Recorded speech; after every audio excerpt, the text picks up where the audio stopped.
Alright, welcome back, folks. It is day 97, keeping the streak alive. Once again, MAKU desu. Minasan konnichiwa. Yokoso. We concluded Unit 13 yesterday, which was about going to the zoo. Dobutsen. Let's see. I guess today we're gonna make this a little quick. Once again, today is a half day. Or more or less a half day. It's one of the longer half days where we get to do a new unit. Kind of tease the past tense negative verbs. Are you familiar with it? Right, this is the past tense polite negative verbs. Alright, but before then, to our typical recall. Last unit had a lot of things. Yeah, I can get 21, maybe? Let's find out.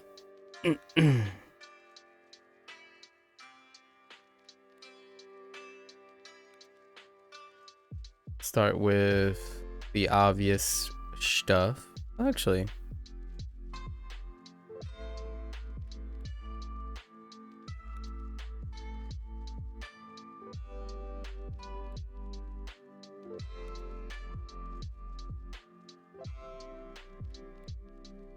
let's start with Ueno, as in the city Ueno. And because we know Ueno, oops.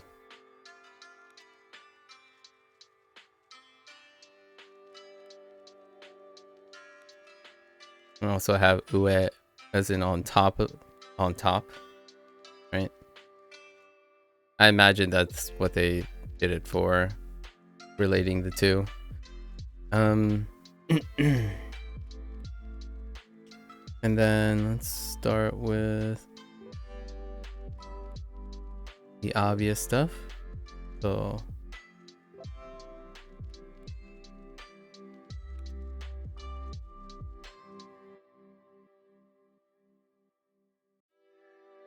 Saru.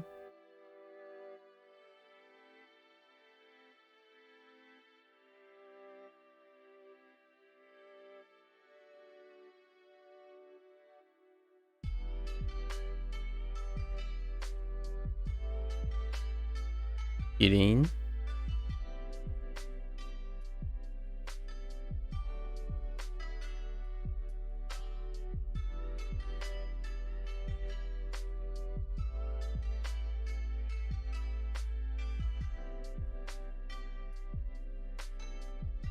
Yagi.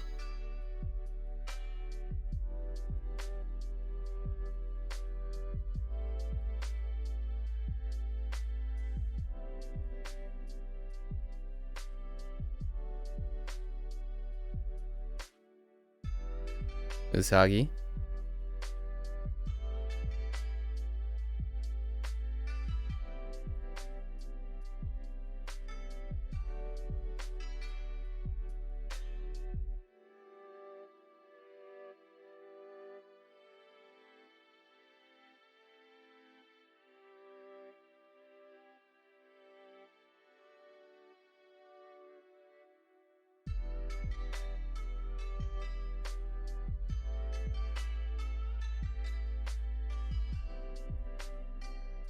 Oops.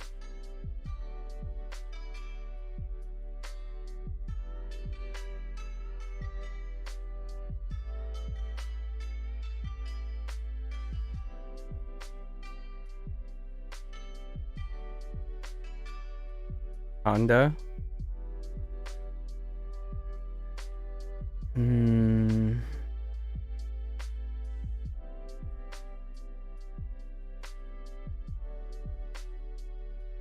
Dang it.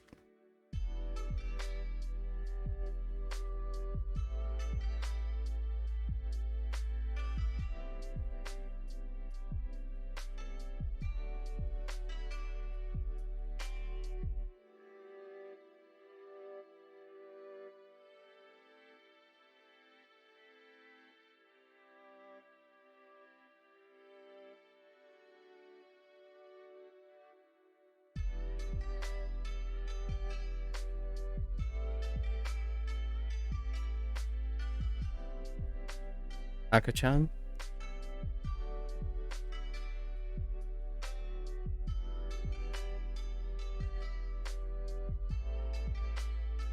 Hmm.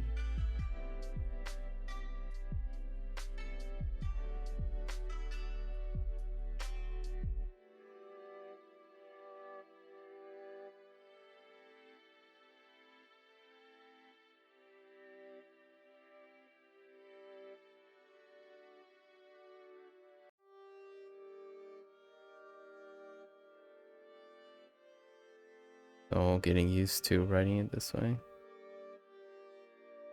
Bodhi. Is that all the aminals? I think that's all the aminals.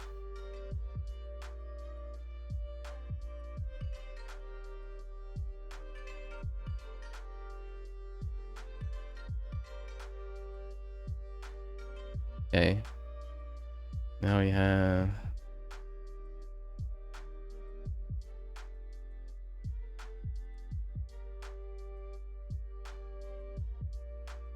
Nope.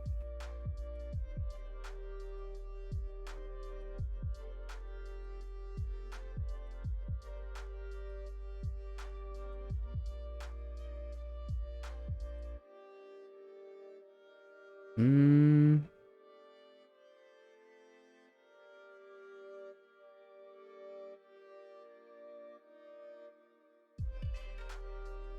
That's awful.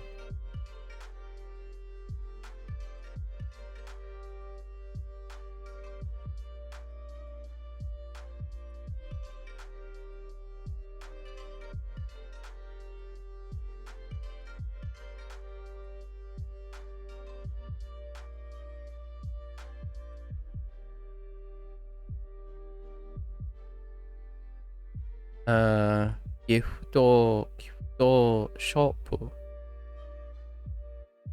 No.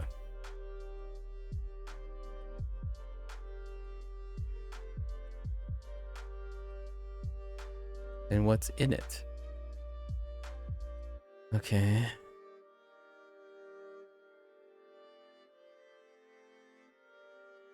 Oops.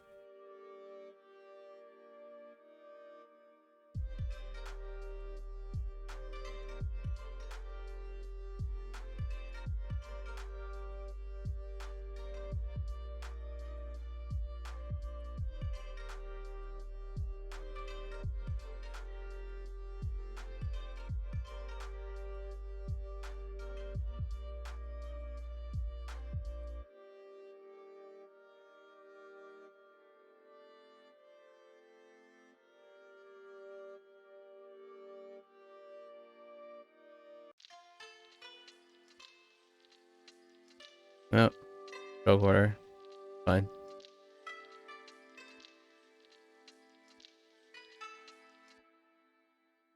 Hmm.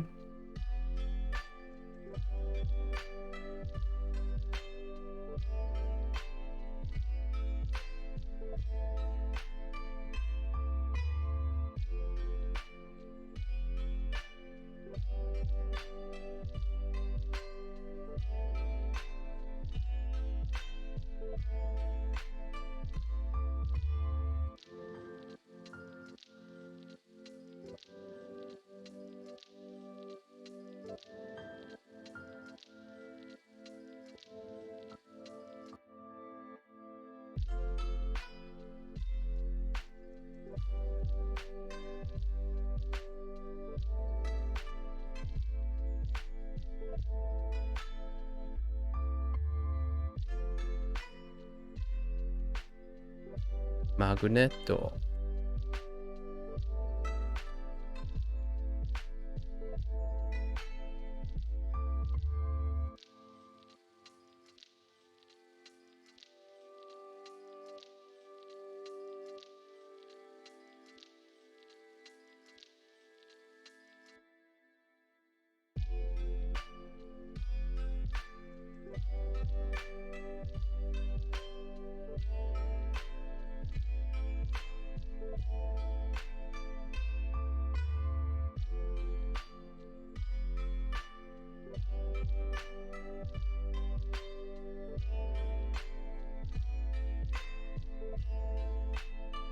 right? Beholder.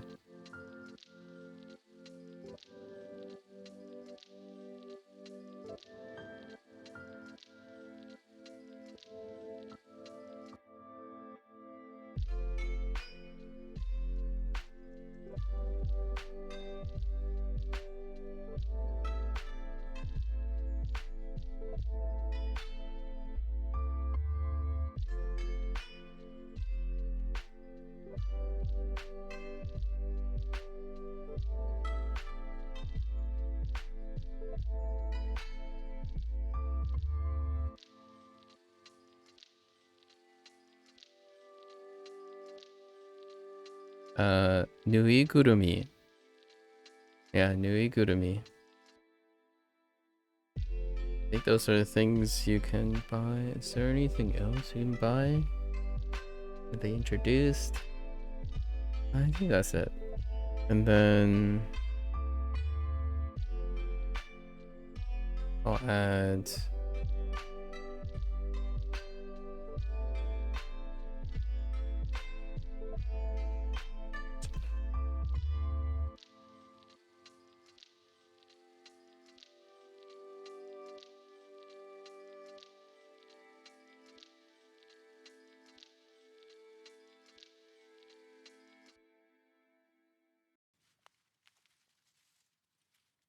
Naderu.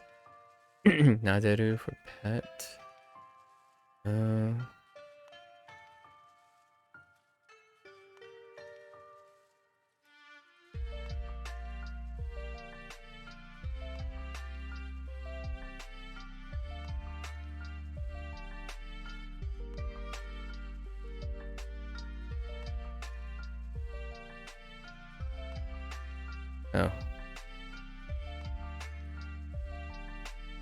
Pinku, right? Animal or souvenir description.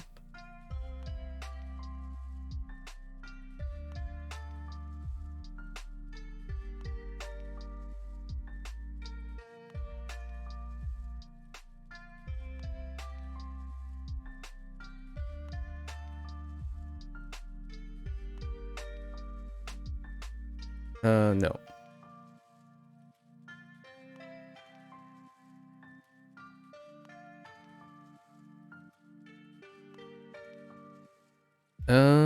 Wait. Yeah, I think there are two. Smooji, right? Smooji. And...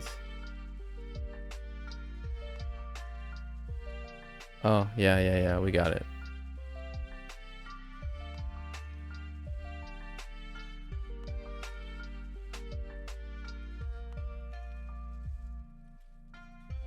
That was wrong show order, but that's fine.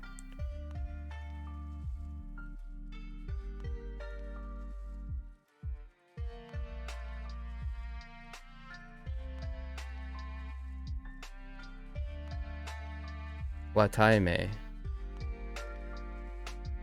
Wataime. It's cotton candy. I think. Are those the only two food items?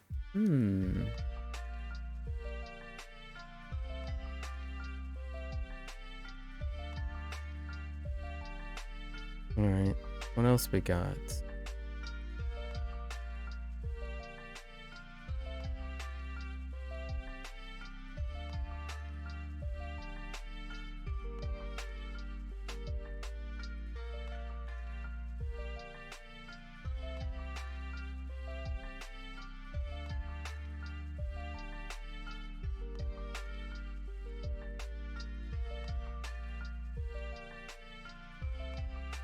Right. Chumatsu.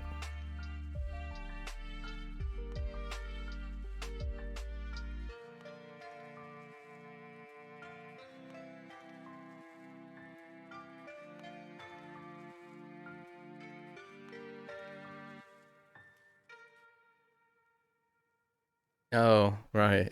The random. This one I forgot yesterday.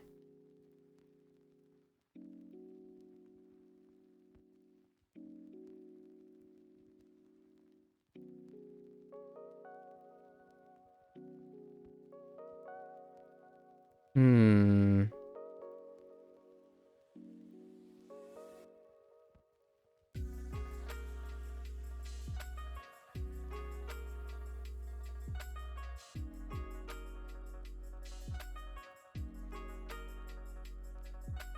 I don't know. There's a tsut there.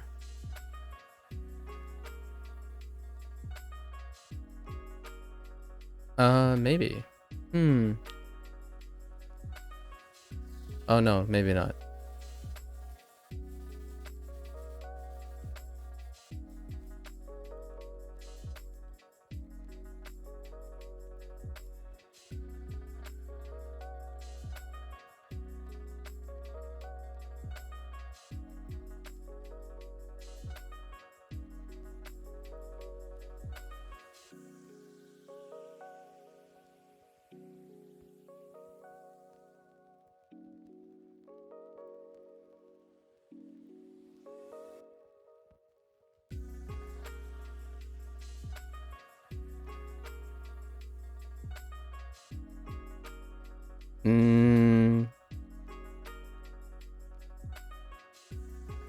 I'm gonna say something like that. Hando jeru. Hando jeru. Whatever, hand sanitizer. It's close enough. I'm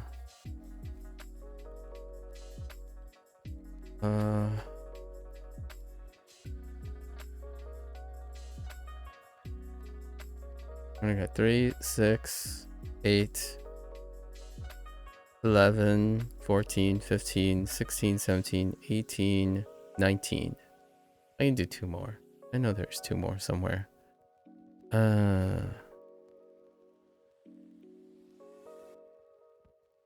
Lots of aru iru stuff.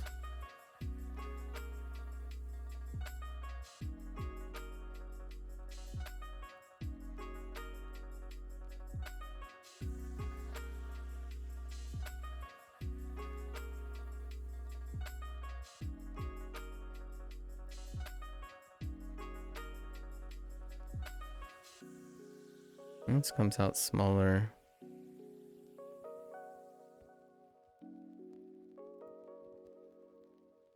Ugh. You know what? Let me take a look at this again.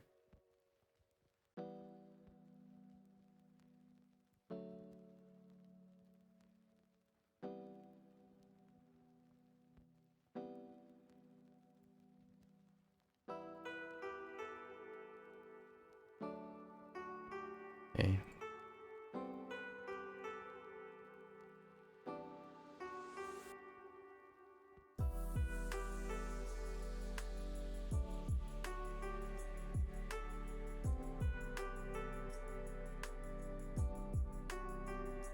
Oops.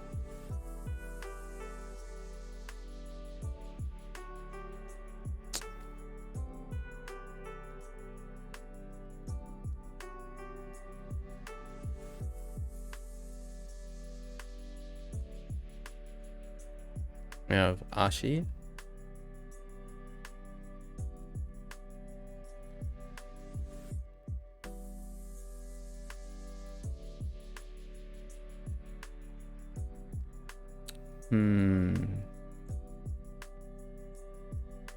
Well, I got one more.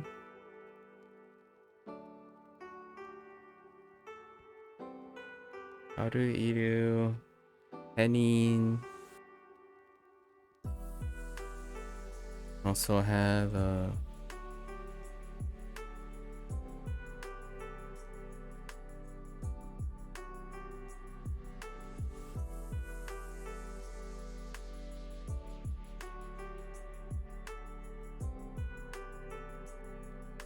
Kokoro for area. It's kind of cheap though. Is there anything else being reused?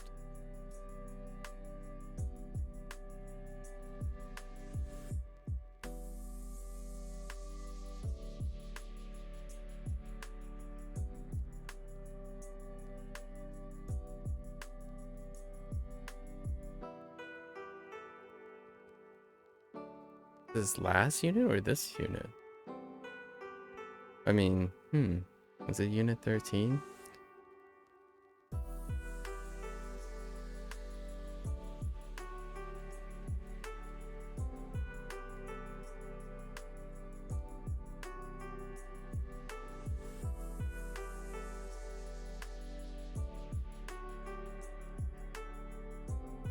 Might have been 2 units ago. 9nen? Maybe not. Yeah, it might be 2 units ago.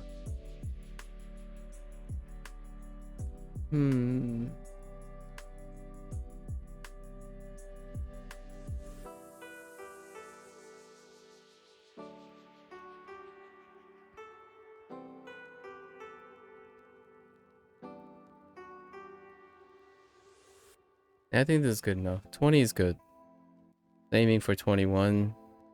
So there were high number of vocabulary last unit.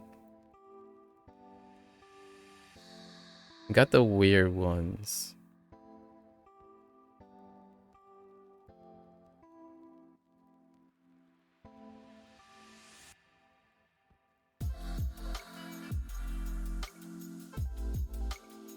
Yep. I think that's good. I'm gonna hop into unit 14 now. Pretty good.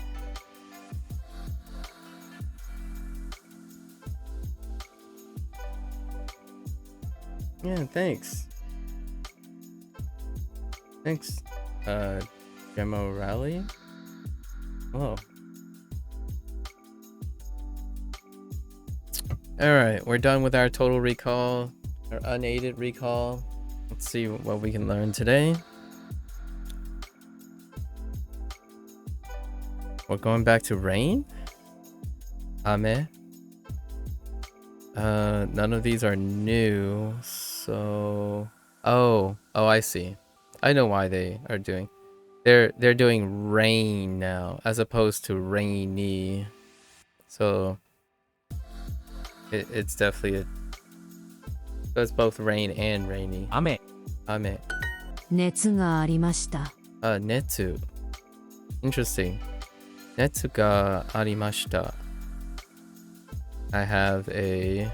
looks like it's fever. Netsu. Interesting. I had a fever. Vitamins. Interesting. Vitamins. Okay. Netsu. 風邪をひきました。No new words? Really? Kaze o hikimashita.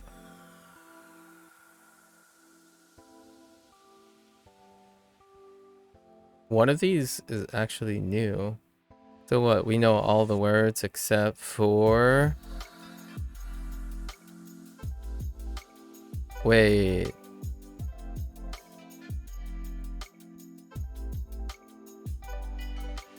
Kaze. Hikimashita as well. Hiki. It's cold. 風 Right. 風 Oh, it also shares. That's right. Kaze. It also shares with wind. Interesting. Oh yeah, and we teased this yesterday from a guidebook. If this is one of those like fixed phrases or not, because hiku has a lot of meanings, a ton of meanings, and one of them is about a cold. So, kaze o hikimashita. The other hiku use we have is to play a string instrument. So, I caught a cold, yeah. Kaze. Barbecue, omatsuri, kyo, and article. Untranslatable. Caught a cold, okay. 土曜日に風邪をひきました。土曜日に風邪をひきました。I caught a cold. On Saturday. Daijoubu desu ka? Daijoubu desu ka? Kusuri wa arimasu ka? Oh, okay. I thought they were gonna bring back the nori. They were gonna do the nomu flex on kusuri, just medicine. Are you okay? Are you okay? Do you have medicine?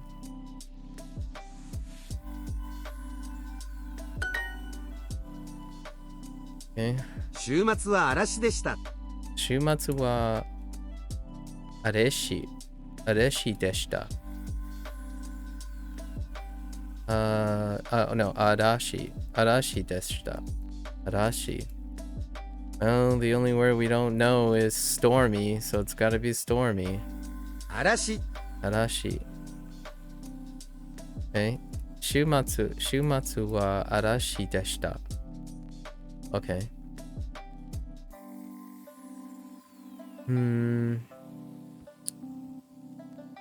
The weekend was stormy. Yeah, okay. We have from last unit, key. I remember that by Arashiyama in Kyoto. Totemo yume na yama desu. Oh, interesting. So it's a famous mountain in... Huh, it's a very famous mountain. Areshiyama. A stormy mountain? Oh, that's kind of that's a cool name, actually. Areshiyama? Neat, Lotus, neat. Didn't realize, Kyoto. Have I seen it? I probably have seen pictures of it, right? Probably. Let's look. Areshiyama, Kyoto.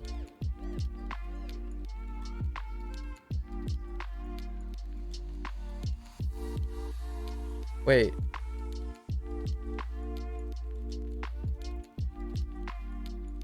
Oh, yes. Oh, yeah. Oh, is that also the place where... Is that also the place where there's the bamboo, that super photogenic... Oh, sorry, it's not a mountain place, but... it's kind of... It's like named for the mountain, but it's a place in Kyoto. Yeah, it's very close to the... Yeah. It's very close. Is it the same place? Like, Areshiyama is the place and the... Okay, yeah, that's super, like, incredibly photogenic bamboo forest. Ah, so it's in Kyoto. I haven't actually made the connection that it's in Kyoto. Yeah, Areshiyama. Oh, that's cool. The more you know. I see. Very nice, very nice. That mountain's pretty dang gorgeous. Maybe I'll do a portrait or an ink painting of it. I've done a few already of that bamboo forest. The Arashi. Sorry, I keep saying Areshi. Arashi Yama bamboo forest. Okay. What was I saying about keychain? Oh, Kihoruda. And Kihoruda. I gotta say that a couple times because it's not what I think it is. And then risotto. Out. Just out. And watashi. Or ore. Boku. I don't know. I haven't really adopted ore or boku. I don't know if I'm gonna ever adopt either of them. I'm a very standard kind of guy. I don't know. What are you, Lotus? Are you a boku? I feel like you're a boku. I think you used both ore and boku at one point already. Okay, the weekend was stormy. You use boku. Okay. Never. Oh, never ore. Oh, interesting. Okay. Someone else did. 嵐 Arashi. Oh, it's arashi. Okay, arashi. Not arashi. Arashi. 雨の中で野球をしました。Ame no nakade. Oh, that's interesting. Oh, I see what they're doing there. This is only new because that combination of particles / position words haven't been used. How are they interpreting this, though? Ame no nakade.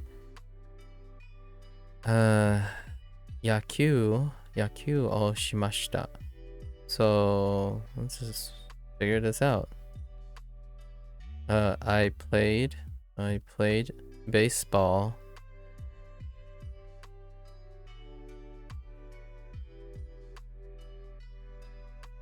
in the rain. Oh, okay. That's fair. I see. の中で Yeah. All right. That's fair enough. Honestly, when they interpreted animals inside the fence. Oh, I forgot about fence. That's another word. Fensu. That would make 22. But anyways, fence. の中で I interpret it as within the fence, but it's on this の list, 中で regardless if they wanted the whichever correct answer. But I get it. In the rain, not to be confused with in, and all the other versions of in. But I get why they would use in the rain here. No nakade. The essence of it would be to play baseball in the rain.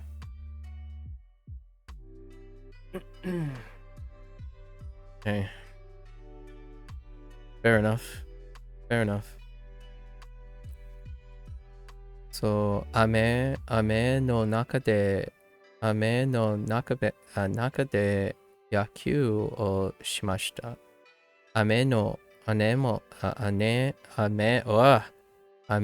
naka de yaku o shimashita.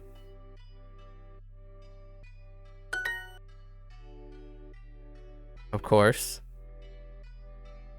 Old image. Kino something no kino nani no naka de asobimashita. I mean asobimashita. Whoops. Asobimashita. Kaze. Right. Kaze o ikimashita. Yuki? 雪 Yeah. Yuki no naka de asobimashita. Okay, fair enough. 雨の中でサッカーをしました Ame no naka de saka o shibashita. I played soccer in the rain, sure. 雨の中で花見をしましたか？ You know, so far, a unit on past tense negative verbs, there aren't too many of them, huh? 雨の中で花見をしましたか？ Oh, bringing back hanami. 雨 Ame no 中で naka de 花見 hanami を o shimasen deshita. Wait, 雨の中で花見をしましたか？ shimashita ka? Sure. しましたか？ Sorry, I was reading this and then I was having multiple thoughts. You got the conjugation then? Yeah. Yeah. We already saw it in the guidebook yesterday. So, and I already know deshita. But we haven't gotten it yet in this unit. Like so far in this unit, it hasn't introduced it, even though it's a unit on negative, not polite past tense negative verbs. Still haven't. 雨の中で花見をしましたか？ I'm kind of curious how they're going, what kind of phrases they would use. I'm not much of a past tense negative tense kind of person. So it's going to be interesting to read English sentences again in that. I don't usually use past negative tense a lot of times in English. 雨の中で花見をしましたか？ I tried there. 何もしませんでした。 Okay. 何もしませんでした。 Okay. Sure. 何もしませんでした。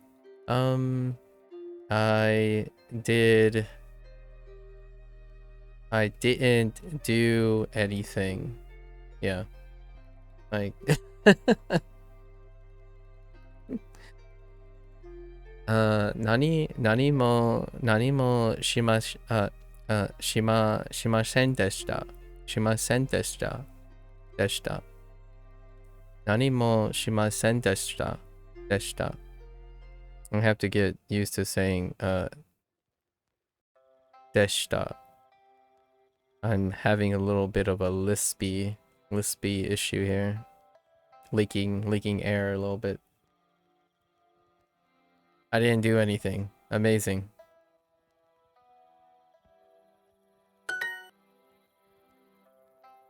Kino nani mo shimasen deshita. Takusan nemashita. Probably. Yeah, I slept a lot. 寝ました。 Sure, I slept a lot.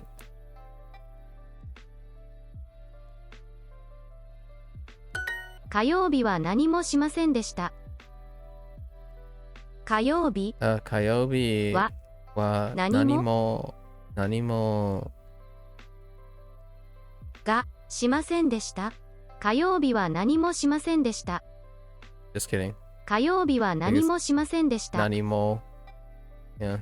火曜日は何もしませんでした。 And they really want the 何もしませんでした as a pocket phrase. So I didn't do anything.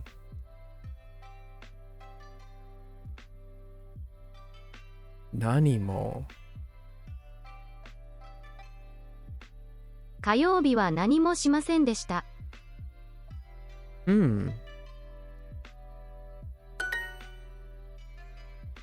I didn't do anything, but nani mo, anything, right? Technically, nani mo is new, right? Anything. And I'm not completely convinced of if this particularly has to be a negative thing too. So the quality of this lesson is definitely higher than when you were here. Oh, okay. I see. Interesting. So, well, we'll discover this together. 火曜日は何もしませんでした。何も I'm curious how that changes in interpretation later. I can think of ways where that interpretation might change a little in English. Because English has weirdness with things. Especially the prefix for things. 熱がありました。Yeah,熱がありました。昨日は何のしませんでした。何は what are our choices? 仕事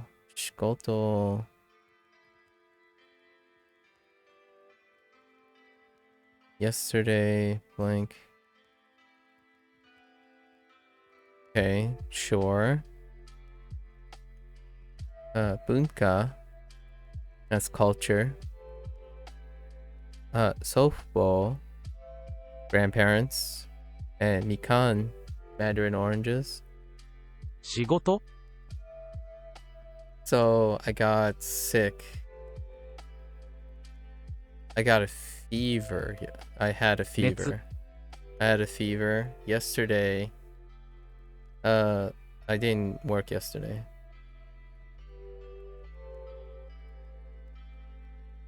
Yeah, shikoto. Yeah, they would probably. You can do work, so I didn't work yesterday. 昨日は仕事をしませんでした。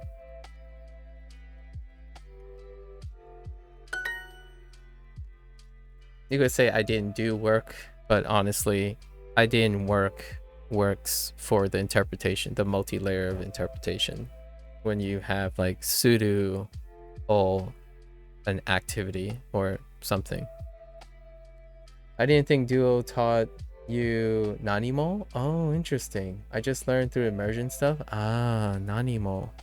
Yeah, I still am curious if it shifts interpretation when you say Nanimo, or it might be a usage specificity like Amari versus Totemo, if you know what I mean. Because right now we're thinking in the negative tense, and a lot of times, so far, one or two examples when we shift from positive to negative, they like to associate specific words that would express kind of similar things, but they're negative words associate with negative things, and then positive words associate with positive things.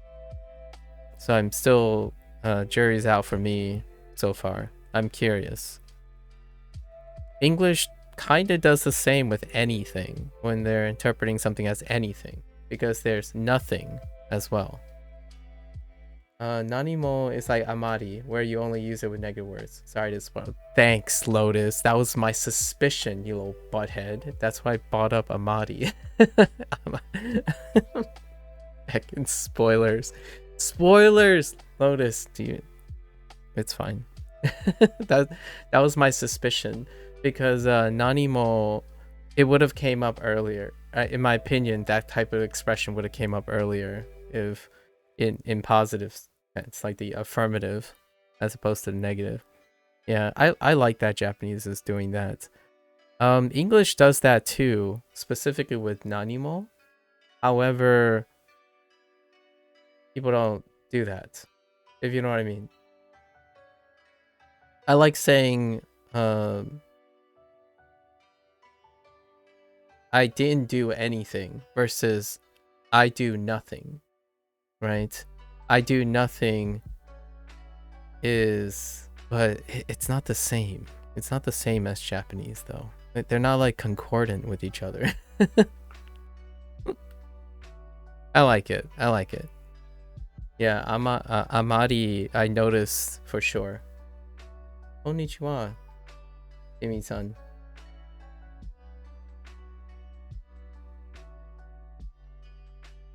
Konnichiwa. The weekend was stormy.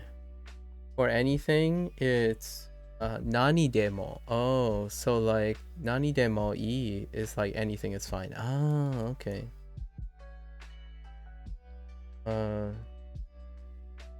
Yoroshiku. Oh, yoroshiku. Oh, I'm guessing that's.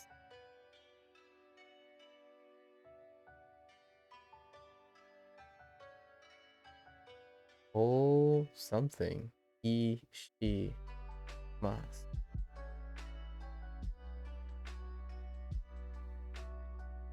Yoroshiku o gozaimasu. I mean, not gozaimasu. Yoroshiku onegai shimasu. Yes.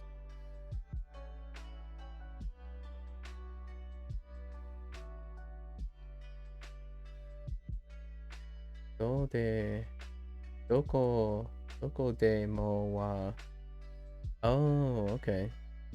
Interesting. Anywhere. Yeah, doko demo. Okay. Yes. Yoroshiku.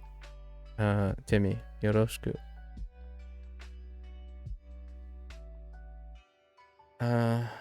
Dora. Dorare. Dorae. Con. Ki.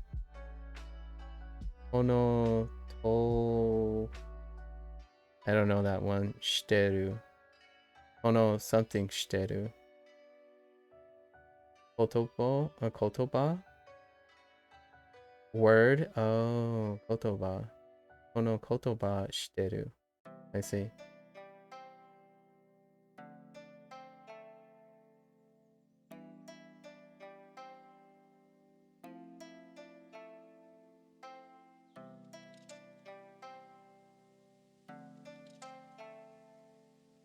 Alright. Lotus is explaining his exposure. The weekend was stormy. Alright. 週末 Shumatsu は stormy.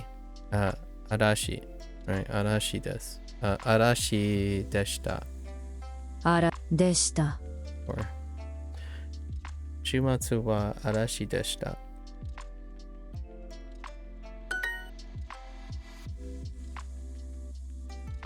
熱 Netsu ga arimashita. ありました。 Okay, fair enough.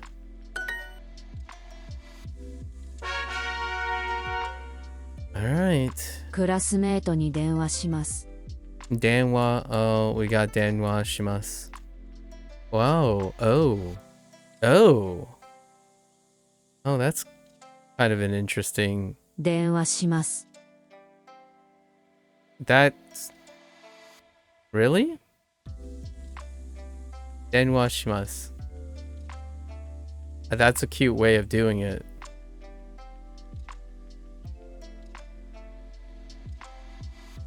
Holy bot. Man, that's the second bot today. Sorry, let me get rid of this for a moment.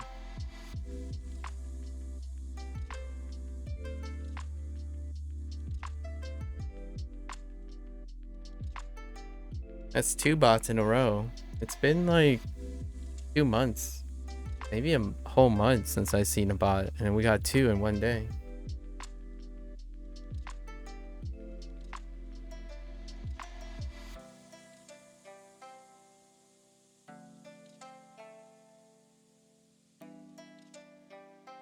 Okay, so language, what language? Something like that kind of looks like language. Language, I don't minutes, something dealing with how much minutes, or and then I see haha and language, some like I don't. Sorry, there's too much. Yeah, mother language. Oh, that's a cute way of saying mother language. Oh, yeah, that is a cute way of saying mother language. Oh, haha and language put together. Oh, that's cool. Oh, it's my? Okay, that means my. I see.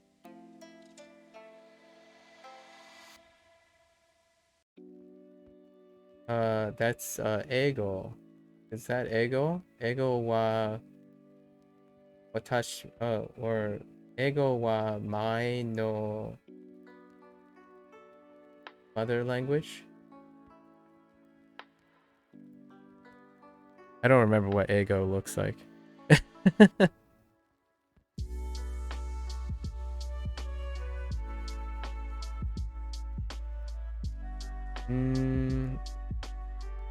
Man. All right. Well, Lotus got your back. You can probably chat with Lotus. I'll stop eavesdropping now. Something country person.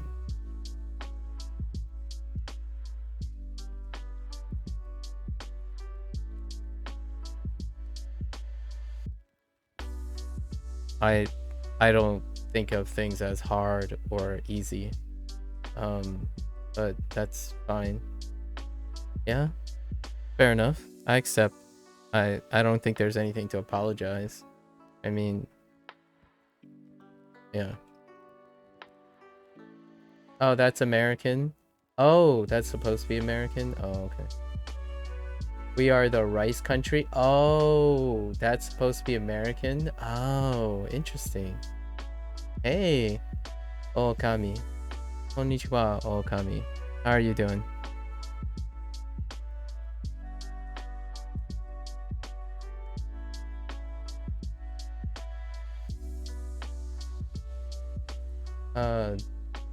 Beigoku? Beikoku is America? Oh. Oh, that's interesting. Okay. Okay.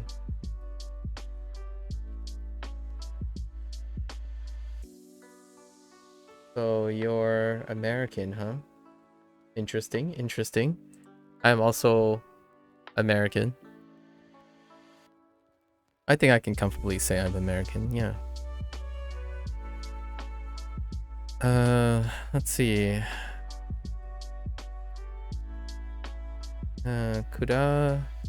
Classmate.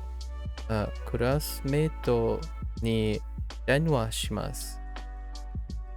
電話します。I like this too, but it's kind of weird because it's the kanji that I learned for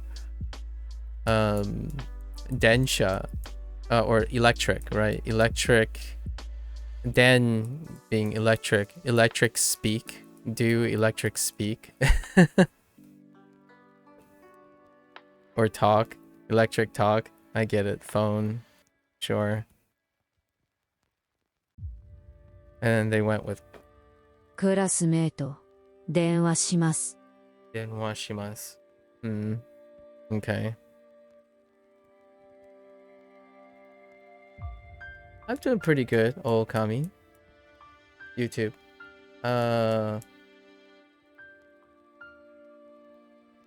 You know, trucking along. Business as usual, Okami, since the last time we talked. You do anything exciting since the last time we talked? Oh there, Granola. Omekuni. Omekuni?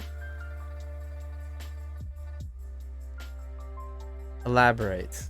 Granola, elaborate.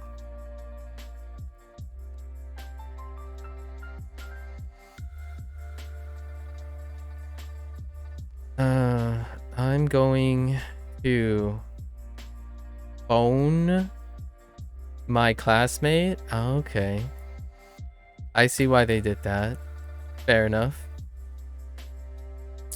Wow. Interesting. That's like 3 layers of interpretation. But I can see why they went with I'm going to phone my classmate.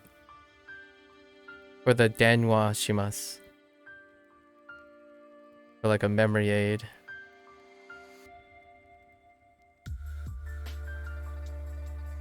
You're in a serious problem. Your reading is terrible. Also, I need to revise all hiragana and katakana. Wait. What's going on? No panic. No picnicu. Let's not picnic here. What's wrong? Okami. Your reading is terrible? How so? How so, Okami? Nihongo ben... I'm guessing you're saying you've studied Japanese since 2020? That's a really long time.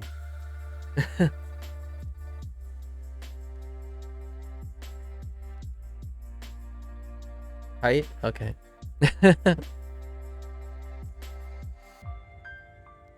Okay. Dang. That's a long time. You and Lotus are... Actually, Lotus might be slightly longer. You and Lotus are about the same tenure. That means Irai. Still haven't gotten Irai. Recognize the Irai though. Irai. Sorry, Irai. Sorry. The dai part. Okay. So they went denwa shimasu. Interesting. So suru with the denwa. It seems. Okay. 今から山田先生に電話します。 Okay. 今 Imakara sensei. I heard sensei. Maybe someone? 山田 Yamada Sensei. sensei. に今から山田先生に電話します。 Denwa shimasu. 電話します。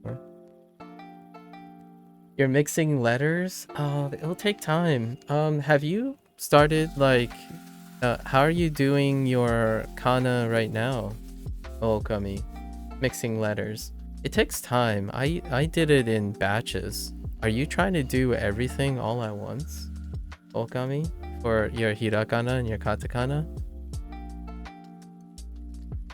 It took me a while. I did it in batches though. Like 4 each day.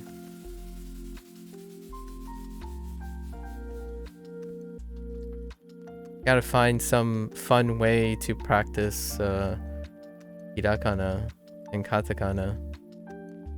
How are you practicing your letter? How are you practicing your kana now, Okami?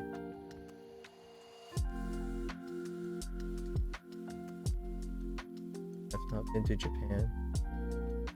Oh, you started in 2023? Really? That's not what your account says.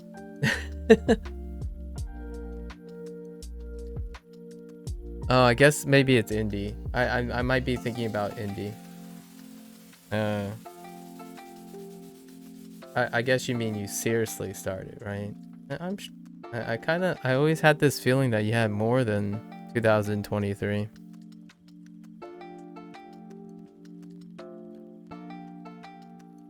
Also, you're reading the sentence like a chain, not knowing when I finish a full word like a chain.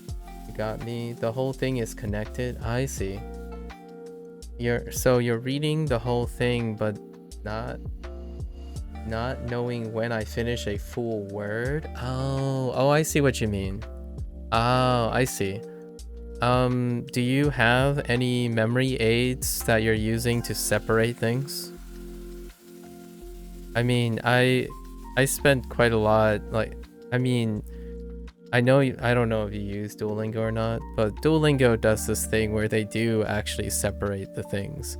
However, at the same time, I like the sound of things, so you tend to visualize where the breakup is at some point when you start speaking it.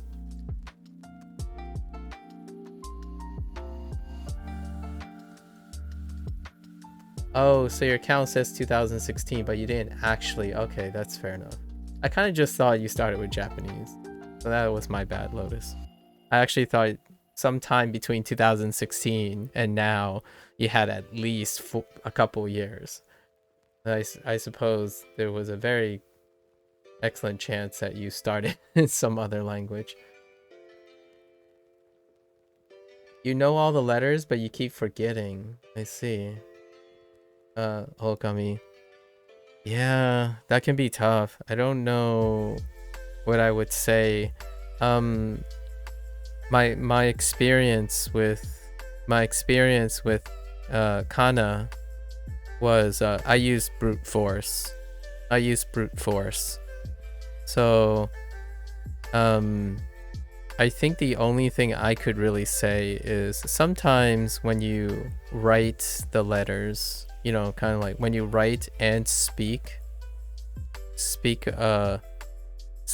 and write in tandem while seeing what you write is how I went about it. So this is the brute force method. I did it like when I was in elementary school. So I write the kana on a piece of paper and then I speak it at the same time. And then because I'm writing and speaking, I can hear and see it at the same time. So that's kind of what I did. for maybe 2 weeks. And then that was about it. The rest is history.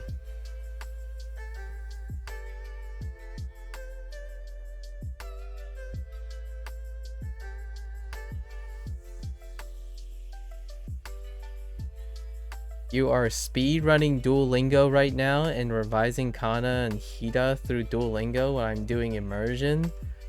Oh, I see. Yeah, that could do it. I don't typically, it's difficult for me to say anything about speedrunning without foundations. So generally I can't really make a lot of comment on what happens when people jump into the deep end and continue to jump into the deep end. I'm a foundational person, Oki, so I always start bottom up. I start bottom up on life skills. So it sounds like you did a leap and then you're still doing immersion without foundations, which can help. I mean, like, lots of people do top down, where they take as complicated as possible. They take it as complicated as possible and then go as far down as possible on the foundation, and then build it in both directions. I typically build bottom up. Immersion is good, though it's slow. I disagree with using words like slow and fast with a specific method. It's relative to the individual's practice skills. So for example, technically, even though I'm very practiced in bottom up approach, this part is the slowest, relatively speaking, because this is the most detailed. I'm most practiced at the bottom side. Higher complexity is when things get faster, but it really is based on the individualized practice skill. Yeah. What precisely does that mean?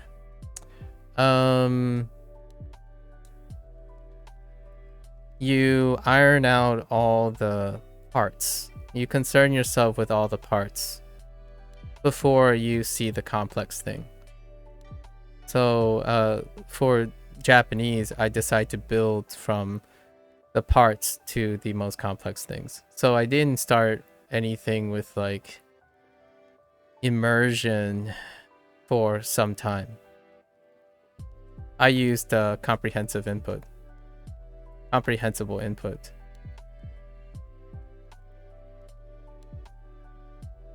So I only went bottom up in comprehensible input. So if I can't comprehend past an 80 to 90%, much like Duolingo is like really high. Duolingo is like 95+%. So when you go from unit to unit, it's incredibly comprehensible. So I drop down to like 90 when I'm doing other things other than Duolingo. So you're doing bottom up, as in you build on everything you know as much as you can know, which starts with like kana and simple sentences, and then you slowly get up to complexity, like the holistic approach. At the top here, this is usually what most people are referring to as immersion. Although immersion can be broken up into CI, comprehensible input, or basically active, I don't know what this is called, active struggling, or total immersion, right? Total immersion. My mother tongue is the result of total immersion, which obviously there's gaps, like I can't read in my mother language, so that's kind of why total immersion top down has its benefits in terms of its speed and intuition. However, you will lack foundations as well if you don't deconstruct them. So most people who focuses on immersions, in my opinion, will eventually hit somewhere where they have to work on foundations again. So they would have to drop down to a lower comprehension, to a lower complexity to increase comprehension in order to get a grasp and work on their foundations. Those are presumptions, they're not assumptions, but I'm presenting a thought experiment in explaining potential outcomes, why they would do certain things. They are not in any way assumptions, because assumptions would insist that it is the case. But in this case, I'm suggesting to Okami how I'm framing what might be happening to that person.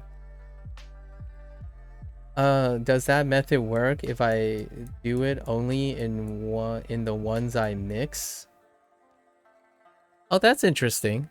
Yeah? So you're suggesting, does it work if you focus on only the kana you mix up?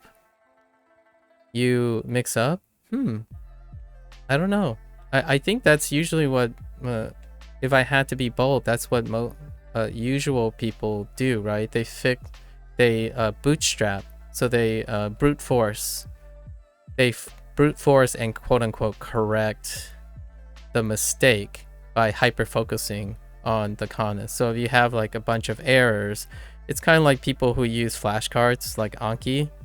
If you have a low percentage pair or association that has high rate of error, they might dedicate high rate of error. They might dedicate specifically to hyper focusing on those errors. Sometimes other people, what they do is instead of hyper focusing, they work around the problem. And eventually that problem kind of solves itself. That can happen too.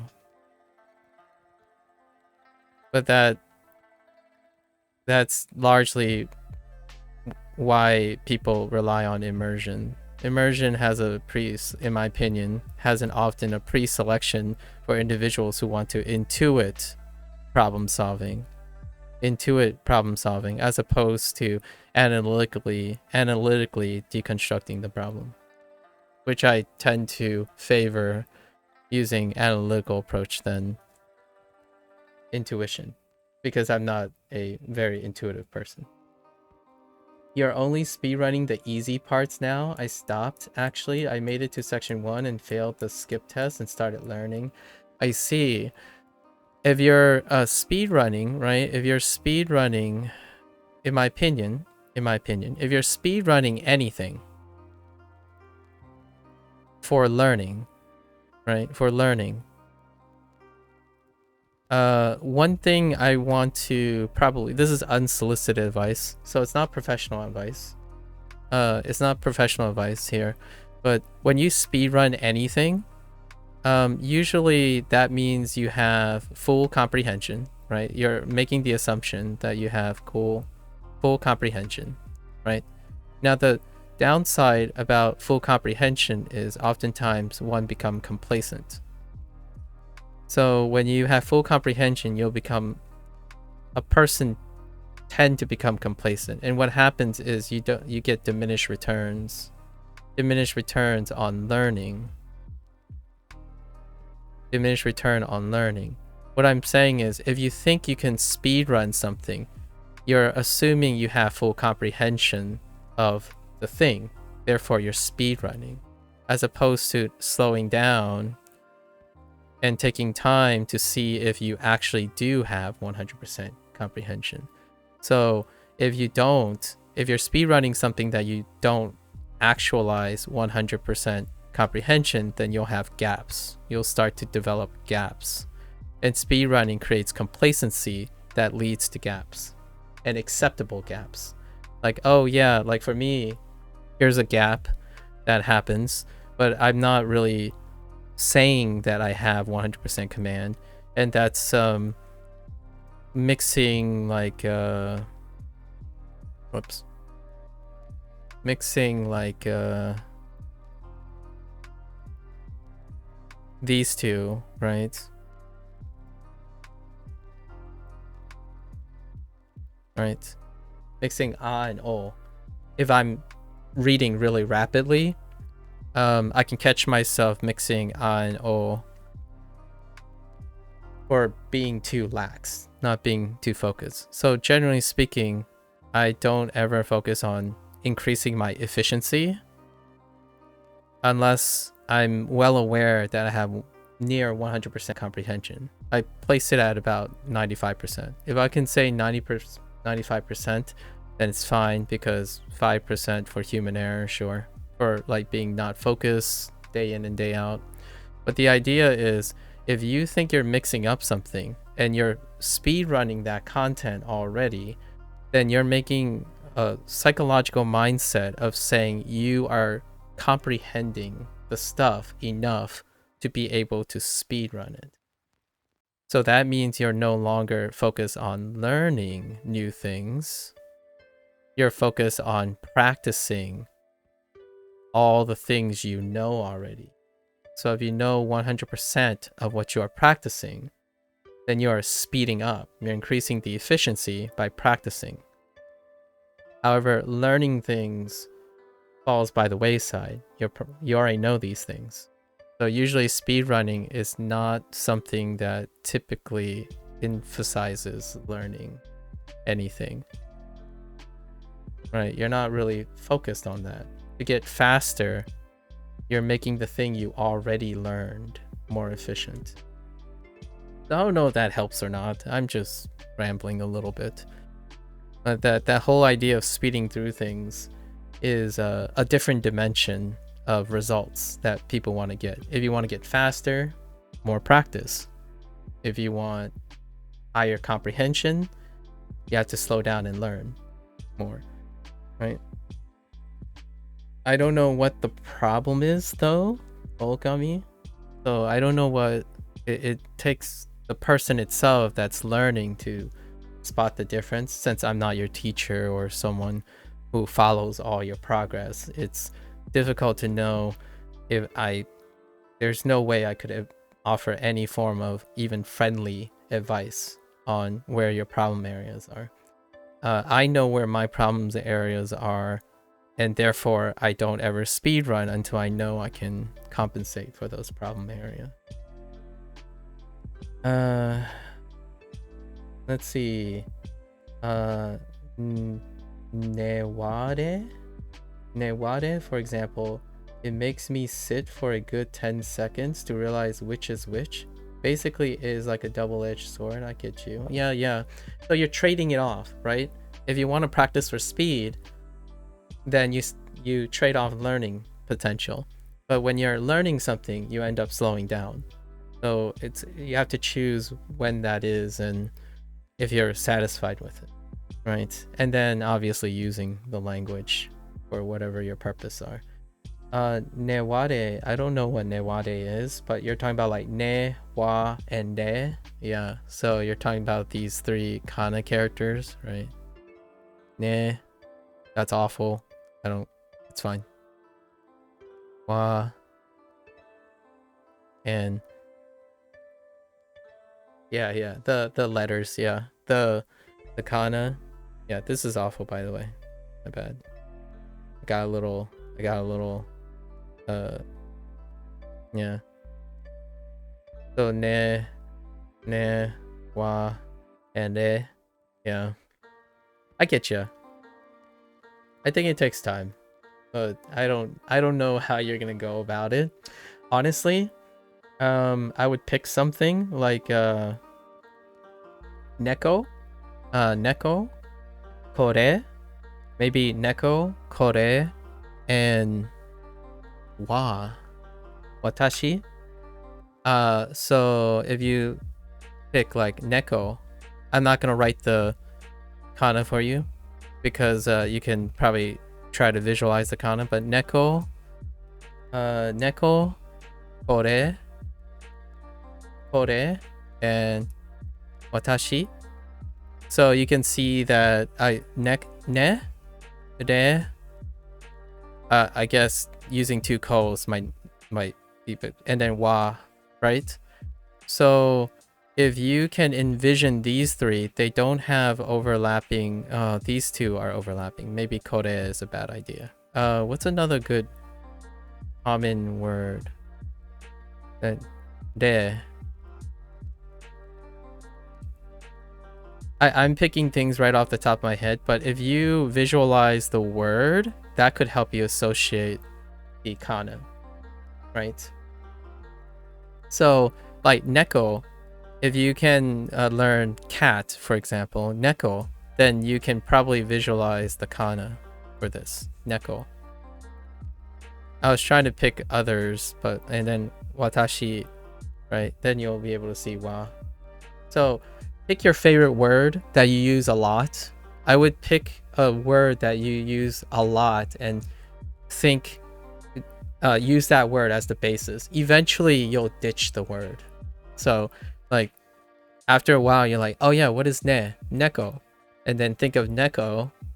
And then after a while, you won't need it anymore. It'll just go away and you'll know what ne is. At least that's what I would start with. Probably pick your favorite word that has the have ne, wa, and re separate. Like there's no other, just one ne, one wa, and one re, and keep those with you as a start. Perhaps that might work. What else? Okay, so what precise? Okay, what is top down then? Reasonable assumption. I myself consult dictionary. Yeah, one trick I use is insert Japanese word blank means meaning, so you get the definition via Google search in Japanese language. I see. Hey there, He. Long time no see. How are you? How are you? If I do that, I get Chinese definition. That's a fair point. In most cases, you get not Chinese. Okay. Yeah, that is one way, doing Google and doing the top down. Yeah, doing the top down approach. I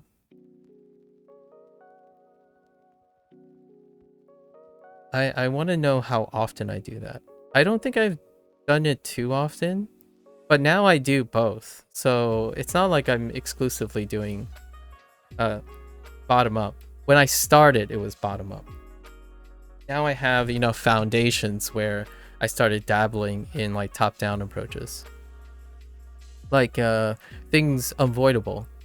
For example, once a week I watch anime with my friends, and my friends and we would pick any anime. So if I'm engaging in that anime, it would be top down. I haven't planned on it being comprehensible input. When I watch anime alone, I've been selectively choosing anime that is within my comprehensible range. So then I don't reach for the dictionary and reach for verb conjugators and whatnot. However, I still engage in immersion quite a lot. Actually, whenever I'm talking to you guys, only the people that know me are using comprehensible input. All the new people that I meet every once in a while, it's still a form of top-down learning, because it's someone using a Japanese phrase I can't read. I try to decode it, and then that person immediately explaining it to me. That's the top-down approach. That is what a lot of people are used to doing. Being told what it is afterwards. And then you learn by iterating on being told what it is. Lotus always makes this joke when we're talking, spoiling a 1,000-year-old language, basically. Let's see. Your 729-day streak on Duolingo, and you're 1/3 in the diamond tournament? You're 1/3. 1 out of 3? Wait, 1/3. Nice. I know that there are diamond tournaments. That's pretty cool. Keep it up. Keep it up. Keep up the good work. All right, let's refocus. 今から山田先生に電話します。今から山田先生に電話します。Okay. I like this phone thing. I think Duolingo, that's a clever way. Let me see what denwa suru actually come, or so there's denwa and then they added suru, yeah, to do a phone call, yeah, and then they just call it phoning, yeah. Okay, Maku, what do you think Duolingo would actually improve? You want to split your day for anime and immersion and an app that might help me in a weakness you have? What do I think Duolingo will improve? I think since it sounds like you make a lot of, if I have to conservatively say like Anki, Anki. Okay, Anki, if you're making time for Anki and immersion already, the only thing, the Duolingo will only likely to, I'm not gonna say only, the most likely case that Duolingo can improve something for you is for reinforcements. Since you're spending a lot of time immersing and using Anki already, it's reinforcement. That's about what Duolingo can offer you, because what you're probably doing in combination here is already overlapping with what Duo does. So it's reinforcement, like vocabulary. That's probably the only reasonable thing, and it's reinforcement of vocabulary, not introduction of vocabulary anymore. If you're making time for Anki based on your own interests, and then you're doing immersion based on your own interest, right? Based on your own interest, the thing it can do is reinforce vocabulary and maybe introduce a smaller subset of vocabulary that you don't commonly use. So if you don't commonly.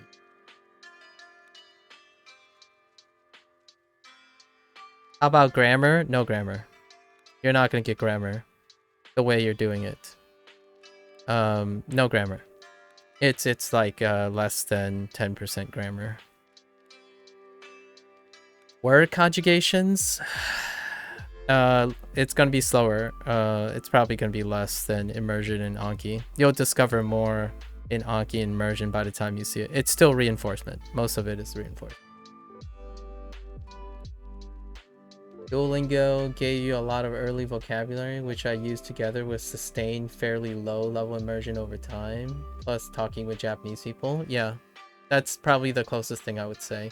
However, the talking with fairly low level immersion is what I would prefer to call as high comprehensible input.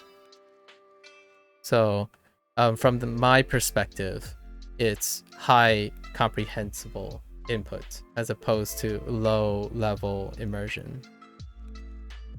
However, for Okami, it would mean low level immersion as well. Yeah, from your perspective. So most often I have not understood what I've heard without aid. Yeah. So if you, do you mean low level as in, I actually, okay, let me clarify a little bit. So the way I'm saying high comprehensible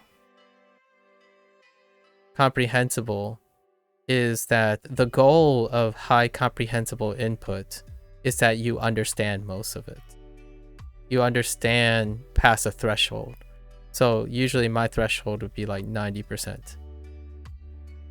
Low level immersion means you're not as immersed. You're not as immersed. Meaning most of it is comprehensible. A high level of immersion means that you don't concern yourself with how much you know, you're just immersing. As in like total immersion. Total immersion. You don't care how much you comprehend, you're just going for a high level of immersion. You're just in there. You strip away your entire native language and soak in your total language. That's usually a very low comprehension. So you're in a low comprehensible state. Is how I'm using these terms. Do crazy. Oh, thanks. Thanks, Dalibor. Thank you for the kind words. So it is a format to build structure, then add more sources while using it. Yes. So Duolingo, if there's something that Duolingo improves in a person. So let's ask, like I've used Duolingo for 97 days, right? And that's over, I don't even know anymore. I've lost track. It's like over 700 hours, right? If there's anything you can extrapolate from Duolingo is visual presentation, how you visualize things, right? Like these boxes, right? How you respond to audio cues in this format. How much aid you need. So how much like aid representation you need. There are a lot of things you can extract that doesn't deal with Japanese itself. Like your target language is the context. However, Duolingo does, if you deconstruct what Duolingo is doing for you, you could learn something from that. So if you're talking about improving something, using a tool and asking yourself what it does for you, and then if you need it or not, and the pros and cons of those things will help you learn what's working for you and what's not working for you. So, for example, if you have a word bank here, it means you aren't doing that, right? So you aren't doing this part. So whenever you ask yourself if you're using Anki, immersion, whatever methods that you're doing, make sure to remember that you have to keep conscious effort to know that the tool is doing something for you. So remember all the things that it's doing for you and ask yourself, what happens when they go away? As in, when you're outside and about talking to Japanese people or reading or something, what went away? What was the thing that was aiding you? So Duolingo is near 100%. So it is doing a lot for you. And the way I'm using Duolingo is to use those things, but still do them. So for example, when I see ima, in my head, I also see ima. And I also see ima. And I kind of think is this. So there are a lot of things I'm doing at the same time that this one symbol that's conveniently provided for me on Duolingo. So my goal is that while a tool is doing something for you, you have to remind yourself that it's a great time to practice it on your own. Right? So there's one thing, for example, speaking. Yes, there's pitch accent and all that stuff, but if you use Duolingo and never speak out loud, right? You could be the best reader in the world, but if you don't speak out loud, you can't actually do that task. And then if you don't write or read or do these in a void, like on a blank piece of paper, you won't be able to output them. You can comprehend them though. Like people can start speed running them. That's perfectly fine. But eventually you have to learn how to output and not become dependent on the process that they offer. And that's kind of your tool selection.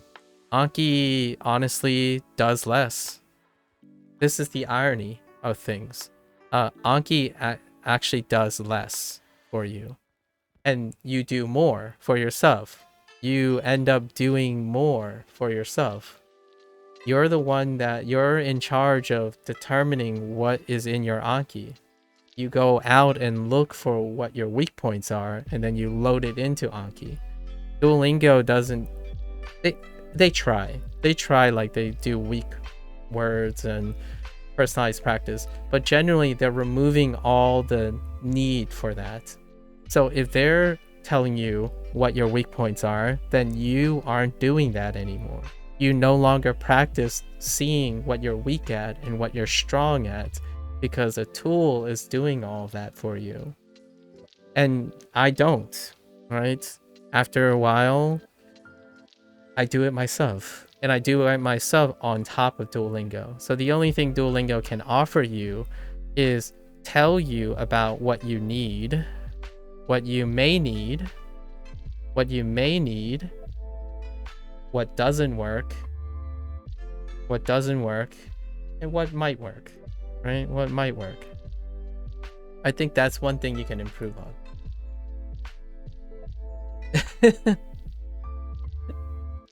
Okay, so let me read. So I've been trying to learn Japanese again after a while of not doing anything. Okay, how's that going? Galibor. My goal right now is to be able to recognize 2,000 kanji. Oh yeah, the gold standard. Have been doing 30 a day using Anki. Fair enough. Galibor, you're trying to get to that 2k kanji. Okay, sure.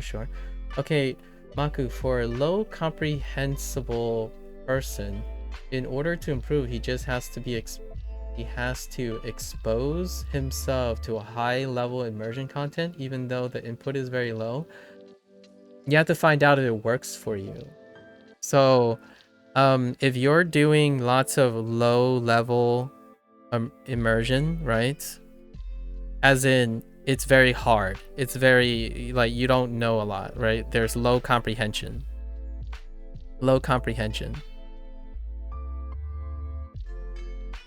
Try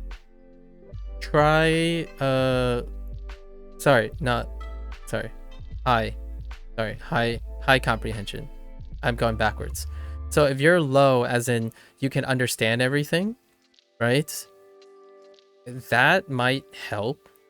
Right now it sounds like you're immersing a lot, but you have low comprehension, right? You're going to your dictionary and all that stuff. You're doing the Souls-like kind of thing, going, the Souls-like. You're going Souls-like.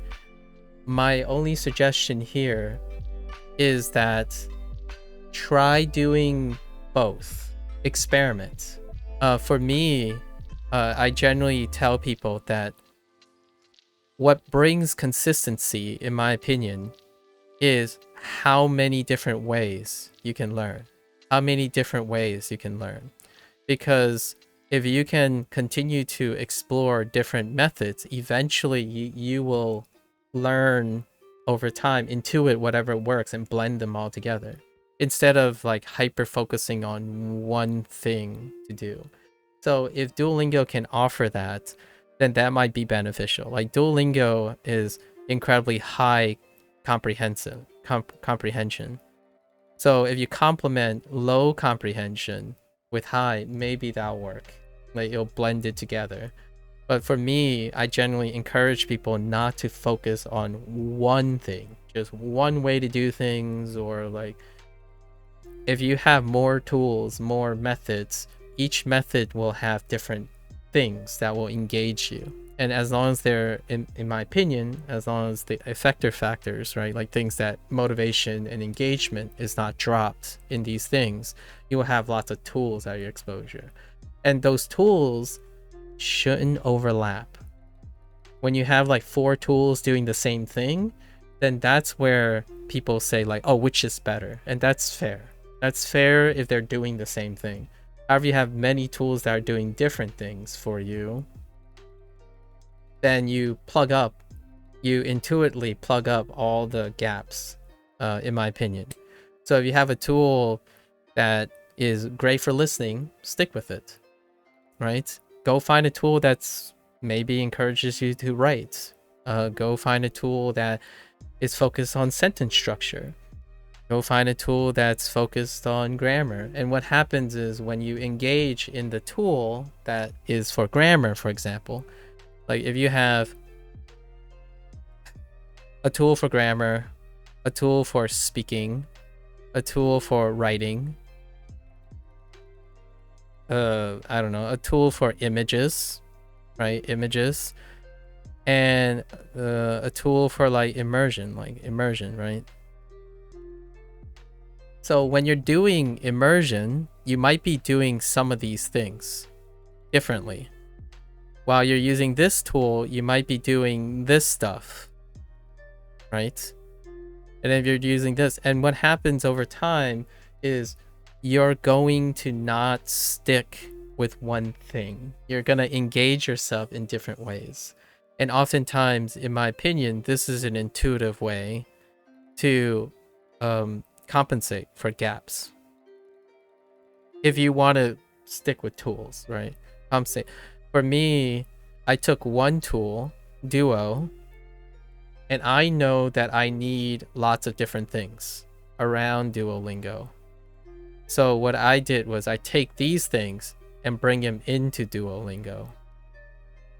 Since I spent most of my time collecting ways to learn. So what happens is all of these things, I'm doing these things while I'm using Duolingo. So, and then I take all the things I learned from Duolingo and add them to the new things. So when I'm watching anime, the things that I learned from Duolingo is being added to anime. At the moment, if you're reliant on tools, right?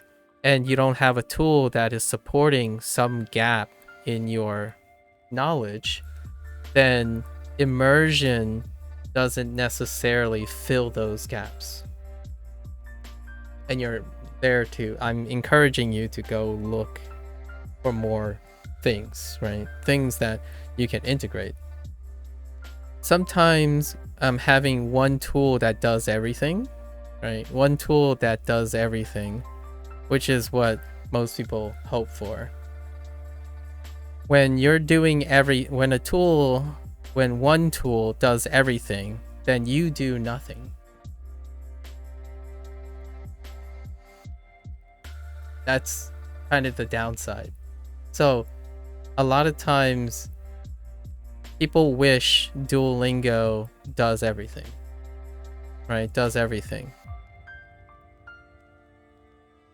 And if Duolingo did everything, then the problem, in my opinion, comprehension goes down.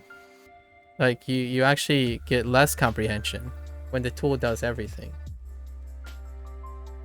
So the thing is, you use more than Duolingo. You use other things that Duolingo doesn't do. What doesn't Duolingo do? Conversations, because it's pretty terrible. So I use vlogs. All right, well, where am I going to get readings? Grade reader, because I need stories. So what happens is Duolingo is offering something that my vlogs don't. And grade readers are offering something that these two don't. They don't offer them. So what happens then is I have to do what Duo is doing and what vlogs are doing for me while I'm reading grade readers. And then when I'm looking at vlogs, I have to do what Duo and grade readers do.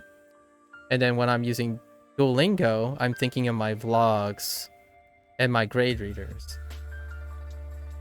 So what happens here is that over time, you don't become reliant on the tool. You learn to do all the tools at some point. It's kind of like riding a bike. Well, there are components of a bike, right? You need to learn some skill 1, skill 2, skill 3. But hey, where do you start? Well, you could be aided in skill 2 and 3 while working on skill 1. And then you can aid 1 and 2 while working on skill 3. And then you swap it up and you combine 1 and 3 aided and then work on skill 2. So when you're working on something very complicated, you can deconstruct it, right? So what happens then is at some point you will be working on 1, 2, and 3, but not all of them at once. You don't work on all of them at once unless you can. And this does work for some people. Total immersion can work for some people because they can work on all those skills at once, right? If that sounds like you, continue, right? If it doesn't, it is possible to schedule a type of learning where you can separate the skills and work on one target part, and then find another one and then target something else. So then at some point, you don't have a single tool compensating for your entire skill set. Because if it does, then you inherently learn less. Because you're not really doing anything. You don't have to do these things if a tool is doing it for you. Yeah. So, as much as I wish that everyone has true immersion talent, as in you hop into whatever and you immediately soak it up, we're not all kids anymore, right? Adults, in my opinion, stray farther and farther away from total immersion because adults have lots of other skills and they're either going to complement the skill you're learning or they're going to create interference, right? And it's a balance between leveraging your existing skills. If you can leverage your existing skills in the context of your target skill. And that's what I do most of the time. I focus on how do I leverage all my skills while using something. And I no longer focus on what can the tool do for me, as in it's a slight perspective change, but what can a tool offer me? Sorry, the word is offer me. So what can it take away? What skill can it take away that I don't have to do anymore? That's what, in my opinion, people should be looking at when they're talking about learning. You're not looking for a tool to take away practicing something. You're looking at how you can use a tool to benefit you. And what I mean by that is, what can the tool do? Not replace. So what is Anki replacing? What is Anki doing for you? It's giving you words, right? It's reminding you of things. So at some point, you have to practice not having the flashcard. So what happens when you take the flashcard away, right? What if Anki disappears? What is it doing? So in some way, you have to practice that at some point. You have to practice constructing sentences without the use of Anki. And the greater the tool is, like the more the tool does, the more things you have to work on. So it's kind of humorous because if something appears as easier per se, it also, you've heard this cliche before. If it's easier, then there are less things to learn. Right? Someone perceives something as easier because there's less to learn. There can be more to practice. That's a whole different story. An easy thing you can practice to be faster. A harder thing for someone, for anyone, however, there will be more things to learn. More things to learn. Less time to practice. You can't practice something you don't know yet. So that's like the duality. So what does Duolingo do best? It makes things easy. So what are you doing? You're learning less. You're learning less. But what does that give you? Well, it's easier. Means you will spend more time. More consistency. It can, to a lot of people, it can be more fun. For me, fun comes after learning something. So I don't usually think of easy and hard as how engaging and whatnot it is. However, you have to remember this, right? So what is Anki? Well, Anki is dependent on how difficult you want it to be. Right? Now, when we talk about difficulty, there's one last thing we have to remember. There is a threshold for most people, wherever it is, when something becomes unintelligible. Right? Unintelligible.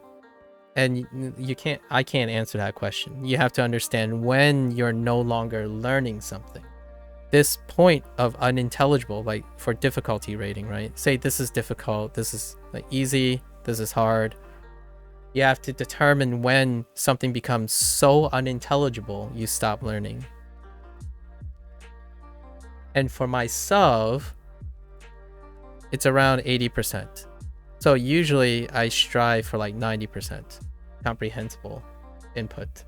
And it's reliant on the person, you, to understand if you are actually understanding 80 to 90%.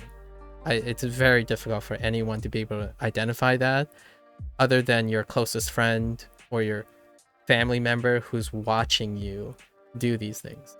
Other than that, it's yourself, because you're self-learning. Or a teacher. You know, if you go to a class, the teacher might have enough information on your performance to really know if you're comprehending. That's what grades do, right? In exam, 80%, 90% progress reports and whatnot. Hopefully that helps. But let's see. Let's catch up with chat here. I try to understand everything I can as much as possible, but there's a difference between hearing something and knowing all the nuance the person is saying.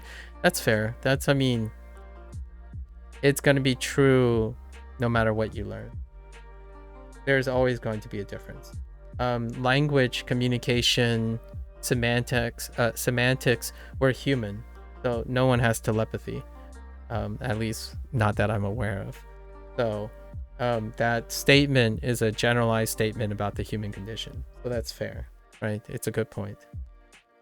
Where no matter, like, there's a difference between hearing something and knowing all the nuances the person is saying. To step back a little, you can never know the nuances of what another person is saying, since we are interpersonal creatures. Striving to know all the nuance of what a person says is kind of a unrealistic goal. However, one can always strive for that goal, like try to work towards knowing exactly what that other person is thinking, right? And language tries to capture as much of that, but it's rarely ever going to be complete, right? Telepathy is the answer for completeness. Duolingo is kind of a Doraemon. Yeah, Doraemon gadget. Yeah, it really is.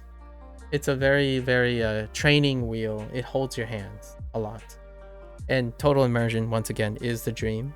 If you're a kid and you throw the kid into whatever situation they are and they come out like a superstar, that's the dream. Unfortunately, in my opinion, realistically, as one gets older, that becomes less and less of a pragmatic approach. So, to me, I don't know how old everyone is, but generally, when you're thinking about immersion, right? And I'm not going to use the word total. It's immersion is on a spectrum, right? This is 100% immersion and 0% immersion, right? It's somewhere along this continuum. The younger you are, and the less experience, in my opinion, the less experience in learning, the more you gravitate towards 100% immersion. You start retreating backwards as you gain more and more experience over your life, because you have more and more experience to juggle. You cannot be immersed in something as well when you gain more experience. Your experience is outside of the target task you're having.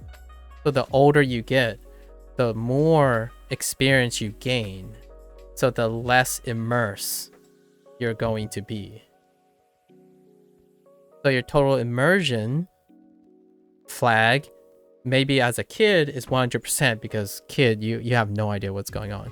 But that total immersion efficacy and threshold starts getting smaller and smaller as you become older and older, because there's more and more experience you must diminish, like especially a language.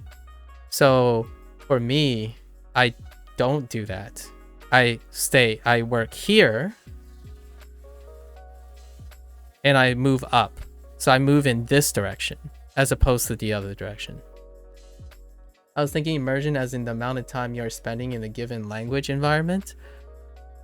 That's still fine. That's still fine.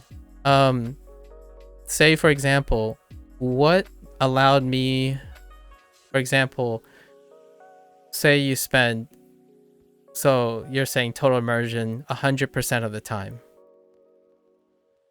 It still holds true. The more experience you have as you grow older, the less of that percent of time will be under immersion. Because the more experience you have, the more likely those experiences will be involved in your immersion. So for example, you might be thinking specifically about language itself. So it's like, as long as you think in Japanese or expose yourself in Japanese, you think that your own native language isn't taking hold. Like, what language are your dreams using? Language is not just written. Language is also imagery. Unless you have aphantasia. Sorry for the aphantasia people. Imagery. Your dreams are dependent on your experience. So no, not even if you are dreaming in Japanese. You can't possibly dream in Japanese. Exclusion of your own experiences. As you're getting older, all your dreams are dependent on your experiences. It's like pretending to forget who you are. So that whole idea, in my opinion, of total immersion, in my opinion, is an uphill battle trying to believe that none of your prior experiences should be part of your learning experience for language. And for me, I did the opposite. I approached it in the sense that I progressively add on to my experiences by leveraging my experiences. You're in your 20s, I guess this is my age. Yeah, I mean, I think 20 is a great time where you're going to go through this transition, in my opinion. So like 20 for me is a ripe age for college. And I have a formal educational background. What I see a lot of time is when you start getting out of your adolescence, right? 1 of 18 or 1 to 118. Most of it is the product of immersion. Like, you know, everything's a first. This is your first soccer game, or your first time you're learning science, first time you're learning math, later 20, that's fine. First time, like everything's a first, right? But the moment you start caressing over into right at the beginning of this transition, it's more new stuff, which is often college or leaving the nest. So you're still engaged in a lot of immersion things like budgeting, living alone. You're experiencing a lot of other transitions, right? But then when you start getting past like 25 to 30, you have salient skills, as in skills that are really conditioned in practice now. The question you have to ask yourself is, how many skills have you acquired through the process of immersion early in life? For me, the people that I typically talk to, when even into later stages of their lives, they still continue to rely on the skills that they learned early in life. And in my opinion, this is just my opinion, by the way, I'm not even in my 20s anymore. I am 37. I'm 37. I am still trying to acquire new skills, right? I continue to habitually acquire new skills. And most of the time, I'm still working on the process of learning, as opposed to relying on what works continuously, right? So I don't like using skill is not that helpful. I think we're really talking about learning as a problem solving task, and critical thinking about it. So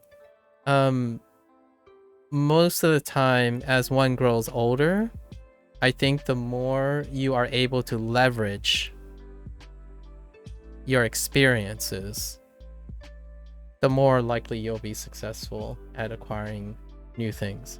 Like, for example, what does an older person do much better than, hopefully, much better than their younger self? So you're comparing to your younger self. Well, you have more stories, right? At least I think you have more stories. You're able to contextualize things a lot more.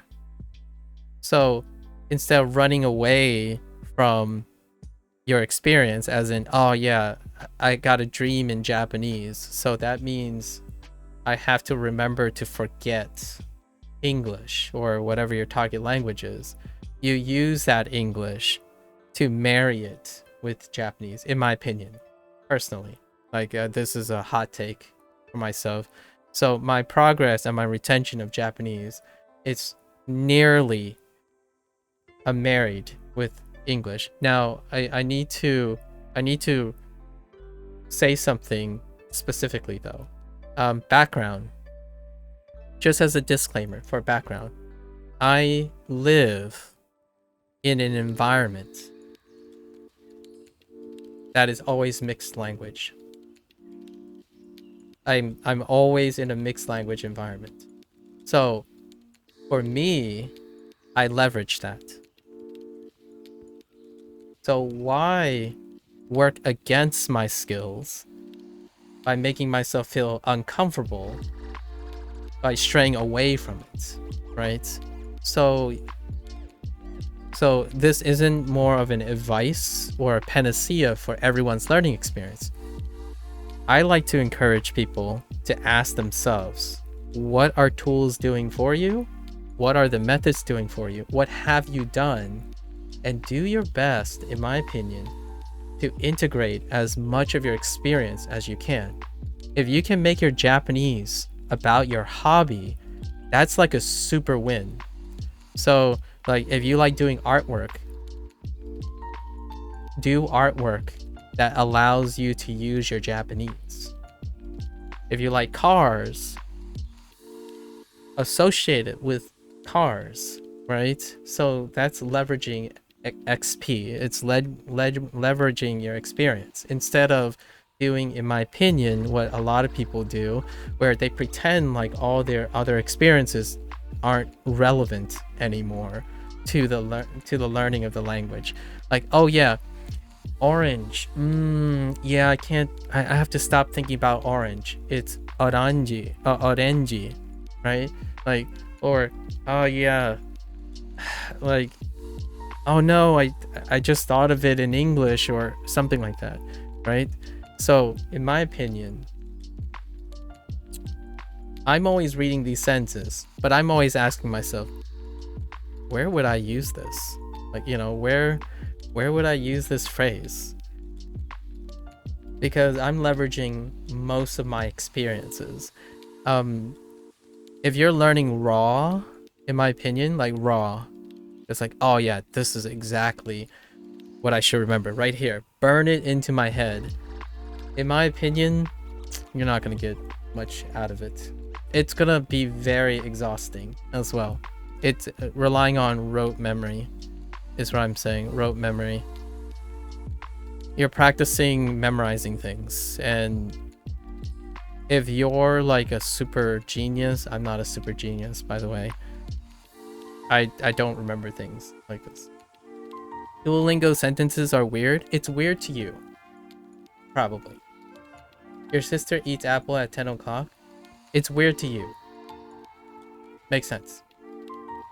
Am I being as dumb as a donkey? I was relying on donkey. I should engage in other stuff. I think you'll find a lot of things you'll like. Okami. Ask yourself what you like, and I think you can integrate. Be creative. In my opinion, you're probably creative enough to make yourself want to use Japanese in the things you like, right? If you want to, lots of people say like, oh yeah, I love anime, so they use the Japanese they learn specifically to watch anime. You can do it for anything that engages you. It's the way, in my opinion, that's like the way to naturally or intuitively acquire something. Obviously, the tool itself is not going to help you acquire it. You have to actually engage in it, right? So, are these sentences weird? Well, they're not weird because I'm using Duolingo. I understand how Duolingo structures sentences. So when I leave Duolingo, Timmy, when I leave Duolingo, I'm not thinking this is weird. This is not like Duolingo. It's not Duolingo. So when you go out and you look at the sentences outside of Duolingo, they're going to be different sentences. They're no weirder or different than they're no weirder than Duolingo is to me, because I have no basis for what the thing I'm watching's structure is. It's only weird if you are thinking it from the perspective of what you want it to be. So a lot of times that can be the barrier to extracting useful information from something, right? Vlogs, you know, the vlogger that I listen to clearly does not structure sentences like Duolingo. So that's fair. So I learn both, and then I compare and contrast, and then you integrate all of that. In my opinion, it sounds simple, but it's not. I mean, I'm already like 700, 800. We're trying to write Japanese essays. Help? For what purpose? Do you want to write Japanese essays? I am going to...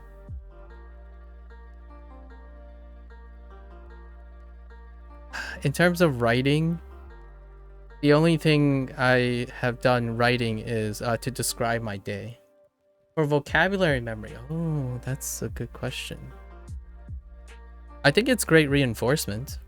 So writing, one thing I would say is writing essays, right?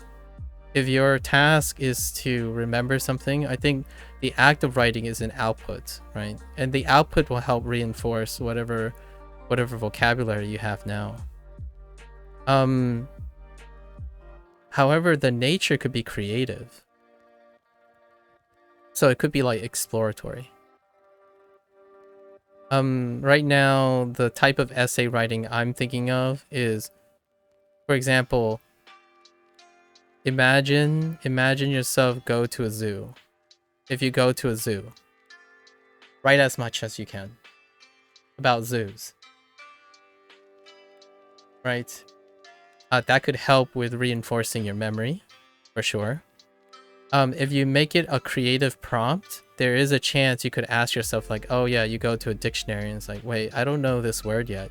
So that could help with acquiring, learning new things. And that is a fun experiment too. I do that while I'm reading these things. So writing itself, you don't necessarily have to literally write, right? You don't have to literally write the stuff. If you want practice in writing, you would have to literally output them for sure. I do that every once in a while. Yeah. So Duolingo kind of does this. They give you themes. But the themes are too harsh. So when I'm doing like total recall, is what I call it, at the beginning of every stream, I think of the theme that Duolingo provided, but then I'm imagining the stuff in my head and then I'm collecting it. So for example, last unit was zoo, is the zoo. So I walk into a zoo, you look around, you see a saru, then you walk over to the distance, you see a zoo, right? You see some zoo. Then you see lion. Maybe there's a petting zoo zone around the outside where you can pet things. Naderu. Yeah, there's yagi, usagi, right? And then the idea is like, you don't necessarily have to rely on the literal symbolism or something. You can actually even imagine things, and if you can. There are people who have problems imagining like visual things in there. I've met a few people who don't really rely on this strategy, but the idea is there are many things you can do that can bring meaning together. I talked about this before, but when someone asks me what do I think about here, so right now if I read ima kara Yamada sensei ni denwa shimasu, what I actually see is this.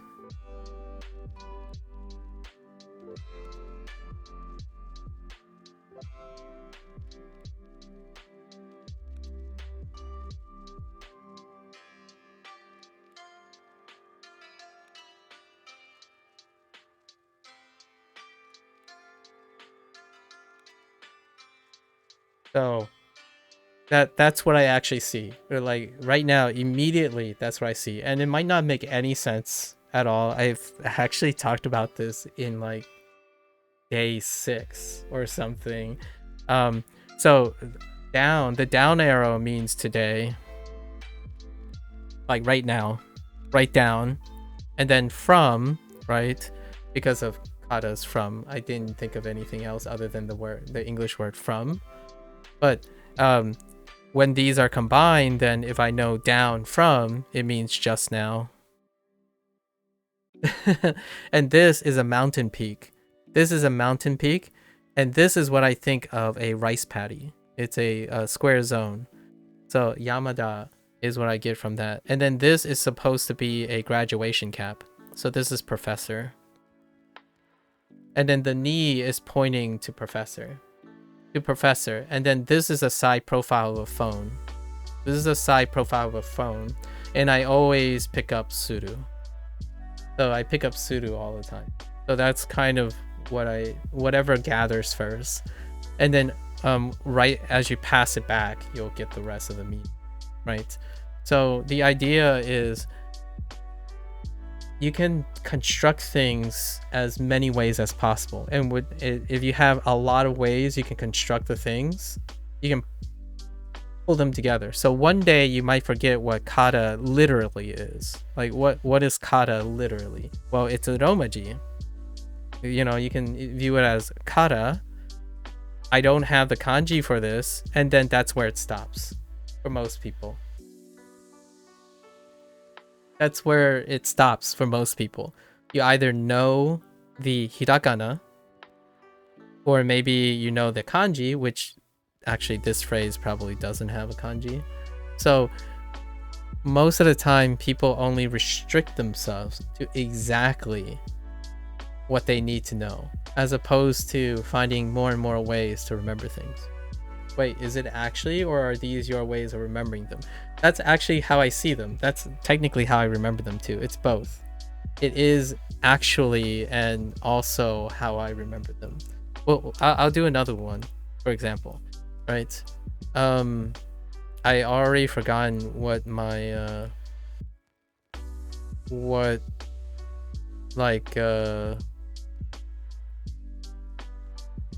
what my new vocabulary is. So for example, this is this. This is what I see for this thing. That's meeting.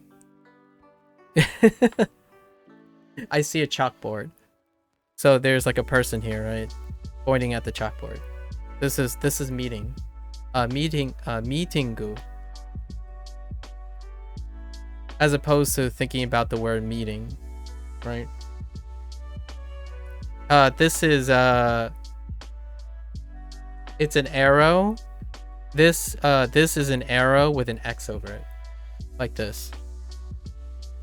Ikitakunai desu, as in I don't want to go. So it's an arrow with a X over it, right? That would be the you're not going anywhere. Like I don't want to go, right? So that kind of thing. And this is I put a heart on ga because the closest thing, the first introduction of ga is heart. Daisuki desu. Ga daisuki desu. Or ga hoshi desu. It emphasizes the thing before it, and the context that I remember a lot is heart. The desire. It's not that it's going to help me with all the cases. It gets me to something that I can frame very quickly. So I think of ga as heart. Not that it's literally accurate or not. It helps me get to ga, as in the functionality of ga, as early as I can. Yeah, I got a lot of stories regarding all these things. Like how to explain why this is a rice patty, right? This is a rice patty. And why do I know this as a rice patty is because of Tanaka, right? Or sorry, this way. Sorry. This way. Tanaka, right? This is a rice patty and this is middle. Right? And this is Tanaka, which is related to Yamada, right? And this reminds me of a box and whisker plot.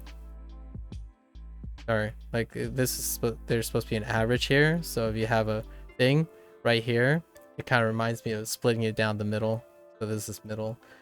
It doesn't have to make sense to anyone else. It's what aids me in remembering these things. You're splitting. You could imagine this is a cake on top of the table, and you're splitting it down the middle. So that's naka.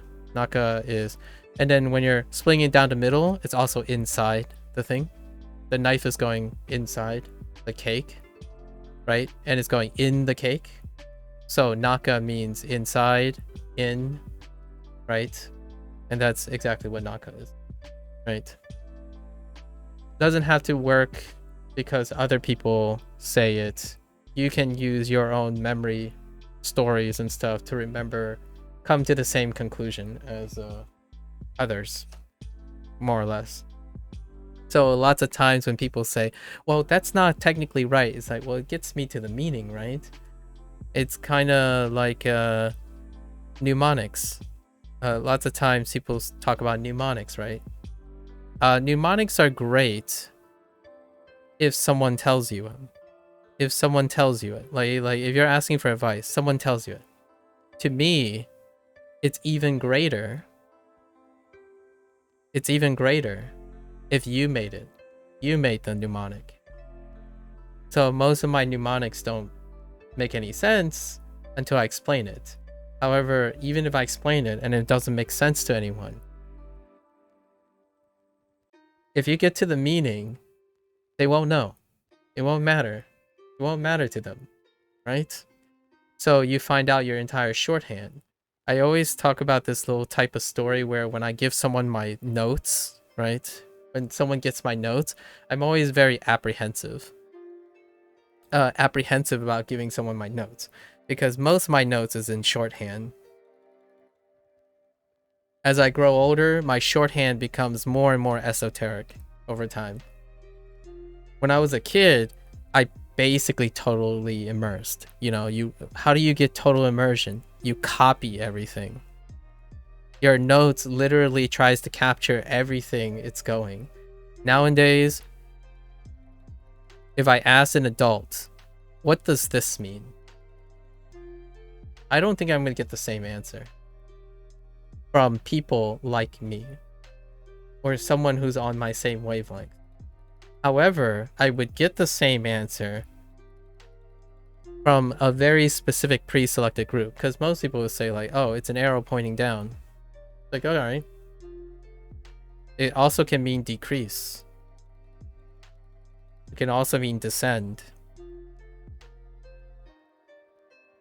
It could be an arrow. You can see a chandelier. Yeah, you can see a chandelier, right? And to me, I think that is so wonderful way of learning a new language. If you can talk to other people, create memories, like why like one of the gold standards is to acquire language, you get to talk to someone, right, in that target language, and that exchange, but you're also gaining stories, you're gaining memory from it, and it's emotional, it's tackling. So honestly, yeah, it is a gold standard, but not everyone has like a native speaking Japanese person who's willing to sit down and spend most of their time talking at a level you can comprehend while creating new memories. So my best advice, honestly, unsolicited advice, is to find as many tools as you can to mirror your natural creativity in creating memories, right? And for me, streaming Duolingo is it. Like, I honestly think most of the things I learned from Duolingo is not necessarily because of Duolingo's design, but it's because I'm sharing that experience, right? It's so difficult to get enough tools to do that without you becoming too lazy to create. When you're reading flashcards, if you're a special person that is creating memory from the flashcard, it'll work like gangbusters. If you're a person who literally sees the flashcards and literally see those words, it can only be as effective as the literal flashcard. It can no longer transcend, in my opinion, it doesn't transcend beyond that. So Duolingo, absolutely. This is contextless sentence building, right? It's contextless. It is literally contextless. You, as the user, can provide all of that. You can provide the context. So, yes, the tool doesn't do that for you. And a lot of people wish Duolingo provides context. They wish Duolingo provides an entire story and all that stuff. That's great for learning, but acquisition is what most people are focused on in the long run. Their goal is acquisition, and acquisition leads to output. The downside is eventually you're going to have to do this. You're going to have to do all these things for acquisition. So someone asked me earlier, this is like a digression to a post someone asked. They asked me like, what did you learn? What did you remember? Is it worth my time committing? And overall, my answer to that is most of the tools you have for language learning is helping you learn the language, your target language. Acquisition is ultimately when you start doing things beyond what the tool does. So a great way to kind of like trick yourself to doing that is use tools that provide different things. In my opinion, use tools that provide different things, non-overlapping things. Because when you use a tool that doesn't provide one thing, right? It doesn't do one thing, does not. You have to do it. The person you have to do it. And then use another tool that provides everything else except for the thing you practiced, and so on and so forth, right? So the idea is you as a person will then hopefully become creative enough where you don't need any of these tools anymore. All these tools just go away. Like it's gone, right? Because every tool did something to aid you in doing other things. And then eventually you can do it all by yourself. That, at least that's the idealistic point of view. So what am I doing? When I'm using Duolingo, I also practice, or kind of practice. Yeah, I also practice all the skills it doesn't do. It does not do with it. And Duolingo has given me a lot of things to think about that it does for me. And I take that into my other tools. So like when I'm watching anime, I kind of sometimes I kind of think of it like, oh, okay, there's a scene. There's a scene, let's say it's a 5-minute scene. Well, first, I'm like, okay, well, it's already provided all the context in the story. So instead, after that 5-minute scene, I create a word bank. It's like, okay, what are all the words that I remembered? Let's just write them down. And that's it. Because Duolingo does that fantastically. So I'm taking what Duolingo already does for me every single day, and I'm practicing it somewhere else.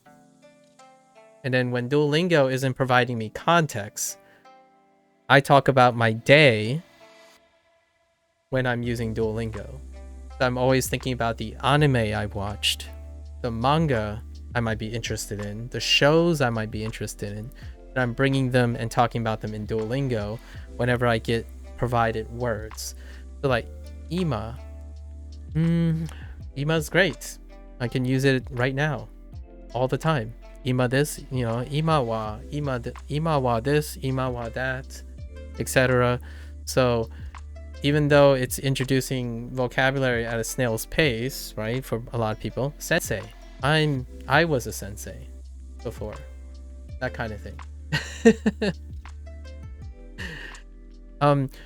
It's not a perfect thing, but generally speaking, I'm trying to keep myself engaged, regardless of whether a tool is doing it or not. I like evaluating tools and things by bringing all my experiences. If you can engage as much of yourself as you can, that's where memory is. The reason why I believe in this engagement by tackling experiences is, okay, I'm not a psychobio guy or a neurologist as a disclaimer. However, I know a bit about how neuronal connections are done, like very loosely, neuronal connections, right? And how the brain physiology is, a little bit about brain physiology and how that is associated with memory, like memory establishments and recruitment so to speak, right? And the idea is if you can link and associate new information with old information, typically both physiologically and psychologically, these things will become stronger. Like the physical connection between them will become stronger. And right now, the loose way of how I understand, I'm very loose. I only have like maybe a year or like a basic class on neurobiology, right?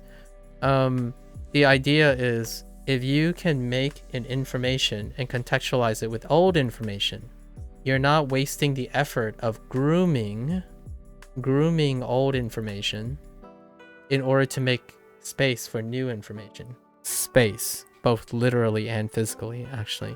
So the things you choose to do, the memories you try, I am linking and layering all of my Japanese with my Fujianese, my Mandarin, my Cantonese, my Spanish, and my English.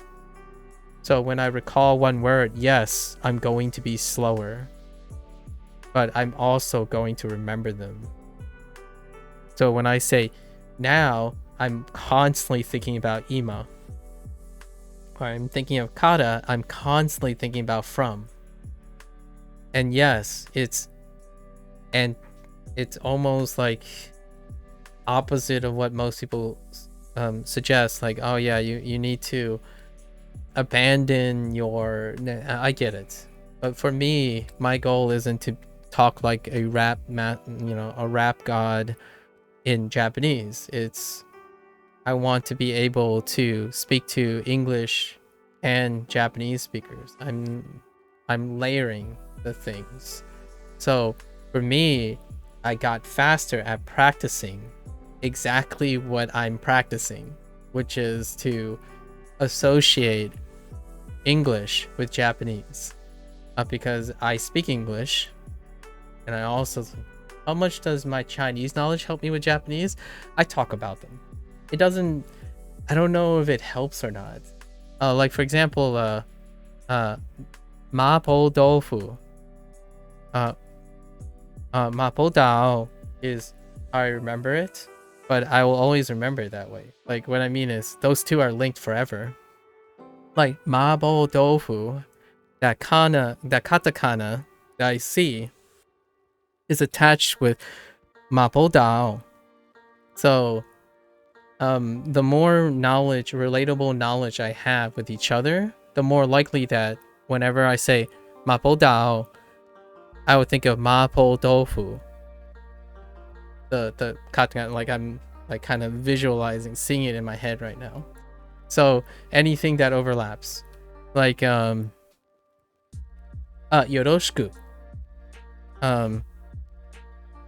Yoroshiku is like nice to meet you, right? And I'm not even saying it like it translates to nice to meet you. I would say yoroshiku just because it's the same as why I don't actually even know how to say, see now I don't even know how to say nice to meet you in Fujianese. So because I don't know how to say nice to meet you in Fujianese, I might ask my parents how to say nice to meet you in Fujianese. And then I'll learn Fujianese because I was curious about linking yoroshiku to nice to meet you in Fujianese. That's kind of the idea, right? So if I don't know the things, then I'll go out and learn them. If I learn one thing, I get solidify the other two things. Having Chinese paired with English really is overpowered from a Japanese learning perspective. That can be. I think so. However, I think you can pair anything with your stuff. Like, I think the most successful thing that I've ever gotten people to do whatever they want, right, or feel like they're up for whatever they want, is like, for example, someone doesn't like doing groceries. Like, let's just say they don't like doing groceries, right? But this person loves saving money or figuring out how to save the most money. So instead, we engaged in saving money in the act of doing groceries. And then over time, they can choose to like dissociate for them. So yeah, it's not the best, but you have to grasp with whatever you have, right? You know what I mean? Like that's kind of the thing. Like let's get to the core of habit formation. I like habit formation. Learning a language is a habit. It's gonna have to be a habit because it's a lifelong thing. It's a life skill. So oftentimes coupling things you know how to do with things that you need to establish, that's the same element. And things like overriding bad habits, I'm going to put bad habits as quotes because I don't see habits as being bad or good, but not appropriate at the time or not sustainable, right? Because if you have a bad habit, it's usually a habit that you can't sustain anymore. The difference between a bad and a good habit is one leads to undesirable consequences and the other doesn't. A habit is still habit formation. You can lump this together. You like, let's say you like playing video games. This happens a lot. Like, well, guess what? I can probably say like, hey, you know what? What if I told you there's a chance, just a chance, that if you go out and touch grass for 5 minutes before you go on a video game, it might change the way you play a video game. For better or for worse, would you be willing to do that? Right? I'm not making guarantees that it's like, oh yeah, touching grass for 5 minutes outside is going to improve your video game. That's like, that's sensationalism. But the idea is you're tackling that person's curiosity because the video games like possibilities. So you're tackling what they enjoy about video games, like discovery and stuff.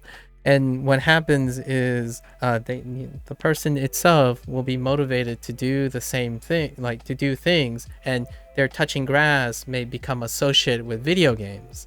So then eventually you get to the point where they were like, yeah, I should go out and hang out in the sun for 5 minutes before I play video games. So kind of, it works that way. When I go outside, I might be inspired to play video games. So that's kind of the same deal here, but only now I'm contextualizing it. So whenever I'm thinking about an English word now, like when I'm eating, I'm like, Gohan. But I'm also Gohaning. So I go upstairs, I'm having ban gohan, right? Ban gohan o tabemasu. Or I guess ban gohan o tabemashita, right? When I ate dinner, what was in my dinner? Well, I saw rice. It's obviously gohan as well, right? There were peas. I can't say peas yet, so let's go and look for peas. So the idea is now the habit for me is I tell people I spent about 700 hours on Duolingo learning Japanese. But really, when I describe what I'm doing each day, some people might actually call it total immersion. Like, I don't stop thinking about Japanese. I was watching an episode of Loki season 2. Loki season 2, and I was thinking, wait, would Loki be translated to Akuma? It's like, could I call Loki Akuma? And the only reason I know Akuma is because Akuma is coming out soon for Street Fighter 6. That's kind of the idea. I literally continue to want to engage in Japanese. Japanese is no longer tiring. It's not a chore anymore. It's not exhausting to think about Japanese. So like when you are apologizing for making it difficult, that's so normal. Like every single second when I'm not doing Duolingo, Oh, it actually dropped? Oh, I didn't know if it was today or tomorrow. Sub-Zero, yeah. Oh, okay, Sub-Zero. Thanks for cheating on me with Akuma. Thanks, Sub-Zero. I'm just kidding. Definitely enjoy that. So, yeah. Duolingo is a tool. It's a means to an end. Eventually, your goal, in my opinion, your goal, right? Like most language learners, is one day you get to create things. You get to create words, even. Like, what I mean by that is, I just said gohaning, right? Gohaning. That's Japanglish. Like bangohaning. I'm eating dinner. But the thing about bangohaning is you know how to say I'm eating dinner in both languages. But you're choosing to bangohaning is because you're creating things now, in my opinion. I tell Japanese people that my goal is able to speak in Japanese people only, I tell Japanese people that your goal is able to speak in Japanese, speak only in Japanese with Japanese people. Wait, just like only use Japanese. Yeah, I understand. Yeah, I understand. Yeah, 2 Japanese people. Yeah, and you got to prepare yourself for that, right? You got to prepare for yourself for that. My goals are different, so let's share the goals. I don't really think of a goal. Like there isn't a goal for me, I guess. I guess my goal is to learn some Japanese.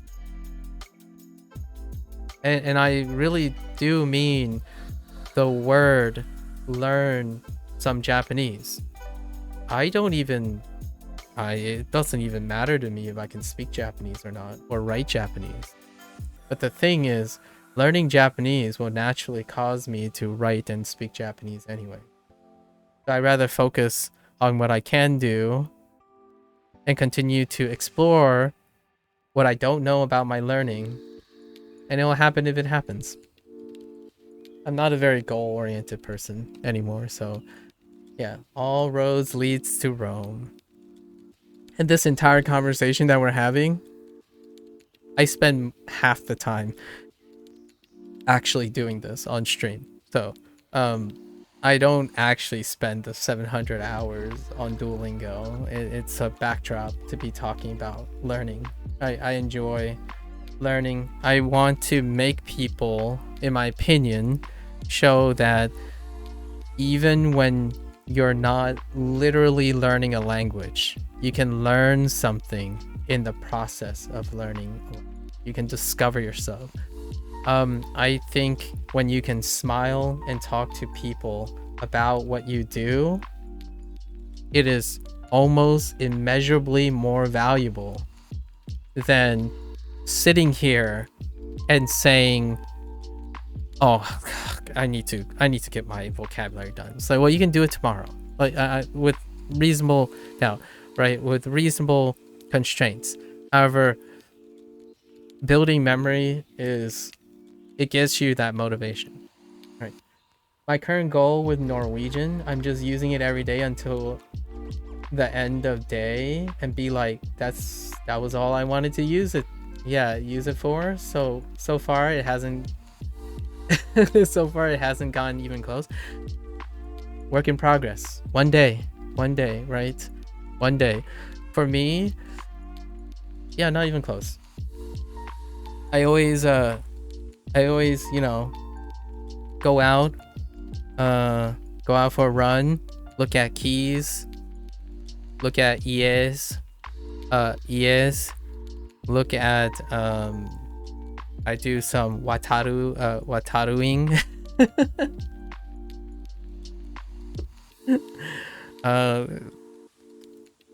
Tenki, right? Go out, look at the sky for Tenki. They just keep going, and eventually it'll be there. If it's not, All the fine EAs. Yeah, all the fine EAs. Get on my pasokon, right? Pasokon, in my seki. And talk into, I don't know what a microphone is yet, so we're gonna have to work on that. Type on my keyboard. I don't know what a tablet is yet. Using my pin and my mouse, right? Use my meh. Use my meh and my mimi to listen to ongaku o kikimasu, right? Mizu, right? I don't know how to say bottle yet, so mizu. This is water, I promise. Water. What do you feel about the potential for music to help? That's a great question. For me, music is kind of like my sound source.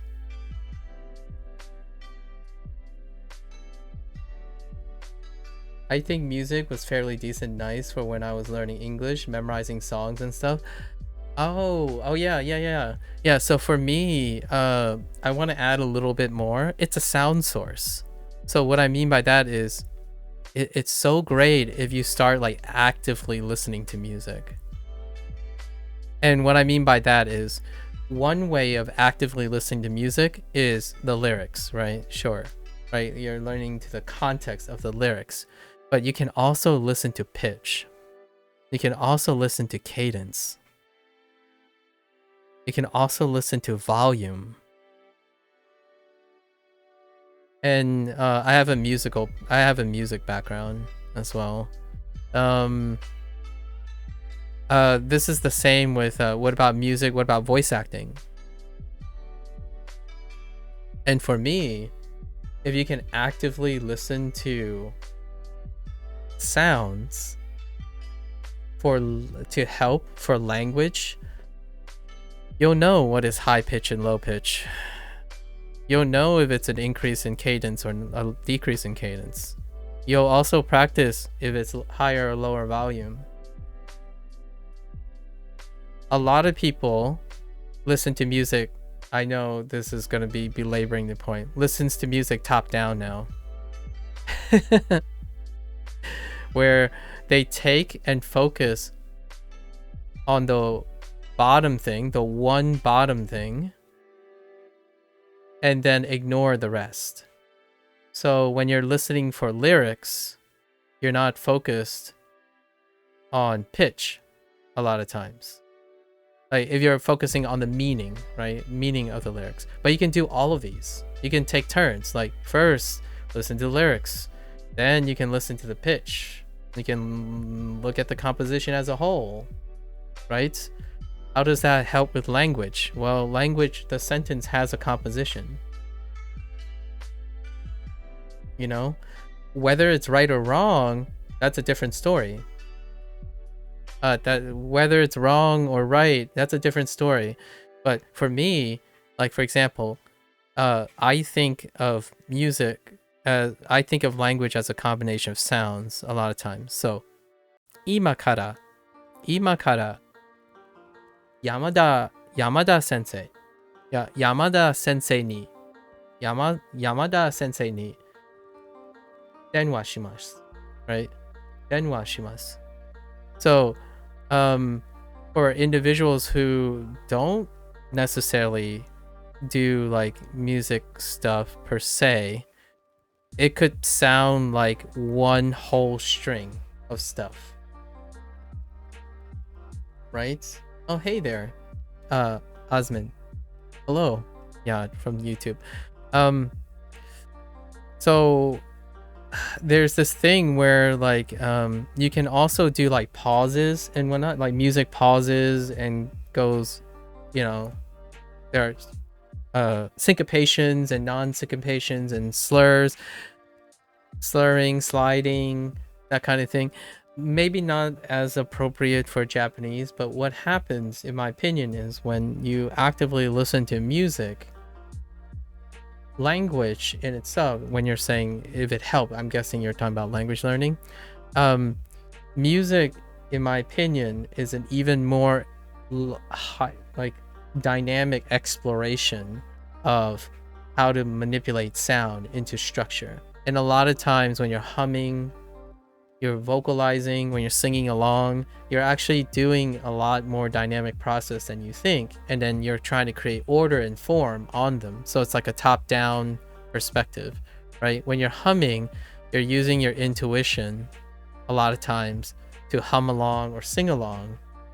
And then eventually, if you actively do that, you can actually deconstruct it. So now if you're saying ah and ha, ha, ha, ha, ha, ha, ha, right?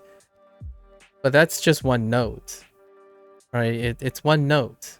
You can, how does it help? Well, when you hear someone say like gurai versus gurai, gurai, gurai, you'll be able to hear it because you were actively listening to music already. The music, you can clearly hear a pitch difference between gurai and gurai.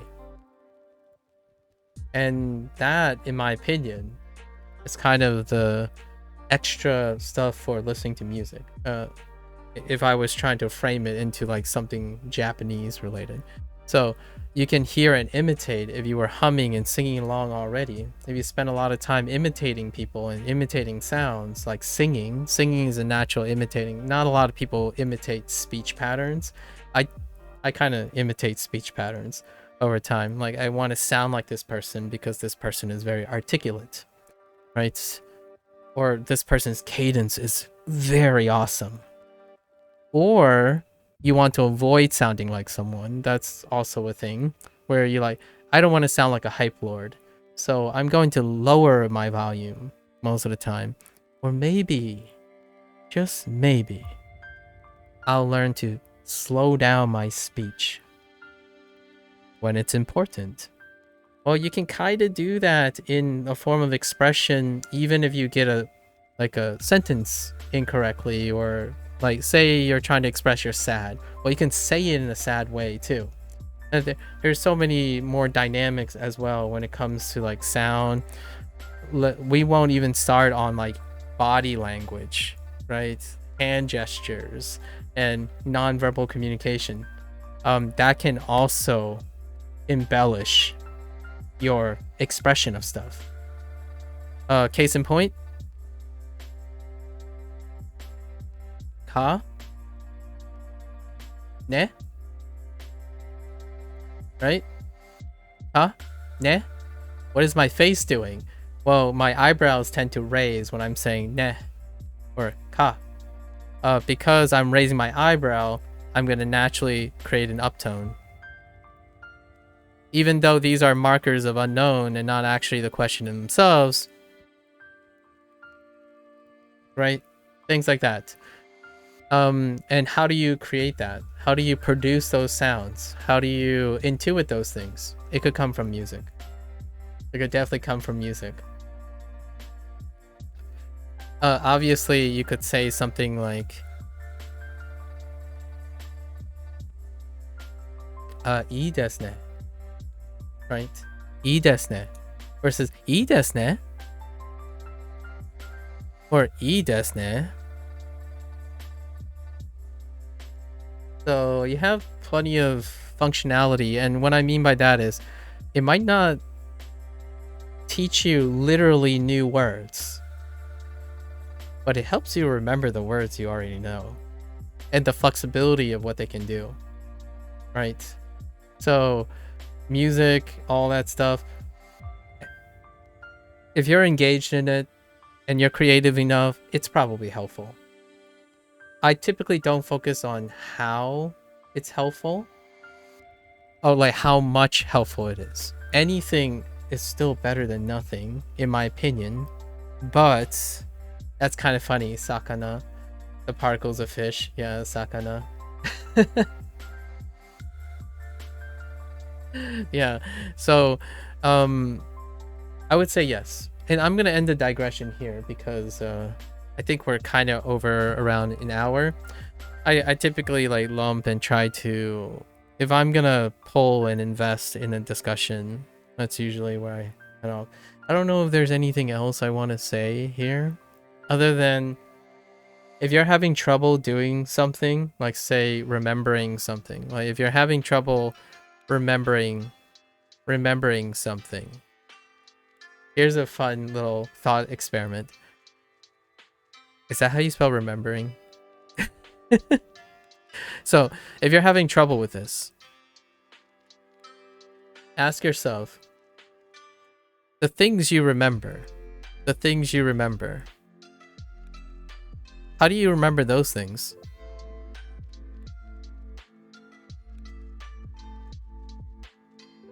This is a great thought experiment, by the way. So if you're having trouble remembering things, how do you remember them in the first place? Think about the things that you remember best, right? You remember best. And and then how you address those things, right? For example, there are some obvious ones, right? Recency is a great one, right? That's pretty unadulterated. If it happened recently, you probably remember more of it, that type of thing. But then you ask yourself, well, how do you make it recent? If you remember things that are recent, then what are the ways you can do to make it constantly recent? The answer might shock you, in my opinion. Most people would say, oh, you just practice every single day. Just keep practicing. Like, but then ask yourself, how? You're not going to go 24/7 practicing, are you? Right? So how do you practice it? And how does that work? Like, what works so far? You're going to have different answers based on the person. Some people say, well, I set 1 hour aside on Anki or something, right? What if I told you one of the interesting things that most people don't do about recency is what I call microdosing. So instead of focusing on an extended time, you attach whatever it is you're trying to remember. Say the word is sakana, right? Sakana for fish. Oops, struck order, my bad. Right, sakana, the kanji for sakana for fish. You can microdose it. What is a way to microdose something? I don't know. Attach it to water. I'm gonna drink this bottle of water. And I'm gonna think about mizu. And what do you find in mizu? Or umi? Sakana.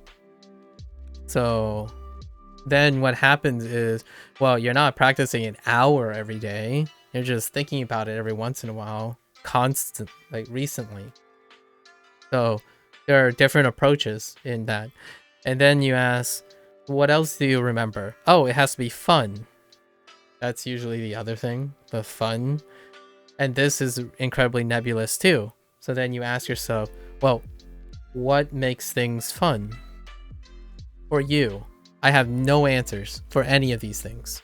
This is not these are thought experiments. So what is fun? Well, a lot of people say like challenging. This is a common one. Like it has to be challenging. Okay. Well, you ask yourself, the tools you are using, are they challenging? For the record, most of the time the answer is actually no. Hey, I peeked my head in. What is fun? Exactly. What is fun to you, right? A lot of people would say challenging.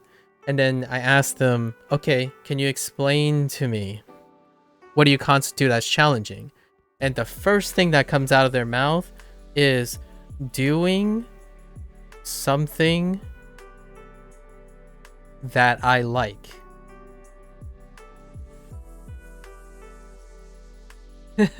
Two people.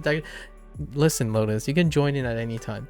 Doing something that I like, that's not challenging to me, honestly.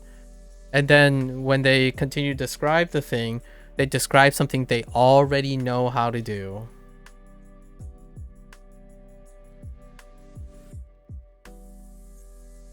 If you already know how to do it, do you think that's really challenging?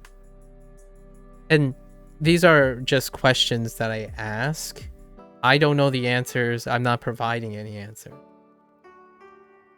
Challenging sounds like something you don't know how to do, right? So the question is, then eventually I get to the person where it says like, so can something you don't know how to do,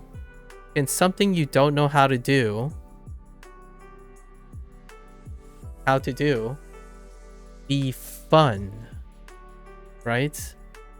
So we've gotten to the point where like, don't know how to do it.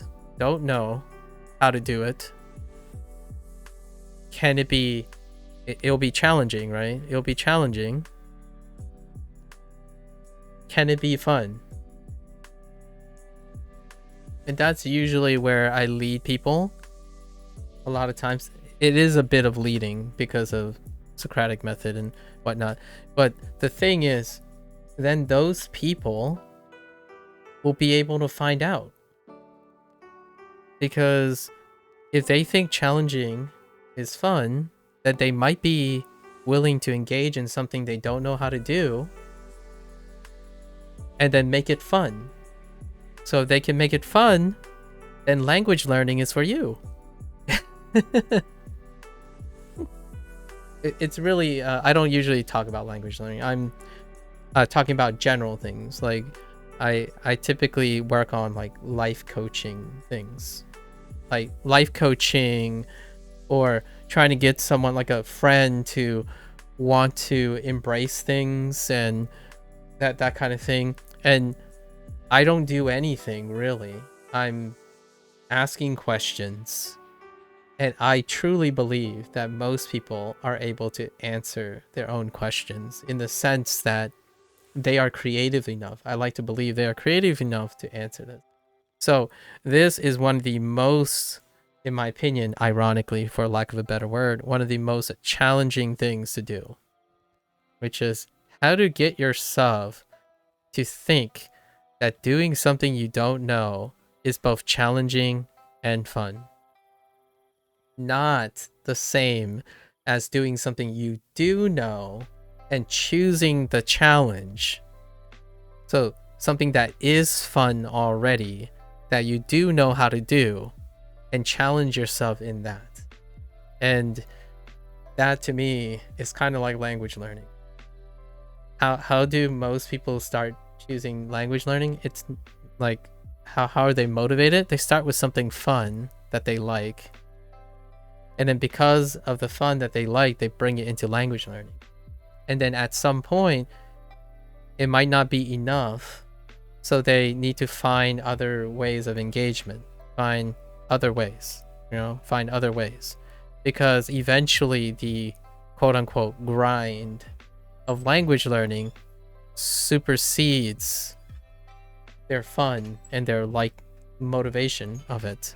And oftentimes this type of thing, this type of like cycle of questioning can get them to become creative on their own. When someone asks me directly, if anyone like asks me directly for, I don't know, for ideas, I first ask them questions, right? I need to know, hey, is there anything else you do for fun? Right? What else do you do for fun? Could be video games. All right. Can you relate video games to the thing you want to do? So the whole time going back to way to the first point of all of this, the goal I'm reaching is I want to leverage the person's experience and then evolve or change, like grow and build on that experience for whatever they want. So instead of spending so much time pretending like your previous experiences don't exist and then learning a new thing because it's new. The new thing, you can make it almost feel like it's an old thing that you're building on. So what is learning Japanese to me, for example? What is learning Japanese? I'm going to tell you now, I learned a lot of English. I learned a lot about English and about all my gaps because I've become complacent about my English. So I've constantly talked about English over the length of my Japanese learning. So whatever I learn in English is attached to Japanese. What's a great example? Amari, we just talked about this. I just talked about this with Lotus. Today, nanimo, right?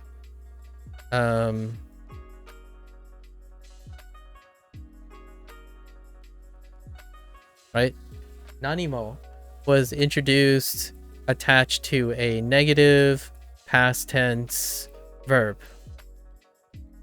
And my first thought was,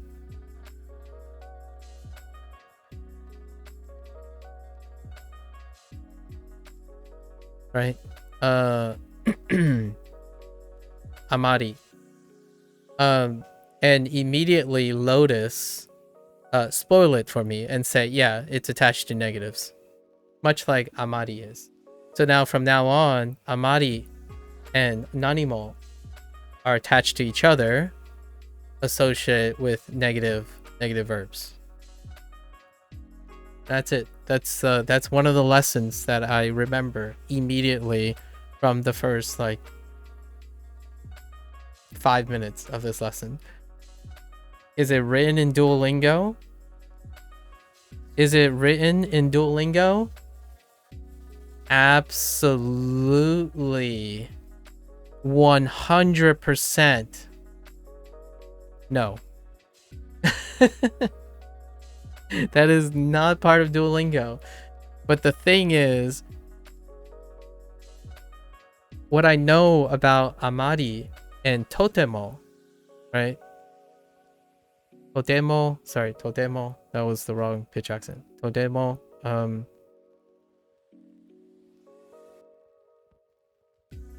right? Oh, actually, yeah.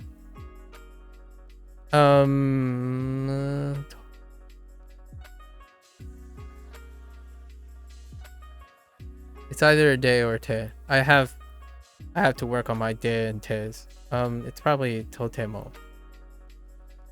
Yeah, Totemo. This and this both translates to very, or it increases the degree of something. Increases the degree, so it's up very, right? It's the up very. However, Totemo and Amari are used. This is negative and this is positive for a degree, to extend the degree of something. So because of that exists in Duolingo almost exclusively, because you're observing things that are there and aren't there. So you have to be aware what isn't there as well as what is there. And immediately when I saw Nanimo and suddenly is negative, I immediately thought it's probably the same situation. And of course, Lotus already spoiled that for me. I was gonna look it up this in the evening, and that stuff is exactly what I mean. So, nanimo, mada something, nane, naru. What is the last thing? And I'm guessing mada is already or still, and then I don't know. Shira. Oh, shiranu. Okay, is that shiranu? Is it kind of like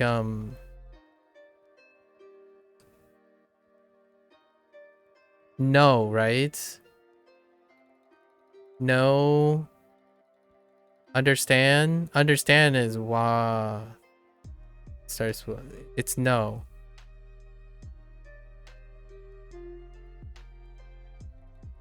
Oh, it's a negative term. Oh, okay. Oh, it's a negative. Oh, okay. Got it. That's a good place to stop. I think that's a good place to stop. I'm honestly, what is the take-home message? Let's just end this with a take-home message. The take-home message, in my opinion, you're not 100% what kind. Okay. So, take-home message. This is gonna be a brain thing. When you make connections, you are quite literally and figuratively making connections in your brain. So in my opinion, creating as many associations, even more so if you created those associations,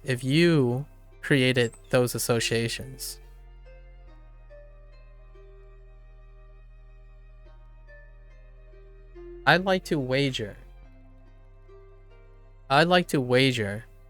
that over time, these associations will be faster than you think.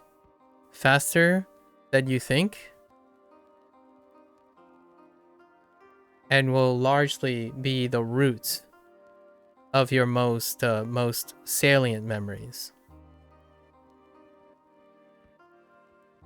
And that's kind of what I'm trying to demonstrate live. Where, yeah, I could spend 3 hours talking about Japanese but not actually learning Japanese vocabulary, but at the same time still get to where a lot of people would spend a disproportionately a lot of time trying to grind their way and feel unhappy. Like unhappy, constantly looking, prescribing to tips and tricks like hacks and stuff. But at the end of the day, I think if you can get someone, inspire someone to be creative, that psychological ownership and personalized memory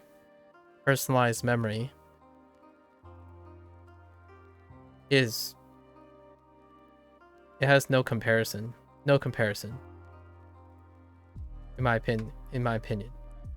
What can compare to your own memory, your own personalized memory? Really no one, right? You yourself.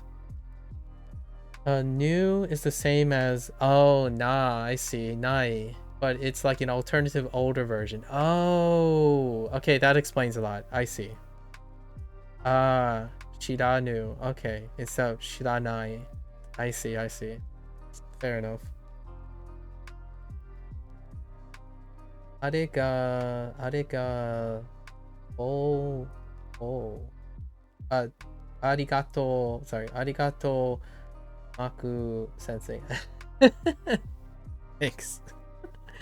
But for me, that's probably the take-home message. Don't underestimate yourself. I don't want anyone to underestimate themselves. If you're stuck in somewhere, ask yourself what already works, and how can you build on top of that. I think anyone who's gotten to this point, if you're learning a language optionally, you have so many things that already work and you can build on top of those. Having someone come by and something or some tool that tells you you should stop doing things that already work for you without adding to it, it's kind of like spending a lot of time undoing yourself, in my opinion. the idea here is to engage in building on those things. We all start in different places, right? We all have different educational backgrounds, exposures, but there's something that already works. Spend 5 or 10 minutes engaging in new things, but working on those things that already work. I really earnestly believe that there isn't anyone who's so deficient in experience that they are incapable.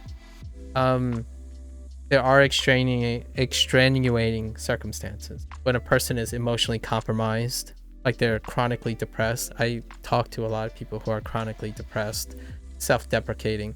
That's a whole different ball game.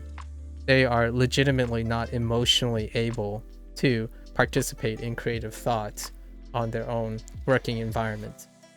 That's a different story. But when you're voluntarily doing something, generally you probably have something that works. And it's always worth investing time into adding more to it. I haven't learned like this ever. I think the last thing I want to thank is everyone else, right? I want to thank everyone else for their input, because my experience with Duolingo is that I've learned a lot of other people's techniques, and slowly but surely I'm testing them and integrating them. And Duolingo itself, learning it this way, dude, I don't remember learning this way. I told the first couple, like people like Indy and Lotus, the one thing that makes me really enjoy Duolingo is that it makes me feel like I'm 10 again. Some people think this is beneath them, right? Some people might, I get it, the whole pride and arrogance and thing, that learning something as fundamental as this, rote memory strategy, is beneath them, right? But for me, it's an opportunity to build on this. I don't remember learning like this since I might even go back to when I was 5 years old. Like when did I do this technique? I learned all my multiplications. I learned multiplication and division. I talked about this. I think it was when I was 4 years old. My parents gave me a book on multiplication and division. And the way I remember multiplication and division was literally memorizing the table. And eventually memorizing that table allowed me to build more meaning on top of that. So that provided the advantage. It doesn't matter if I didn't understand that, I don't know if you guys ever seen this table back in the day, but it's like, it lines up like this, right? And then it's like a grid, and it tells you all the results of the multiplication, and then you do the reverse for division, using like multiples on the axes. And I had no idea what they meant. Like, I didn't know that 1 times 1 is 1. Like, what is that concept? But what happened is I have a memory. This is XP. And because I have this concept, I can attach meaning to this concept. And that's what Duo does best. If I had to say something that Duo does best, it gives you this quote-unquote weird sentence. Most people would think this is weird. I actually agree. Most people would think this is weird, and I agree it's kind of weird. It provides me all the context with all the words and some sort of meaning that I can flip around. Any way I want, right? Like, how do I go from this to what you call it, a natural sentence? Well, that's the fun, isn't it? In my opinion, right? Tanoshi desu. Ne? Right? Tanoshi desu ne? How do you go from something weird to something natural? It's part of the game. At least in my opinion. So that's where the fun is. I think a lot of times what this feels like for a lot of people is I'm wasting my time, right? I sort of feel that. I sort of understand. Like, why do I need to learn this first when I can just go to the natural sentence, right? Why waste time on learning an unnatural sentence? Well, you can. Go for it. Go for the natural sentence first, right? For me, how do I know this is unnatural? Well, I'll go and look for natural sentences. But the thing is, I know what's unnatural too. Is that useful? It can be, actually. It's only useful to the person who tries to make use of it. So from now on, if I think of this sentence, I can probably find the natural sentence if it's unnatural. Because I already wasted time remembering a specific structure. It's kind of like the people who talk about, oh, don't start with the mas form. Start with the plain form. It's irrelevant to me. It's a process. Eventually, everything will be relative to the mas form. If I start in the plain form, everything is relative to the plain form. So what is the natural way of learning Japanese? Some people say you have to learn Japanese by starting with kana. Well, I didn't really do that. I did like half and half. I did some kana some days, and then I did like a kana every like two lesson sets. Eventually you'll get it done. What happens is as I'm learning kana and I'm learning new words, those new words became the source of my kana. That's legitimately how I remembered it. Like, for example, the cheapest way is how do I remember what how do I remember what is, right? The first letter, Romaji, right? You can start with a Romaji. Then you can do Hirakana, or you can remember as O.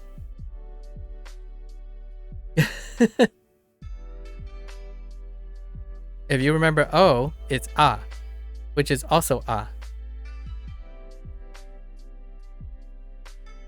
There you go. Right? How do you start with eto? Right? Eto, no, ie. Ie is fantastic. So they introduced ie really, really early, and you don't even need the ie. Here's your I example. E and e, right? E and e. So you always remember these kind as well. Kind of thing. Examples. Not a waste of time if you don't let it be a waste of time. In no way am I saying this is easy. It's easy, hard is dependent on the person yourself. You have to ask if it's easy or hard for you. For me, it's second nature. Yeah, that's the spirit. All right. We'll end this section and then we're gonna continue our lesson. Today's a half day for lesson learning, so I have plenty of time to digress. So I wanted to take the opportunity to talk about some techniques or perspective or mindset that could inspire other people to do whatever their version is. So there are no hacks. I didn't reveal any hacks. Just some thought experiments that I hope other people can spin it in their own way and make language learning fun, engaging, challenging, and very memorable for them as well. Imagine learning Japanese with Hanzi first. You're gonna have to tell me how that feels, Gabriel. You can do that, Gabriel, since you're already learning related things, right? I can no longer do that because it's already too late. But I would love to hear how someone uses Hanzi Hanzi for Japanese learning. I'm gonna learn English again with Japanese though. That is going to be fun. Okay. 後で同僚に電話します。 Okay. Like most things, I gotta take a quick bathroom break before we continue. I'll be right back.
As I went up the stairs, right, to the toilet, I kaidan o agashimashita. I went up the stairs. There's actually 2 flights of stairs.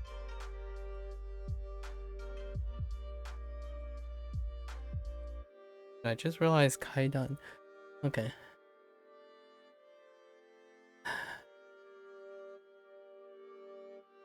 Okairi nasai. Yes. Okairi nasai. Arigato. What is it? Wakairi?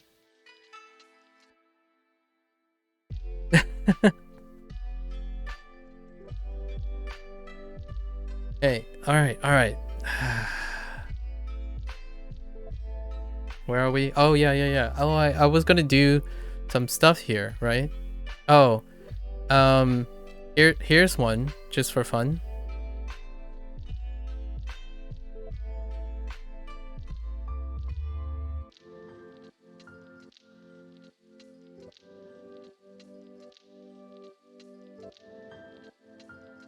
Oh.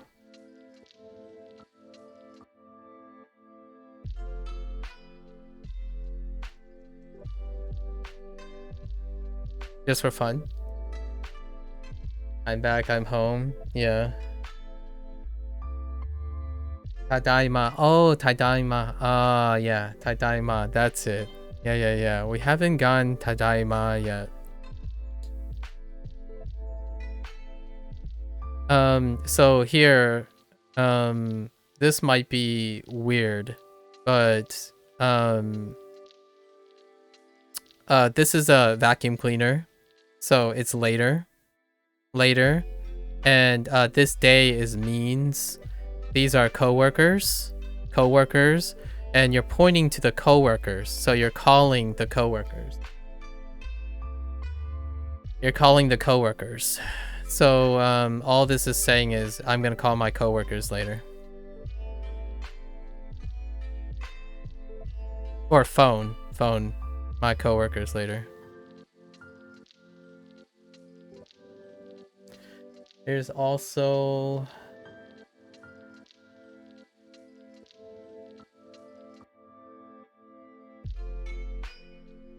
oh yeah, modori.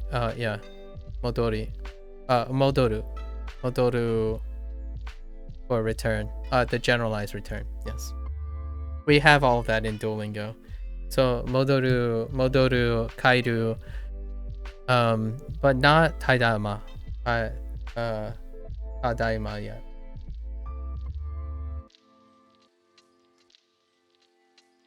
Juni, I don't know what that other thing is. Juni something. Yon ipun. So the time? I'm guessing that is the kanji for G. No. Or it's supposed to be the kanji for G. Maybe you're saying 1241? I don't actually know the kanji in the middle, Gabriel. It is a counter though. It's 1241.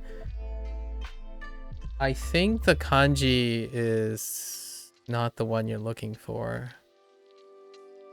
I think you're looking for this kanji. G. I don't know what that kanji is. Oh, it means hour. Okay. I don't know for sure, but usually they use o'clock. So this is for o'clock. G. So it'd be Juniji. Yeah, Juniji yon ipun. Yon ipun. Yeah. Oh, sorry, not 41. Oh, you're missing 41. Oh yeah, you're missing the Ju as well. Yeah, yon Ju ipun. Yeah, yon Ju ipun. 1241. Yes. So like and then G into yon Ju ipun, right? Yeah. It's still understandable, by the way. Just so you know, Gabriel. Like, much like the way I treat English, Gabriel, I knew what you meant. Even if it's like that's the whole idea, right? Writing Japanese also mean that you'll remember it as you're doing it, right? So I already knew you were trying to express time. Even in that small phrasing, I had enough context to know that you were trying to tell me the time. So that's kind of like learning English 101 or learning any language 101. If you try to write something and it's good enough and it's comprehensible to both parties, that's where the magic happens. And I appreciate you attempting to challenge my understanding, which is good because it helps me, it reminds me of what isn't and what is at the same time. So I knew that even though I didn't know what that kanji is, it's probably trying to express time. And now I kind of know what hour means, although it's really small, so I'm probably not going to attempt to. No, it's like a white block on the left side. The radical is so dense on the left side, on the left side of the kanji. We'll learn it later. I haven't learned the kanji for hour yet. Yeah. Thanks for sharing, Gabriel. So, yeah, I'm going to phone my coworkers later. I think that's good. Let's go. もう先生にメールしました。 Mo sensei ni meru shimashita. Okay. Suru attached to meru, which is email. メールしました。 Okay, so emailed. Okay, fair enough. Again,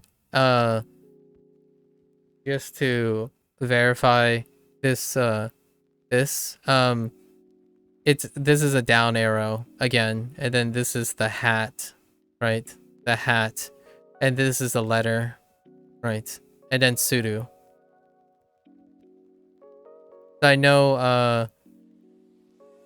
a down arrow can mean a lot of things, much like kanji can mean a lot of things. Down arrow, in this case, down arrow in this context is already.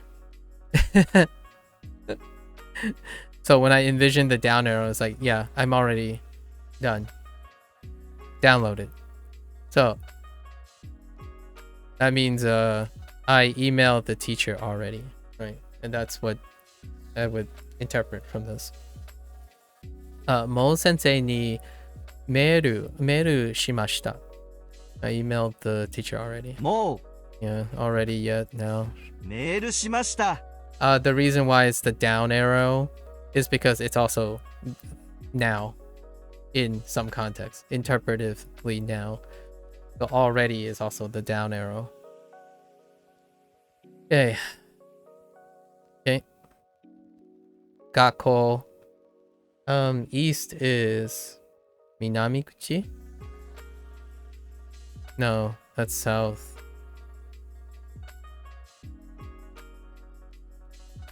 Kitakuchi. There's Nishi, west.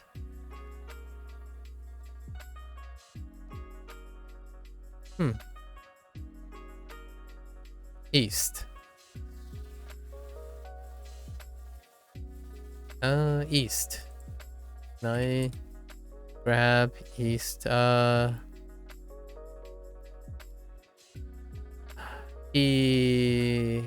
Higashi. Oh no. Higashi? Higashikuchi? Higashi. Right? Let me write this out.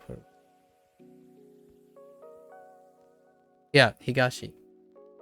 Higashi is east, I think. Right? Oops. Nishi is west. Kita.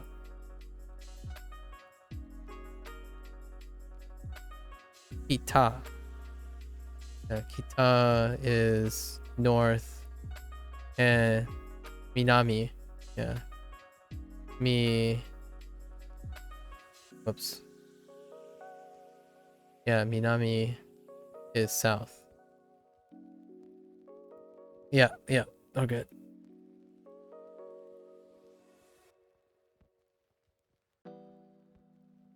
Oh, Nar.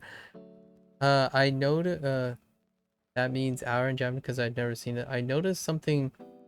Why is it that Japanese and Chinese just skip day, or in Japanese ning, which is 0, ning? Oh, why do they skip straight to 1? Oh, that's a good question. No idea. Maybe 0 has some sort of spiritual thing or pragmatic reason. Oh, 0 is relatively new concept in the world of math. Yeah, that's fair too.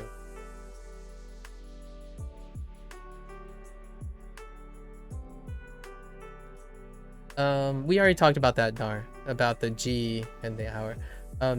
Do I have a favorite Chinese food? It's the thing that I ate most recently, typically, but the highest frequency Chinese food that I have had.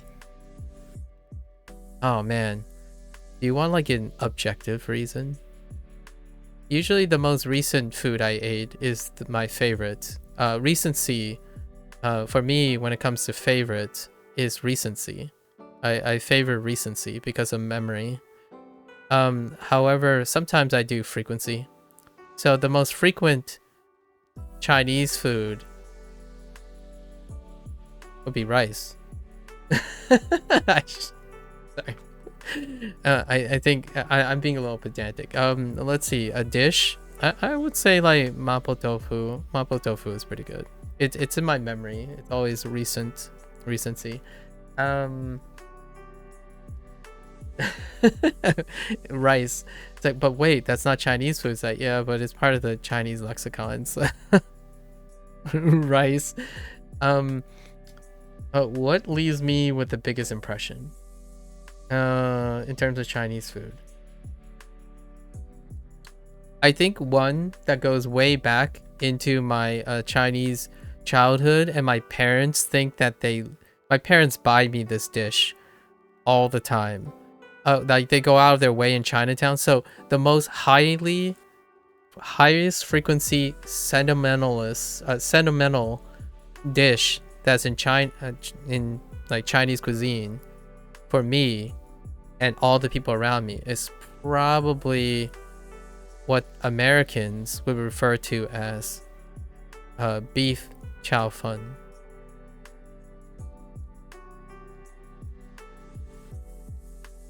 So, it's beef chow fun. Is probably the most reasonable take on it. It's what my parents think I love. It's also what I've eaten in my childhood. It's a recurring dish, and I like it. Oh, beef chow fun is probably the closest. Do you know what? And beef chow fun, the problem is it's a namesake, so it's not very clear what it is. It's rice noodles. It's rice noodles. However, it's these types of rice noodles. You know, like we're talking about like girthy sheets, right? And it usually has like bean sprouts, green onions. It's brown. It's very browned. So if you look up beef chow fun, you'll probably get the image. And it's Americanized. But my parents make it in a specific way, that kind of thing. To give you more attachment, in Fujonese, beef chow fun is nguni on. I don't actually know what it is in Mandarin. I wonder, what do you call it in Mandarin? Beef chow fun in Mandarin. Let's get a pronunciation here.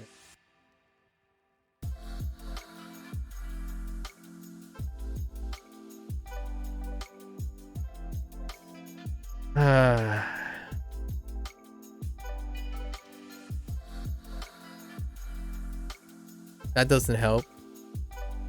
I can't read that. Okay. Second AI powered.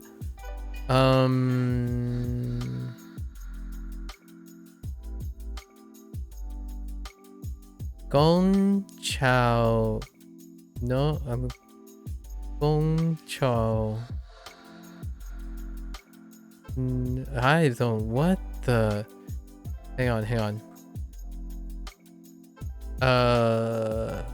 Man, this new Google thing is not very helpful in my opinion.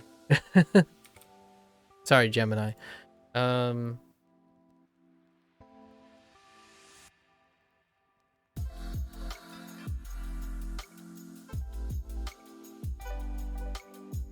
That's not right. Chow fun. I mean, the chow fun is fine. I don't know how they. How do you say beef? Let me see. Beef. Can I hear beef? 牛肉 牛肉. No, it's not 牛肉. 牛肉 chow fun. No. That doesn't sound right.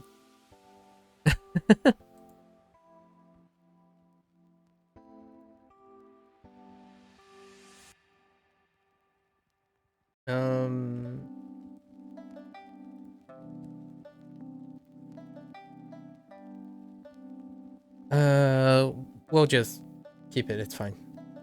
Does yakisoba count as Chinese or as Japanese food? Oh yeah, yakisoba. Yakisoba is chow mai fan. Probably chow mai fan. No, it might be chow mian. Chow mian. Yeah, chow mian is yakisoba. So yes and no, I guess. Chow mian is yakisoba. The name is Japanese, but they're sold in chow mian. Chow mian is the yakisoba. Rice be carrying, yeah. Real talk though, rice. Chow meat plus chow, nothing to be fun.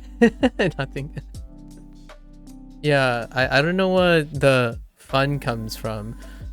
But it might have something to do with the rice noodle itself. Yeah, ngunik or gyuniku. Ngunik is gyuniku.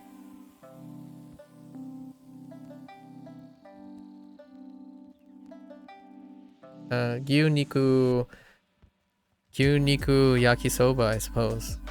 would be something like beef chow fun, but the problem is that's what type of noodles. But yeah, gyuniku yakisoba, gyuniku no yakisoba, or something like that would be the closest thing I would say in Japanese if I were to try to describe it with my limited vocabulary. Yeah, ngu is cow, nik is meat. So ngu, moo, right? Ngu, nik.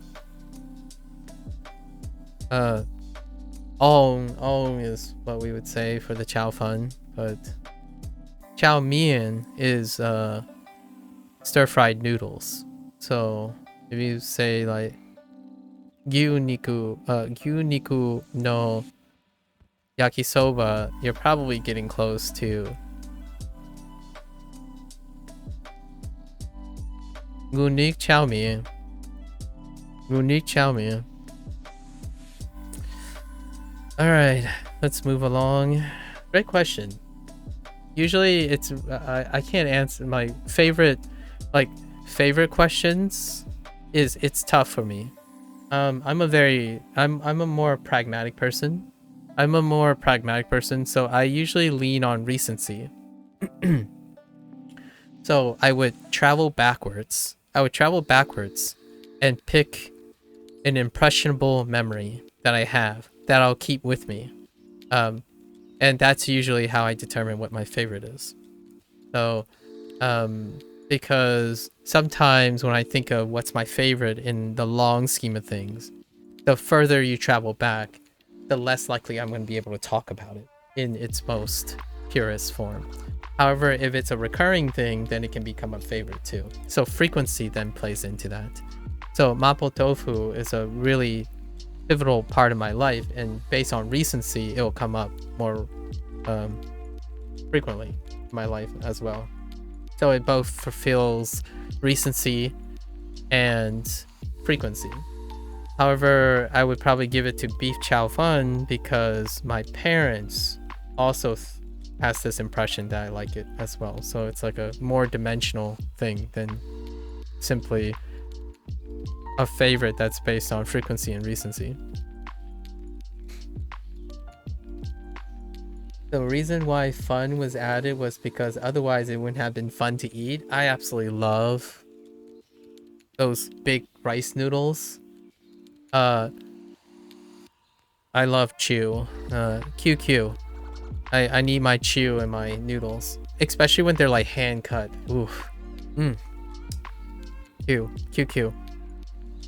スミス先生にメールしましたか？ We're bringing back Sumisu. スミス Sumisu sensei wa スミス先生にメールしましたか？ Okay. にメールしましたか？ Sumisu sensei ni meru shimashita ka? Okay. Did you email Smith, Professor Smith? 今日の授業を休みます。 Okay. 今日の授業を休みます。Is this different? Different definition? Where are we going? Absent? 休みます。 Oh. Okay. Neat. Alternative. I like it.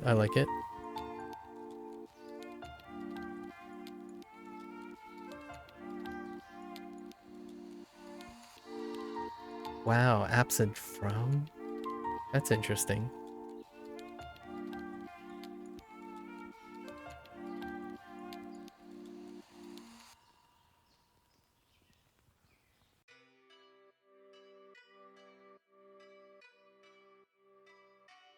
I'm going to be absent from my class today. From my class? Oh, no. Just kidding. from today's class. Yeah, 今日の yeah. 今日の授業を休みます。I'm going to be absent from today's class.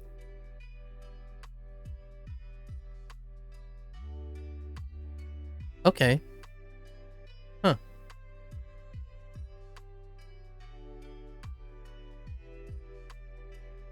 Hang on. Let me look up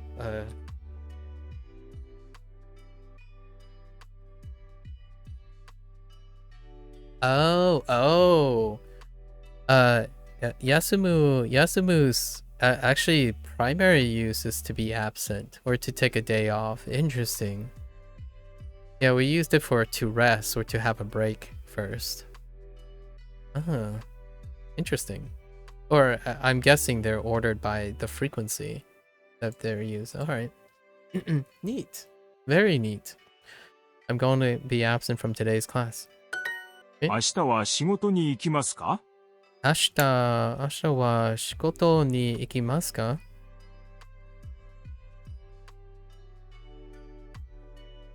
What do we have? 多分休みます. Nonsense. I'm probably gonna be absent. What the heck? What is this? いいレストランに行きました. I mean, you could play hooky and say this, but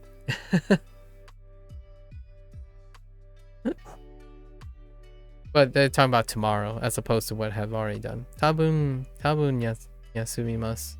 Sure. You're probably going to be absent. 先週学校に行きませんでした。先週学校に行きませんでした. Right? This is a whole unit on negative verbs. Wow.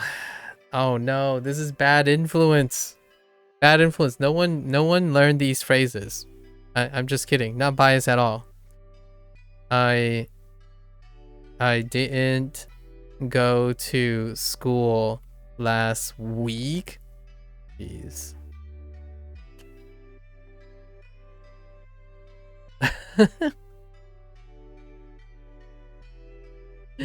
No one learned these phrases. You're not allowed to learn these phrases. Don't ever associate these words. I didn't go to... Oh, I mean, they could have had a reasonable reason. You know, a reasonable... Maybe they were sick. You know? Guai ga warui, right? Guai ga warui. Or, I don't know, why else would you? Let's think about... they could be sick, okay? That's fine. I'll accept an excuse for being sick, alright? They actually taught about catching a cold. So part of this unit was about, what are new vocabulary? Kaze? Kaze. And...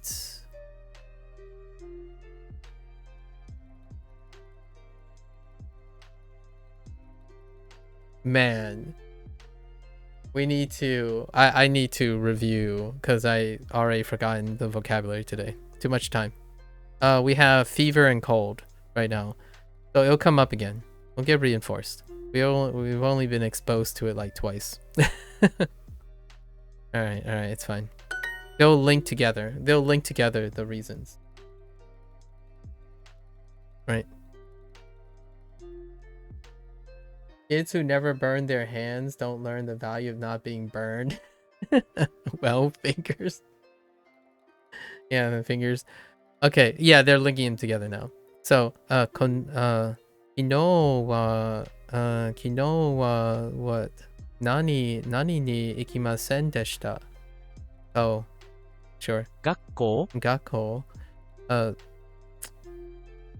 Kyo mo yasumimasu. Oh, they avoided. Okay, it's fine. This is still fine. We got kutsushita. Kutsushita, which is a sock. Sock. And then we have hosho Shoal. That's peppers. That's black pepper, isn't it? Shoal.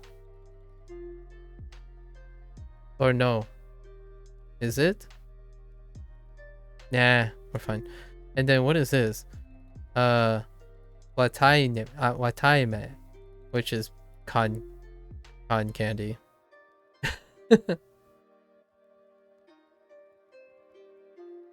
No, I do know that. I don't remember it because we just got it after 2 hours of digression. So, yes, we do know that. We have learned that, but we haven't practiced it. So it'll come up again because we haven't completed our lesson. Yeah.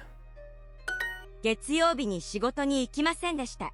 月曜日に仕事に行きませんでした。Sure. I didn't go to work. Didn't go to work. 月曜日 on Monday? Sure. ナオミさんのノートを借ります。Noto. Interesting. Or notebook, sure. Noto o arimasu? Interesting. 借ります。Huh. We got 2 predicate related things.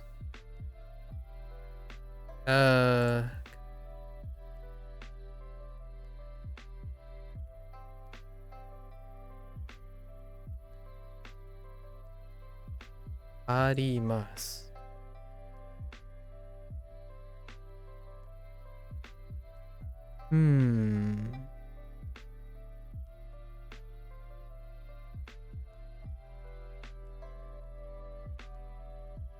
How does this work? Yeah. Kariru? Yes. Are there any other karirus? No, no karirus. Okay. To have a loan. Alright. Okay. So kariru is our new predicate. Yeah, kariru checks out. Okay, Naomi-san no noto o karimasu. Sure. Noto o karimasu. I'm going to borrow Naomi's notebook. Don't remember if you asked me, but did I play? No, I just mainly watch it now. I was an OG Street Fighter guy way back, but I stopped playing fighting games for quite some time now. I watch it out of legacy. Yeah.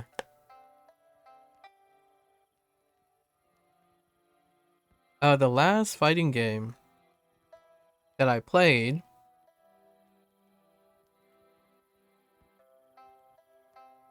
was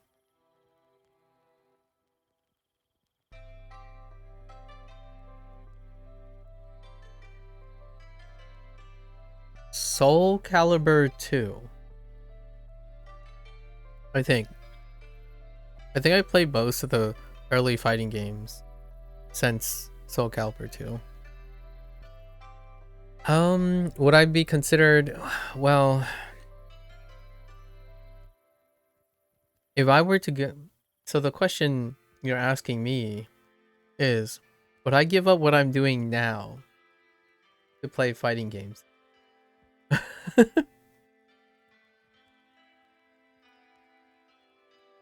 In terms of content creation, since I do this most of the time now, right? For content creation, it is very difficult for me to apply a lot of things that I want to do to fighting games. If you know what I mean. Well, I don't think I can replace Neverwinter or like a live service thing with fighting games. If you know what I mean. Like fighting games is inherently a PvP thing. So the things I do in the evening aren't PvP. It's been a while since I've PvP'd anyone. That sounded so weird. It sounded kind of lewd as well. I've only ever competed someone on the bigger stage, which is getting a job done or doing a 4-year or 5-year project or something. So things like competitive video games. Yeah, it's been so long since I participated in something that deals with PvP. I know a goober. I interact with a goober a lot. So I've learned a lot about Tekken 8, Street Fighter 6, MK1, King of Fighters, the current King of Fighters, Guilty Gear Strive.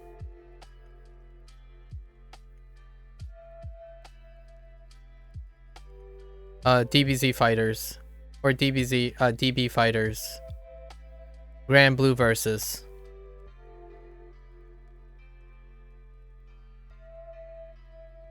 Grand Blue Arise, or Risen. I forgot what they called it. The relaunch of Grand Blue. Yeah. I found it hard to get back into myself the past 5 years, to be honest. Fighting games really so much investment. It is trending though. One thing I would have to say is if you're into fighting games, it's a beautiful opportunity right now. It's a perfect storm for people to get back into fighting games.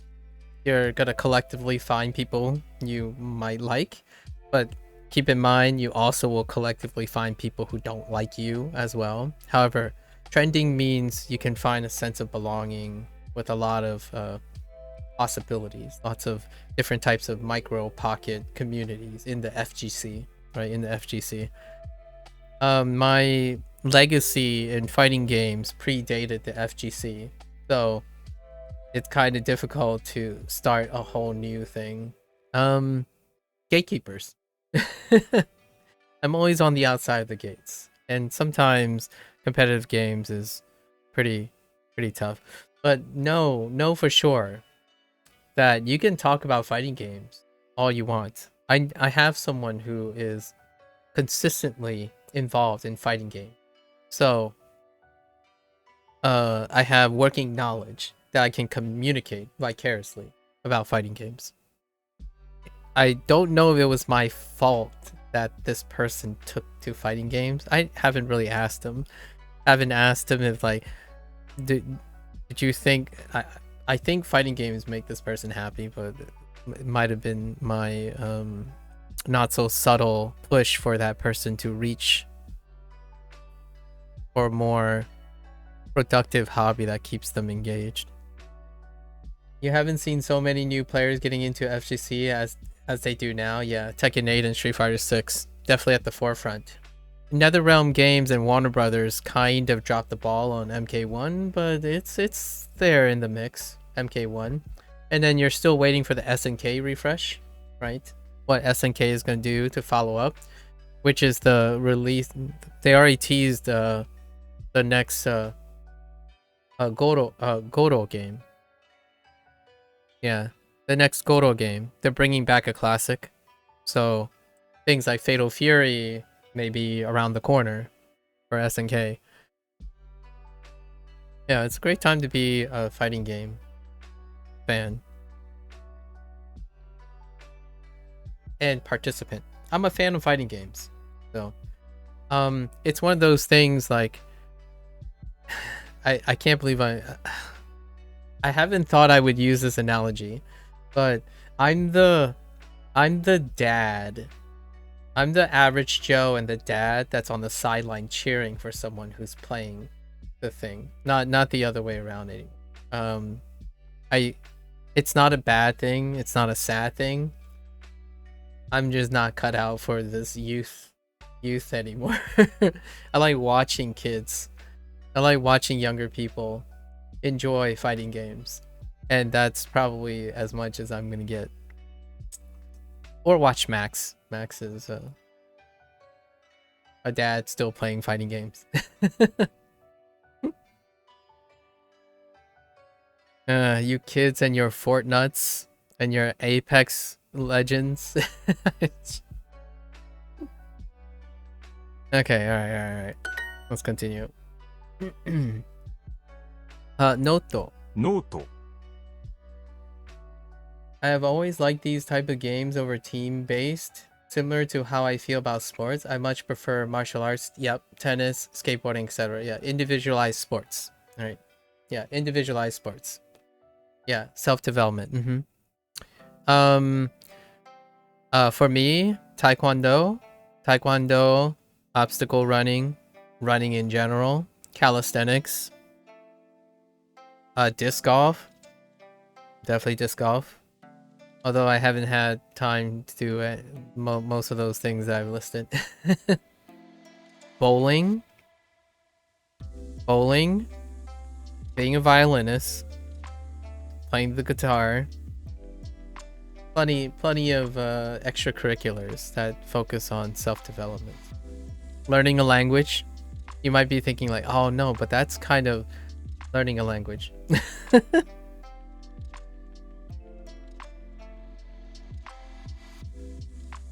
Yeah. It's a great thing, fighting games. It will take me a lot of time to make it like integrate the things that I'm trying to do. Maybe, just maybe. Learning a language really can be a sport though. Beat a lot of Duolingo speedrunners. Yeah, you can turn things into a competition for sure. 多分クラスメイトのノートを借ります。多分クラスメイトを借ります。Oh, right. Borrowing people's notes. Speaking of borrowing notes.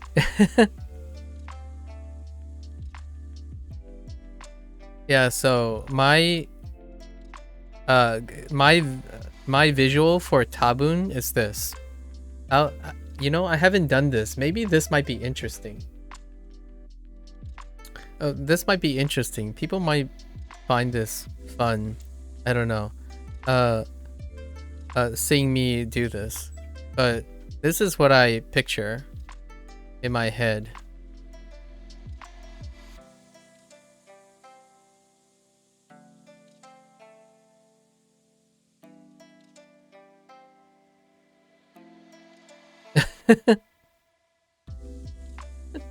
It's not the greatest image, but this is probably, right? Probably this is class, but I think of a piece of paper. Person, so classmate. So mate, I still think of a piece of paper when it comes to notebook. And this is pointing because of O. And this is a bag. This is a loot bag. You borrow. What is the dotted figure? It means probability. Being rather kanji oriented, I guess I would think in form of something resembling the kanji. Yeah, so since I don't have kanji for these things, right? So that's kind of, it's an extra layer. So sometimes I don't do this. I don't have to do this. I can look at the katakana and stuff. But it's kind of fun to add to it. Is what. Oh, and this is probability. Isn't it fun? Probably. What's probably? Well, is it there or isn't there? It's a dot.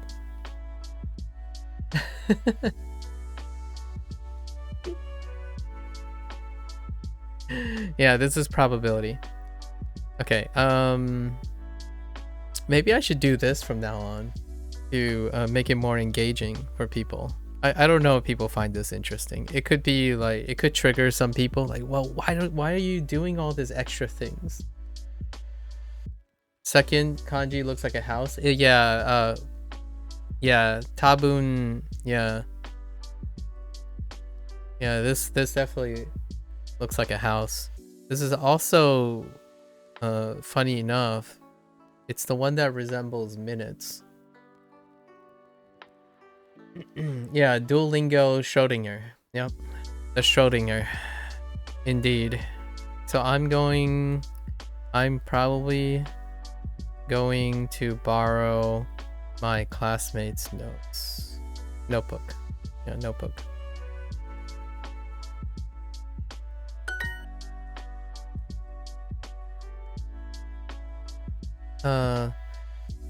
Denwa mas. Denwa shimasu. Denwa shimasu.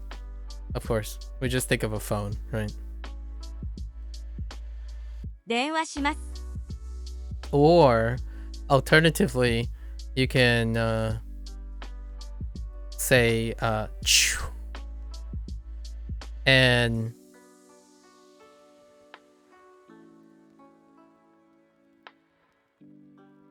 like this, probably.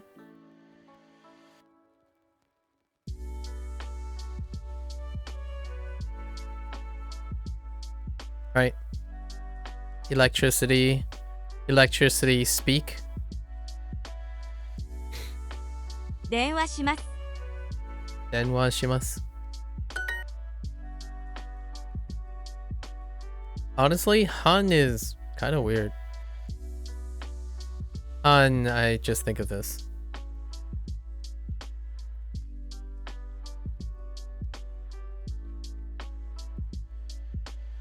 Yeah, this is Han. So Han and Fujikan, I just think of 9. The whole, like, you might be thinking like, whoa, how do you get the hour part? It's like, well, the counters themselves are pretty much stuck in place because they're already like super rigorous. And Furui, I think of a whale. Like this. This type of whale. And then again, so Sojiki. Sojiki is what I think of when I think of later. Atote. And then we already talked about this. Phone. Yeah, electric speech. Yep, electric speech. Yeah, I think of an old well, right? Hurui. And the reason why I think of an old well is if you look at a well and you imagine something up here, like a contraction, it looks like the kanji. And this is the ground. Right, if you imagine something suspended like a bucket. This is what Furui looks like. It's an old well. Right. Okay. So. 半 Han. 9時間 Kujikan. Furui. 後 Atote. で電話します。 Denwa shimasu. Or is a grave? Ooh, that's a good point too. It looks like a grave, like a cross on top. Yeah, it looks like a grave, and you think of old grave or something old. Nice. I like it. Very nice. Good job, guys. Good job. Grave is what you thought of too? Yeah, see, now we're thinking. That's what you guys... That's the sauce right there. The sauce. All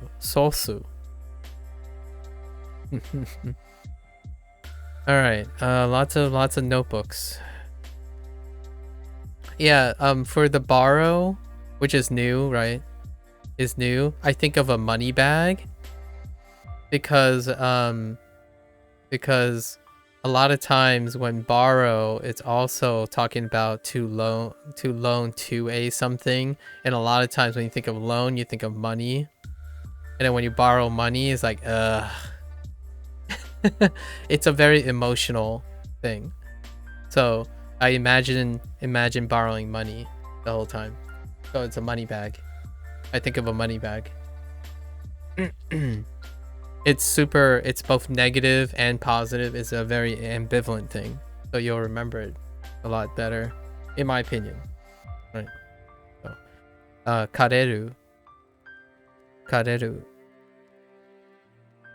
Oh no, kariru. Sorry, kariru. Is it yeah, kariru. So then it's karimasu. What is the difference between lend and borrow? Yeah. I feel like is there a word for lend in Japanese? I feel like it's it feels like it's an English thing, but let me see. Is there a Japanese word for lend? Oh, no. Yes. Kasu. To lend, to loan. Okay, kasu. Then this is kariru, right? To borrow, to have a loan. Okay. Well, that explains that. To loan versus to have a loan. There you go. Easy peasy. Oh, no. That's not easy peasy. That's using the word itself to define the difference, right? I often think of it as like a perspective. So if a person is loaning something to someone, and then when someone wants to borrow something from someone else, right? So if you are this person, if this is you, if this is you, you loan something to someone else, but you borrow something from someone else.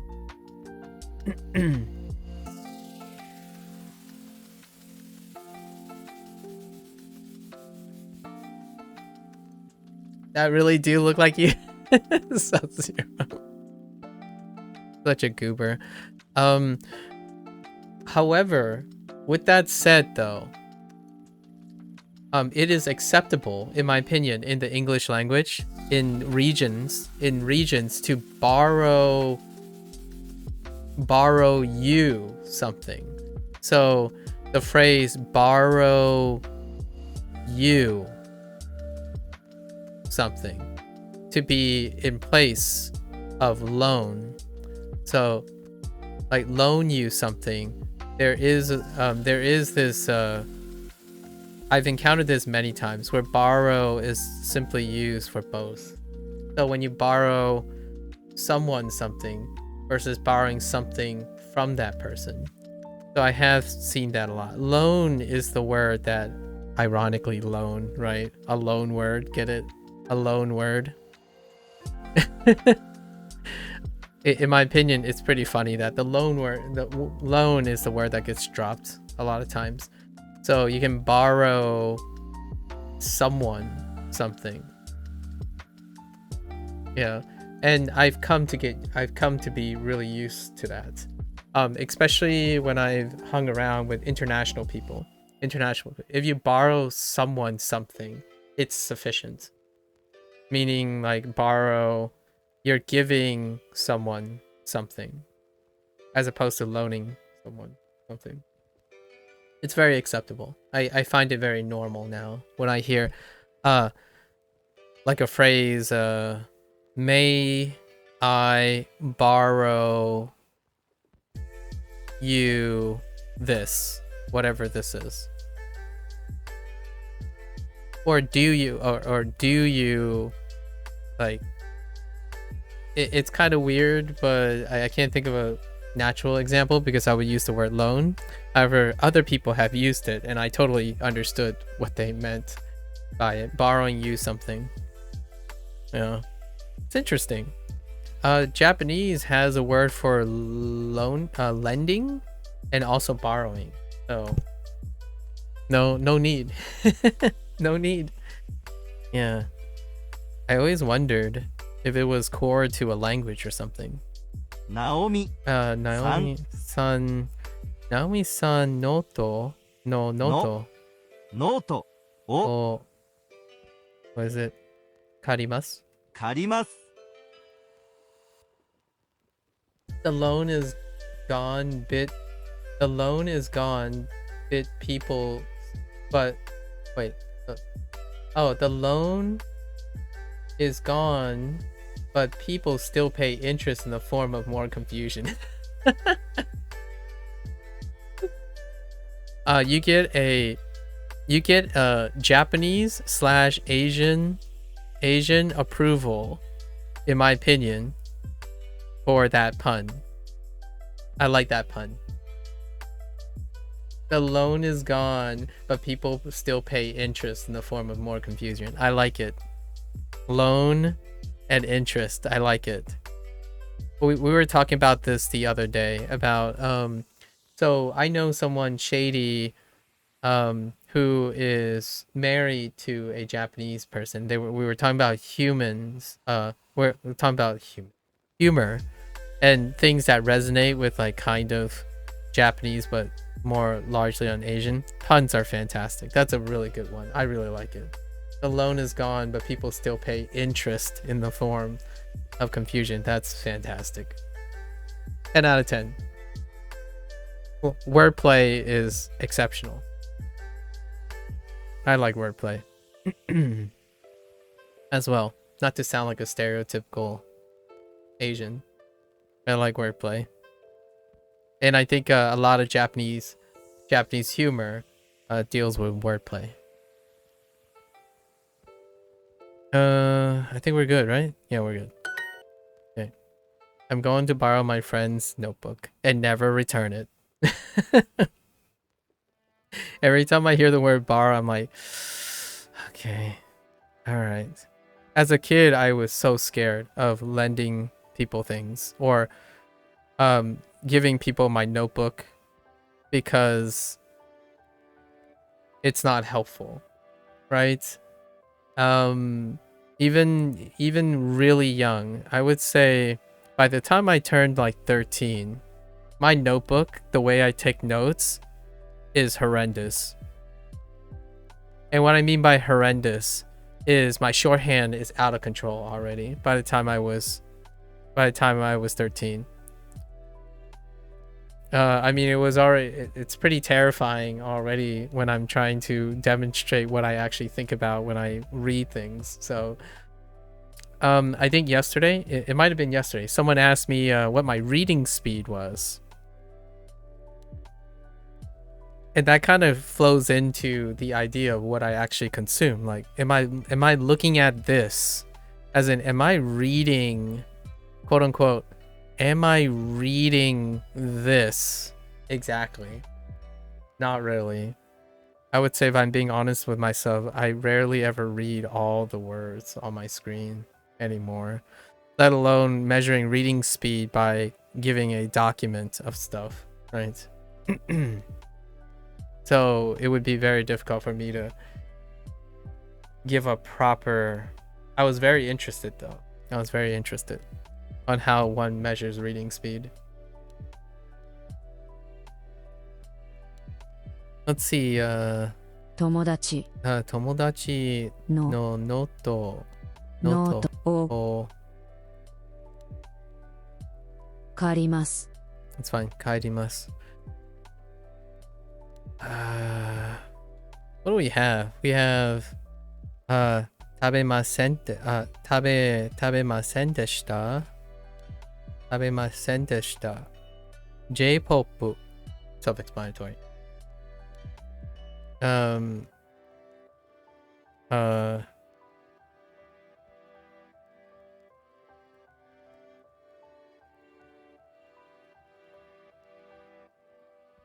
Passporto. Passporto. And our new one. Meru shimasenka? Sure. Yeah. Okay. I look at non-answers every once in a while in the new unit just to remind myself. It's opportunities to refresh old vocabulary. A window. Mado. Is it Mado? Or is it Mado? 窓 Mado. Okay, fair enough. 一日中寝たいです。 Ichichi. Wait. Did you. Wait, what? 一日中寝たいです。 Oh, Ichi?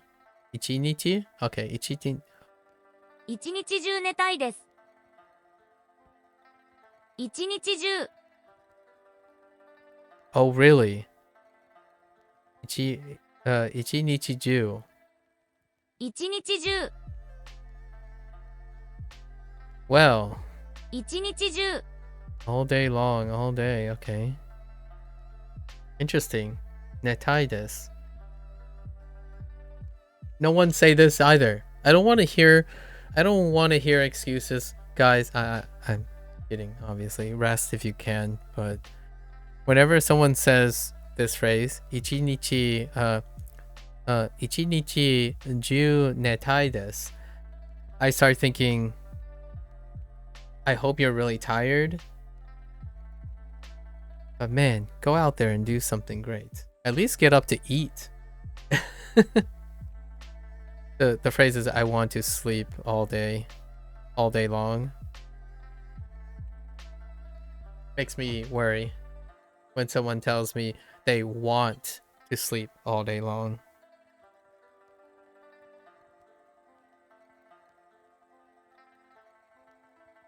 It's different from saying I have or I had to sleep all day long.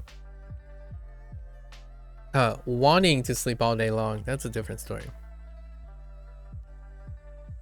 There's so many things a person could possibly do other than wanting to sleep all day long. Unless if it's absolutely necessary for whatever they want to do, but that's usually not the case. Not the case. So, ichi nichi ju netai desu. Okay. We'll see the hirakana eventually. It sounds like ju. Like, what I heard was...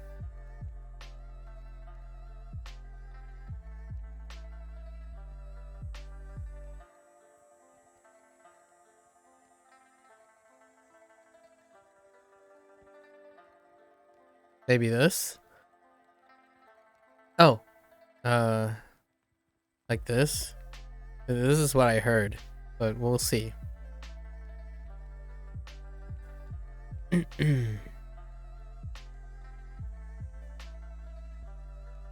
Oh, it's you? Oh. Ichinichi you? Oh, it's just you? Okay. I guess we'll find out. に、中、日、 Oh, it is Jew. Oh, okay. Yeah, then that's why I written. Yeah, Jew. Okay. Yeah, that's not you, by the way. That's you. Jew. Yeah. Hey. Okay. Let's see. Ichinichi Jew terebi o mimashita? 見ました Sub-Zero, is that you? No, I'm just kidding. Let's go take a jab at 一 Sub-Zero. 日中家にいます。一日中、 Ichinichi Jew. 一日中家にいます。家にいます。I don't know about these phrases, guys. I don't know about these phrases. Ichinichi ju ie ni imasu. I'm going to be home all day long. Yeah. I'm going to be at home all day long. 窓を開けませんか Akemasen. Akemasen ka? 開けませんか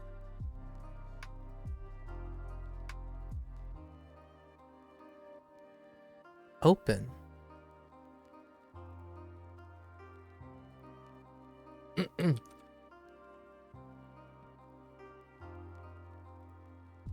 I think. Yeah. So it's still ake do. Or oh no, it's akeru. Wait, hold up. We gotta make sure this is the... Yeah, so this is the... Oh. I'm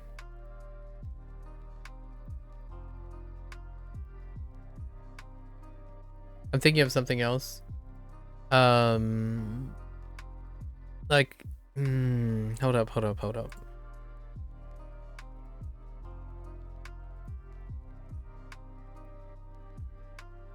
Yeah, so this is finally so this is the transitive version. Akeru. Yeah. So we're finally gotten the transitive version. Akeru. We had the intransitive version, which interestingly enough also uses the same kanji. I see. Hiraku. Hiraku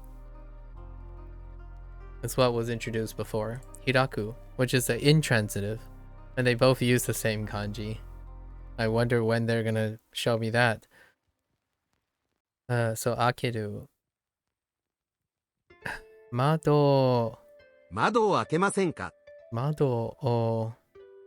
Mado akemasen ka? Okay. Would you like to open the window? Man. So they didn't introduce the kanji beforehand. Okay. Hiraku, and akeru.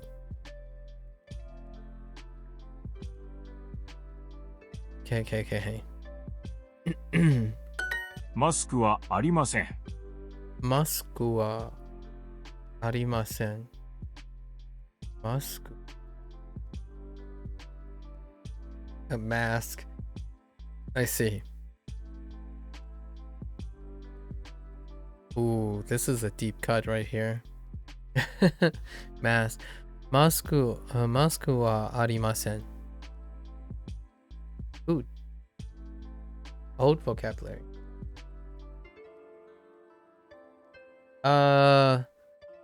You in an earlier lesson, I'm gonna say section 2.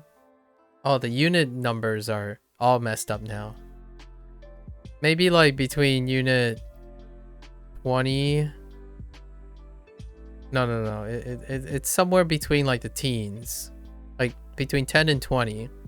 There was a unit where you talk about restaurants opening, and then you learn how to count orders, like how many orders of things, like hitotsu, futatsu,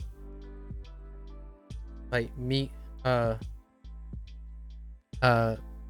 mitsu, and I think it only went up to yotsu. And you learned about opening at a time. So at what time something opens. That's hiraku. Hiraku. Yeah, hiraku.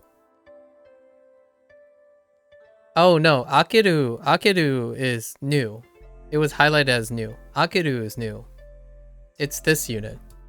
So that was our new one. I was relating it back to hiraku, which is the intransitive, to open. So the connection between what do you call a dangerous bicycle? Do you know the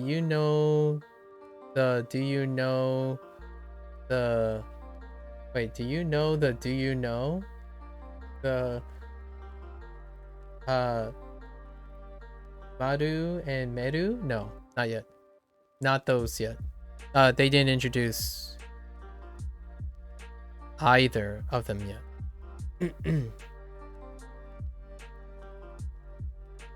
Yeah, wait, a motorcycle. I was gonna say a motorcycle, but what is this? Yaboe.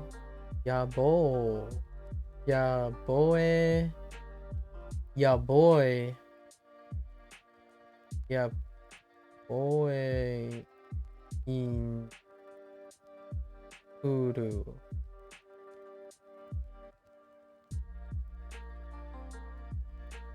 Yeah, bye. Oh. Oh, yabai shikuru. I don't know what that means. Yabai. Yabai. Oh, that's she. Yeah. Yabai shi. I don't know. I was trying to look for like a familiar word, but that is not a familiar word. Yabai means dangerous. Oh. And then shikuru is what? Basically, transitive verbs tend to have an A in them, like...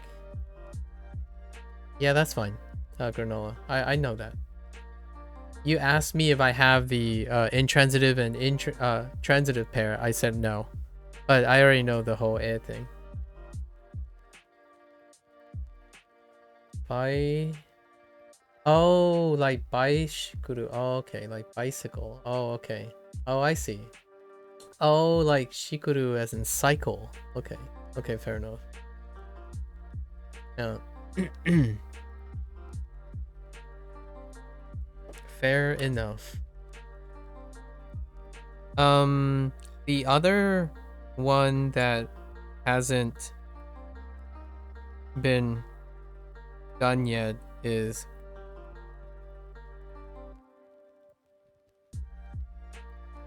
to start. Granola. To start. So we have the quote unquote hajima, but no hajime yet. And yeah, the A. Yes, I agree. This one was about class starts, like class start times, but no one has started anything yet. So we only have the intransitive form of start so far. And the only reason hajime is because this is a common like anime word and other people use hajime already. But hajima with a tilde, hajima, is what Duo introduced so far because we do time. Time a lot. That's how they also introduced open before this open. Yeah, hajime and hajima. Yep. The only reason I know this is hajime no ippo. Hajime no ippo, which is where I adopted the name MAKU from, by the way. This is the name of the anime. Hajime no ippo.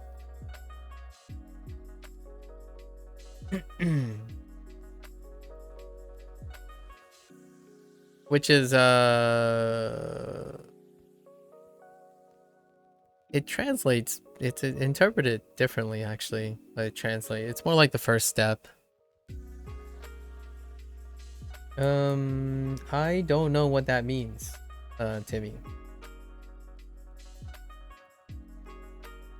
I see the radicals though.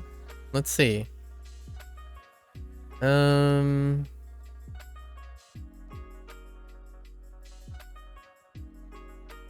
This radical kind of reminds me of like the left side of ski. And then this is mu. And then this is a box, Gucci. Chi? I don't know, like something like... Oh, that's Hajima Ruzo. Interesting. I don't know what that means.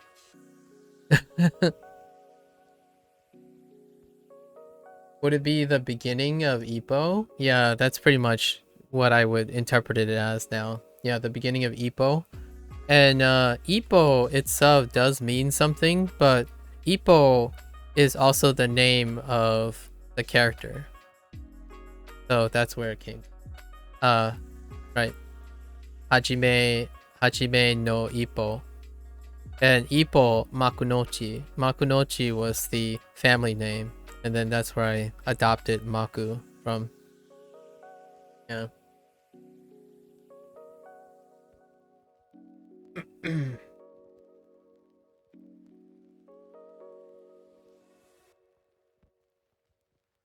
Hajimeru. Hajimaru. Yeah, Hajimaru. I don't know what uzo means. When you put ruzo at the end, like the zo at the end of Hajimaru. What happens to zo? Like, what is that? I don't have masks. All right, let's go. マスク Mask. あ、マスクが欲しいです。 Ah, mask ga hoshii desu. Oh, I want a mask. Zo is like male manga character emphasis marker. Oh. Oh, okay. Fair enough. Oh, okay. Yeah, hajimeru zo. Zo, okay. Fair enough. 窓を開けましょう。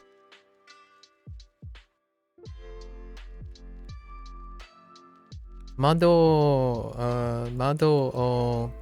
yeah, 開けましょう。We should open the window. Jazz. 家事をしませんでした。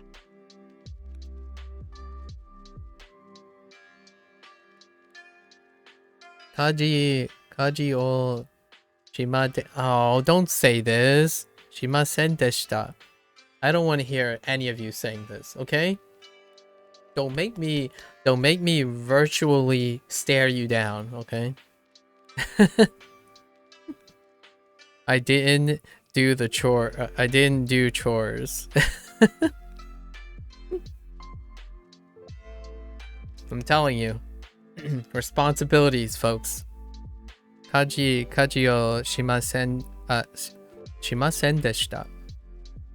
Shimasen deshita. Kaji o shimasen deshita. There's anime. 全然食べたくないです。 Have you been Duolingo stream for like 8 hours straight every day? The average is like 5 to 6 hours. 5 to 6 hours on average. It's really creepy that the ski kanji has the kanji woman and the kanji chi.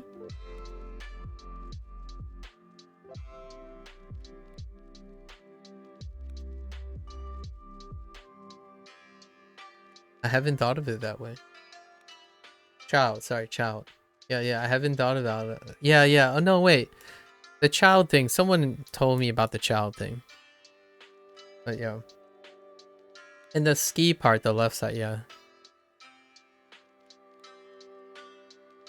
The Nobita option? What do you mean the Nobita option? That's how I remember woman and mom likes the child. Oh, okay. Oh, that's a pretty good mnemonic. Jonathan.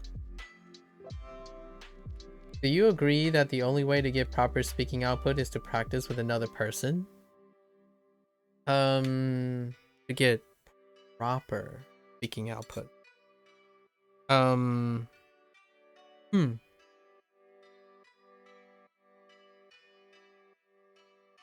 How does I don't know about proper. What do you mean by proper? Like being intelligible? I think mimicry comes first. Mimicry is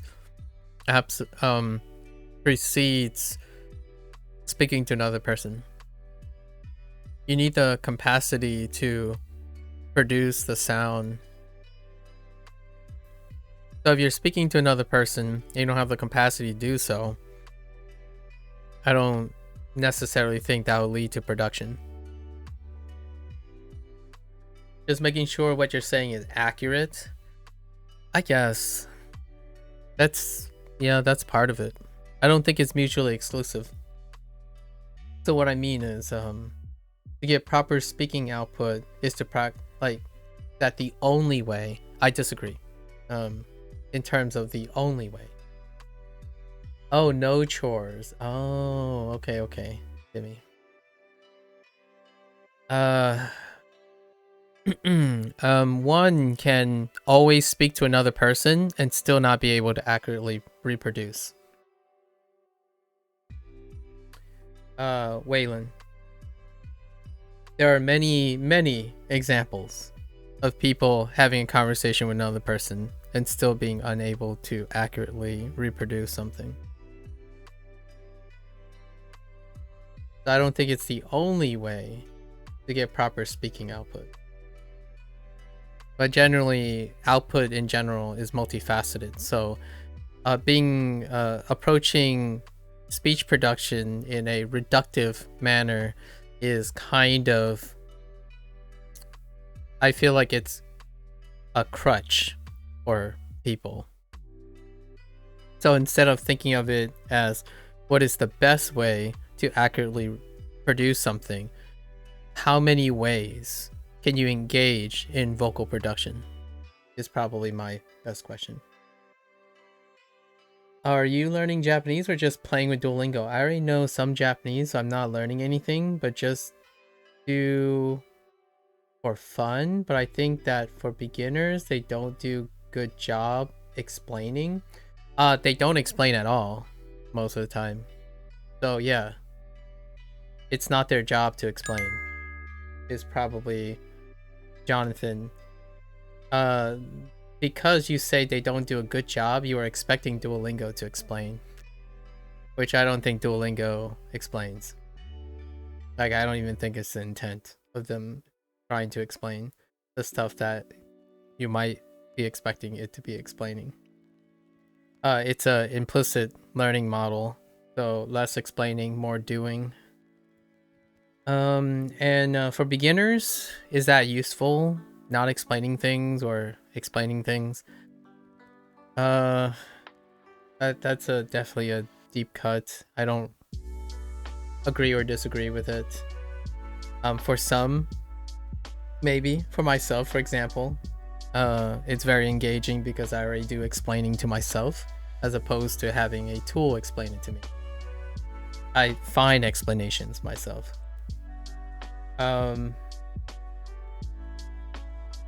And you already know some Japanese, so yeah. If you already know some Japanese, you can definitely find something else.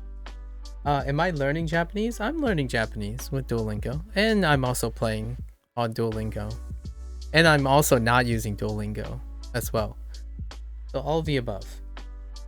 What do you mean you interpreted that so wrong? Wait, was something I said? Sub-Zero? And then nowadays, most people use Duolingo on the side just enough to maintain their streak. From my experience, as in like where I am now, I would say the statistical norm is yes. I would say the majority of people. I wouldn't say most people. I think if you go and be where I am, actually people are speedrunning and score farming more consistently in a specific subset. So not as many people as you might be thinking, Waylon, but definitely the majority of people use it to maintain their streak. And not for learning, actually, just to maintain their streak, actually. Not even specifically for learning. Because that's what Duolingo does best. Gamification is what it is designed to do. You're learning, and I talk about this quite a bit on someone asked me a comment about like, do I think Duolingo is worth it? Is worth it. And this is gonna sound really cold, but if you think you have to ask, is it worth it? Then the answer is no.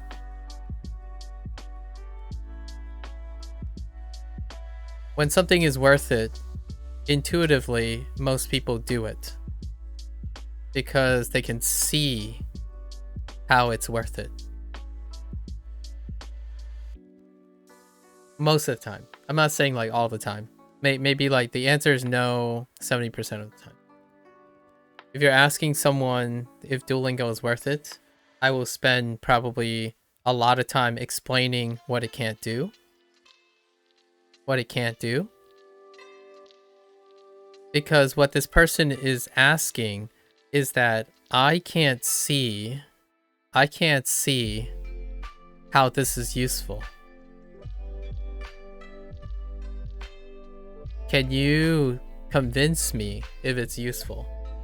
And a lot of times when you're on the internet, there are so many products on the internet. So if I had to give an advice that has to be like 5 sentences or shorter, without going into like asking about their perspective and all that stuff, the general safe matter is go find something you can see that is worth it.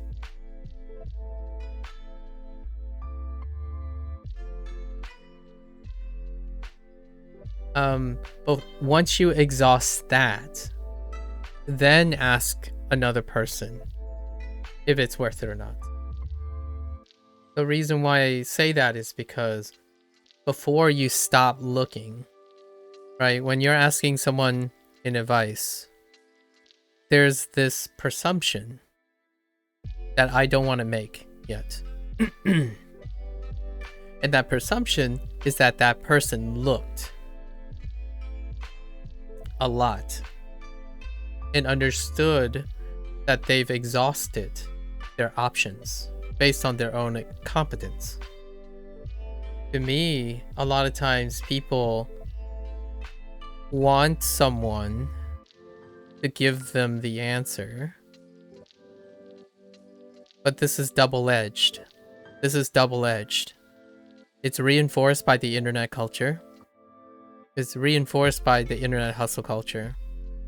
And it also prevents, in my opinion, prevents someone from understanding themselves.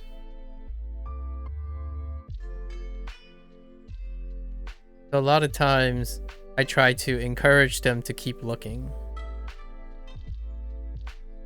Meanwhile, at the same time, I offer my best attempt at covering relevant points to them.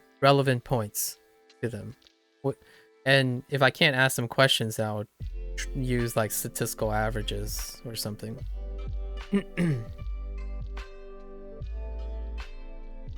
That's probably how I would go about it. You just do it to see new sentences, but not to actually learn? That's interesting. That's a bonus, if that's what you're looking for. Duolingo will definitely provide new sentences. Without providing new vocabulary. The leaderboard sometimes is ridiculous. The number 1 is doing 3K every day. Yeah. It's not even 3K every day. That's normal. I'm normal.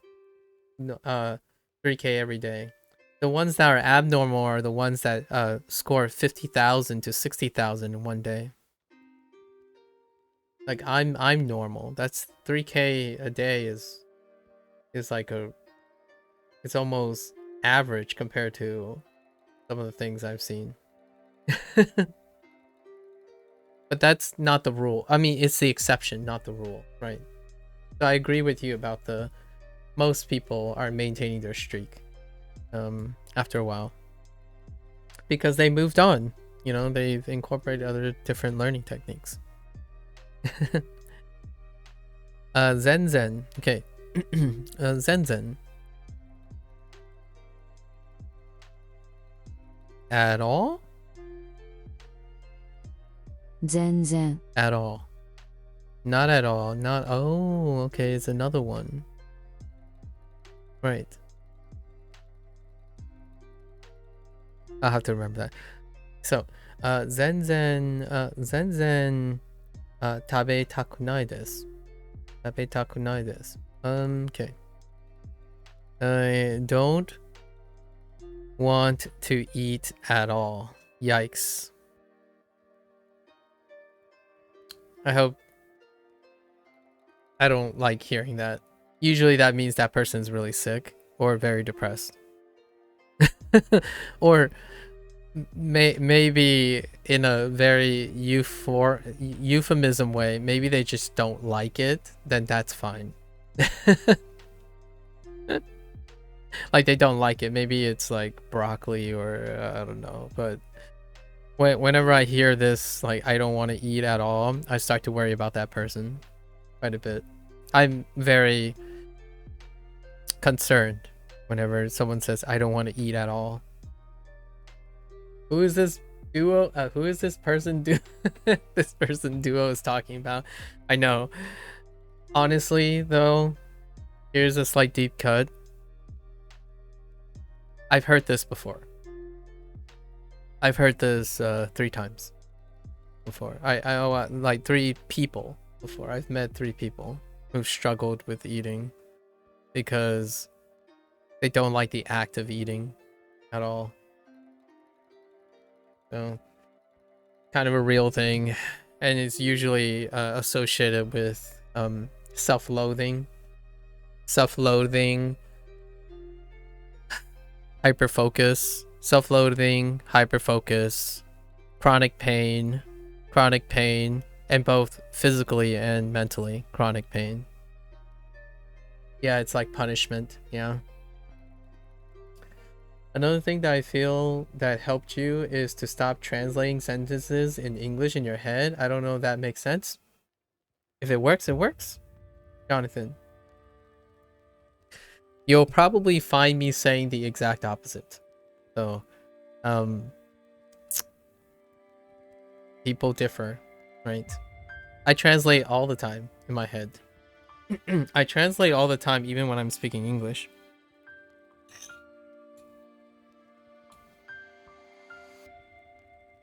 Nowadays, I find myself translating all my English words into Japanese, and then vice versa.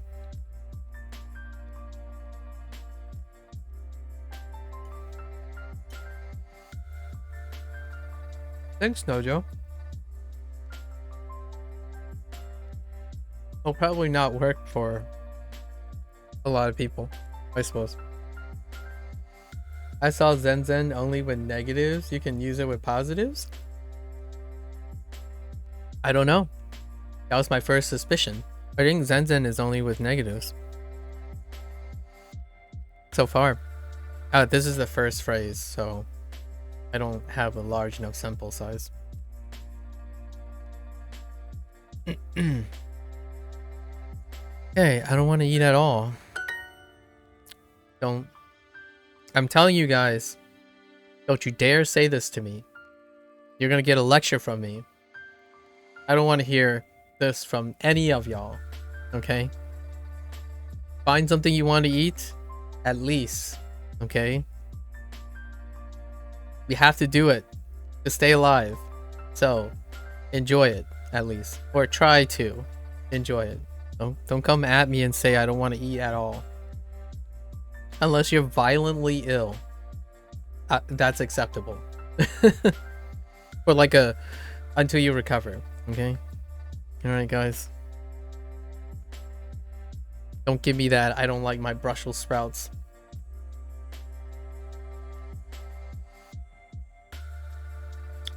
Part of being alive is being able to eat. I like food a little too much, so for me it's rather the opposite when I'm been depressed. Yeah.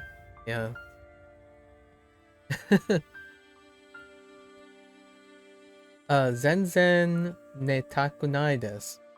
You don't want to sleep at all? Okay, alright, XD. I don't want to hear that either. You gotta rest also. I don't like absolute phrases. I'm not sure if I'm ever gonna use Zen.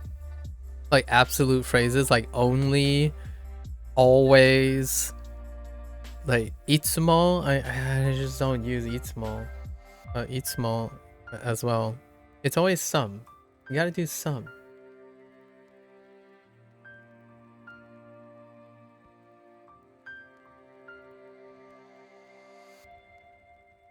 Yeah. Ne takunai desu. Yeah.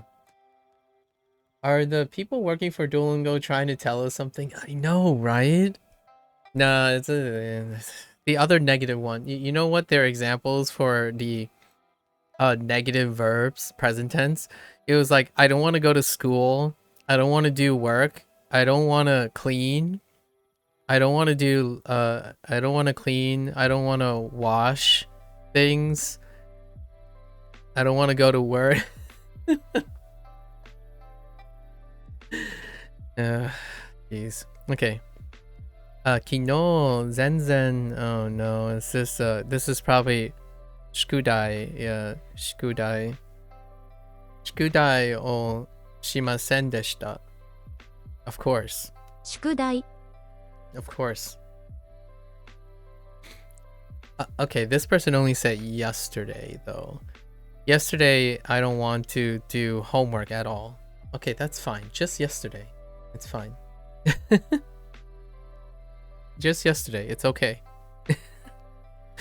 I'll excuse you for yesterday. Oh, I didn't do homework at all. This is just staying matter of fact. My bad. Deshita. They didn't even say I didn't want. It's they basically didn't do homework at all yesterday. That's fine, I guess. 今日も具合が悪いですか I could see describing something I didn't do instead of didn't want to do. Like I didn't go to the grocery store. Or I didn't go to the supermarket, right? Super yeah, super ni ikimasen deshita. Or kino super ni ikimasen deshita. I didn't go to the supermarket yesterday. That's perfectly all right. But so help me.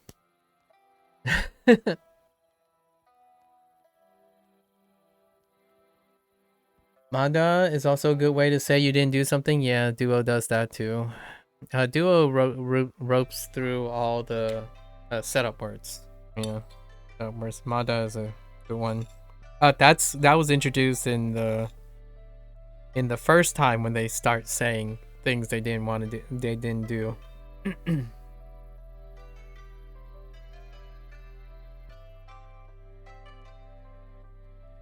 Mada.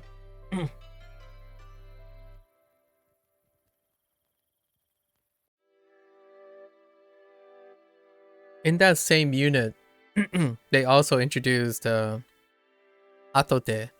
So to make it a confirmation, like atote soji o shimasu. Like I'm going to do cleaning later.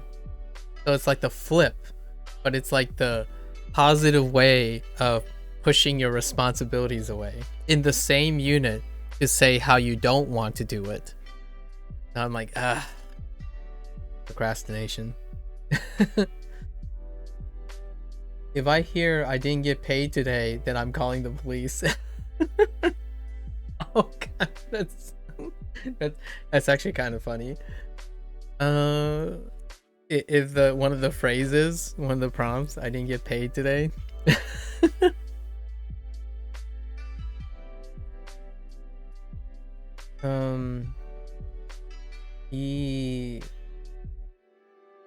Iwa?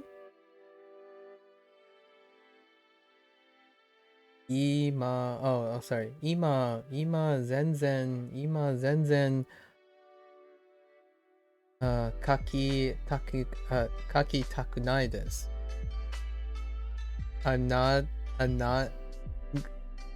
I'm not writing. I don't want to write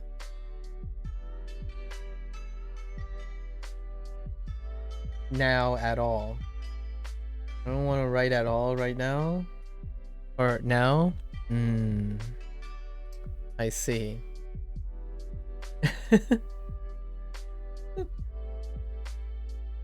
Gotta practice. Oh, what are we saying? I just clicked on a response, but what are you saying? 今日も具合が悪いですか？今日も具合が悪いですか? Oh. Okay.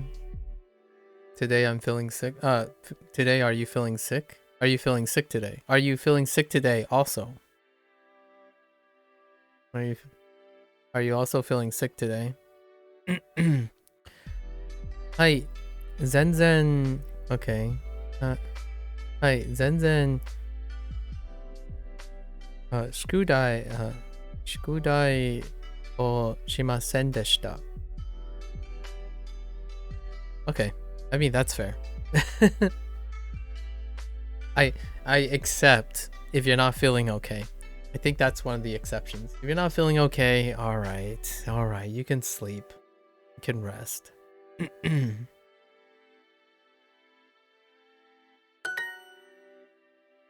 Yes, I didn't do my homework at all, yeah. Okay. 窓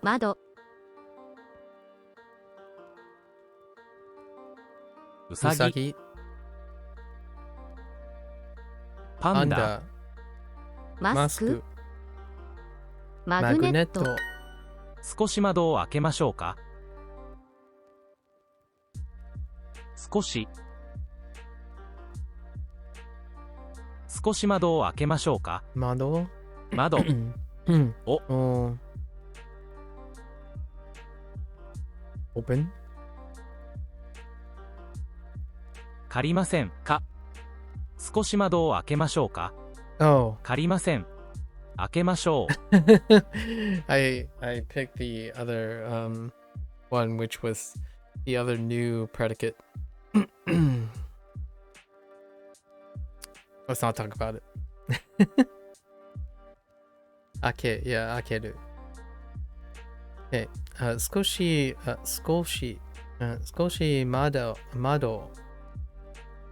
窓を開けましょうか。Should we open the window a bit? Really? 少し窓を開けましょうか。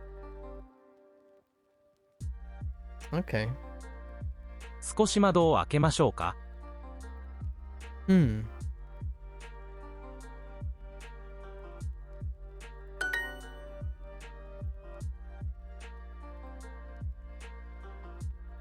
I didn't envision using skoshi like that.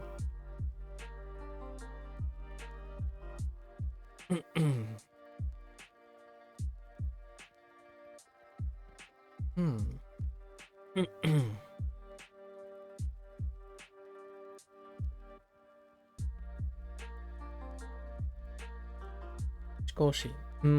What happened? Skoshi a bit, a little bit. Yeah, skoshi. Skoshi. But I didn't imagine using skoshi this way, where you like open something like a bit. That's interesting. Didn't realize you could pull that off, so that's interesting. I didn't study at all. Sub-Zero, I'm looking at you. I'm looking at you. All right. Didn't study at all. 全然勉強しませんでした。勉強しまでした。全然勉強しませんでした。Oh my gosh. You know what? I just realized. Wait, she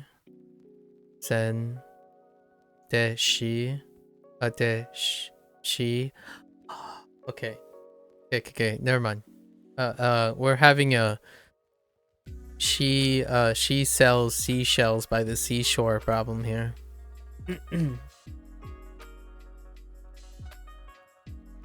Look at that smile when she says it. Guilty.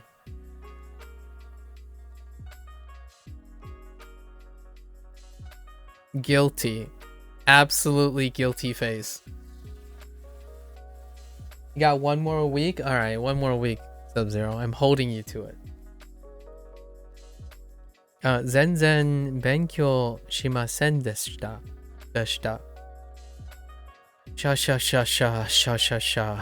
Shamasen. Shamasen.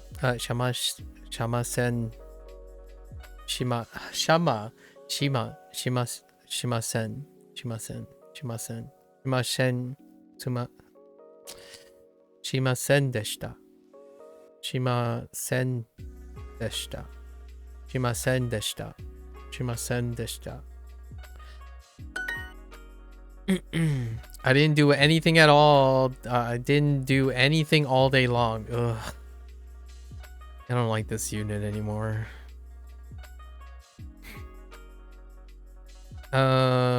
一日中一日中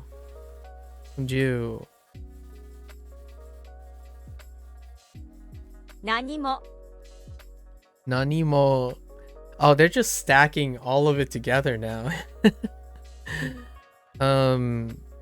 しませんでした。 Yeah, how negative can you get? This is it. they just clustered it all together. It's pretty much there. Right there. I'm surprised they didn't... Wait, can you add Zenzen in here? Can you go with like...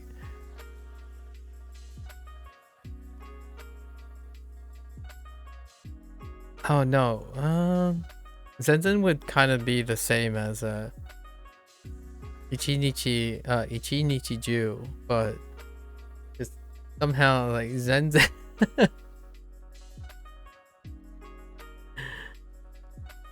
Alright. Is this? Yeah. Ichinichi Ju nani mo shimasen deshita. Yeah, shimasen deshita.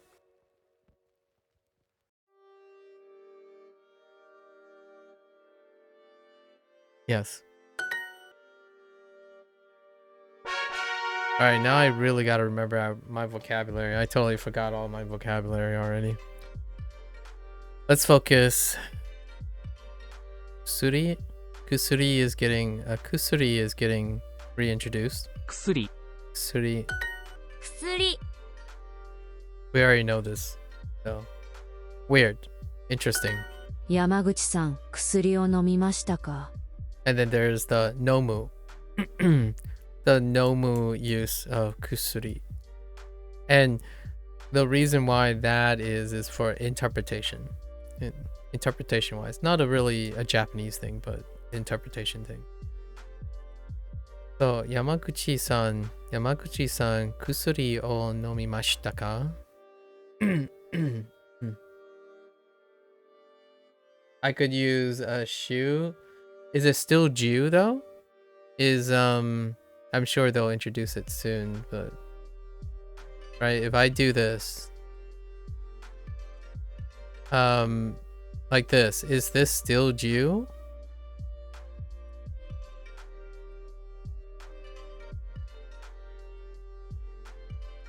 So like shoe Jew? Or did this change?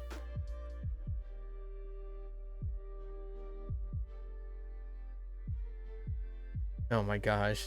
To say all week? Yeesh. Sheesh. You know what I can think of when I hear all week?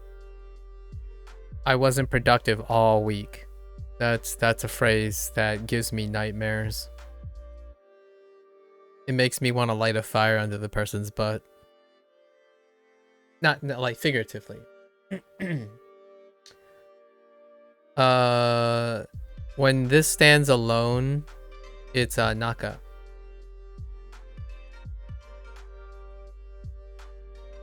This stands alone as Naka Sub-Zero. Oop. Awkward.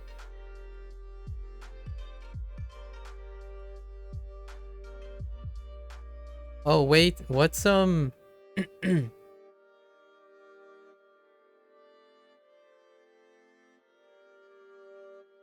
Oh, it's a whole different. Oh, it's a whole different one. Oh, it's kan. Okay. Oh my goodness. Wait. Maru. Wait. Okay. Maru.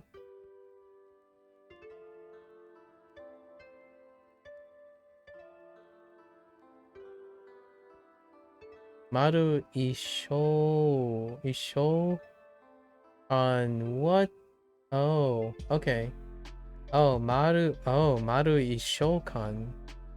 Dang. Okay. Then that makes sense. That's fine.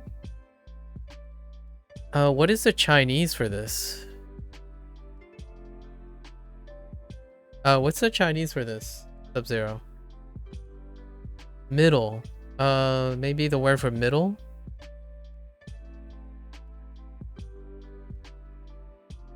Okay. Zhong. Oh. Like Zhonggang, middle section or place. Zhong. Okay. Fair enough. Yeah, Zhong. Makes sense. Hey, Yamaguchi-san. Kusuri o nomimashita. Nomimashita ka? Hai. Wait. Hi. Hiro. Wait. Hirugo.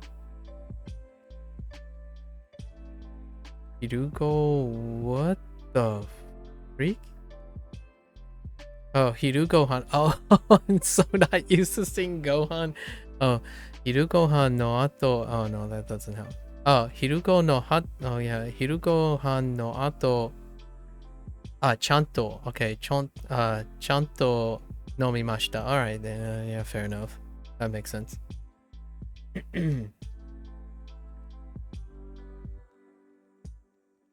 Oh yeah, Jungo. Yeah, Jungo. The middle world. Yeah, the middle land.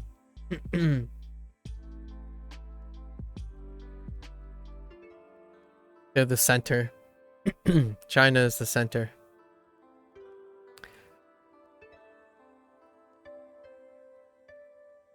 Okay. This is saying yes. After lunch. After lunch, I'm gonna make sure to take my medicine. Or I took my medicine. I made sure to take my medicine. Or take it. But referring to the medicine. I made sure to take medicine. Take it. The medicine. After lunch. ティッシュ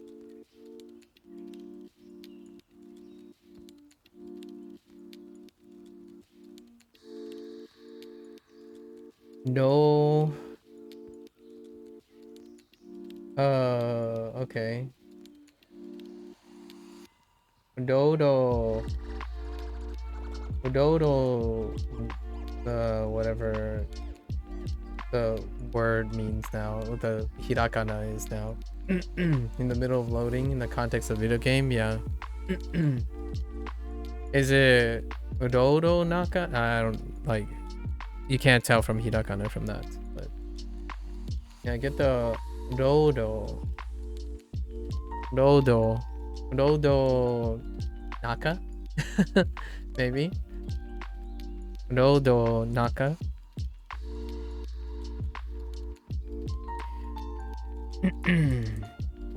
Chi. What'd you say? ティッシュ Oh, heckin' tissue. Okay, I see it. Yeah. Oh, wait. ティッシュティッシュ Yeah, okay. I'll buy that. Tissue. I'll buy that. You don't know the reading used? It's more the kanji usage? Yeah. Yeah, that's fine.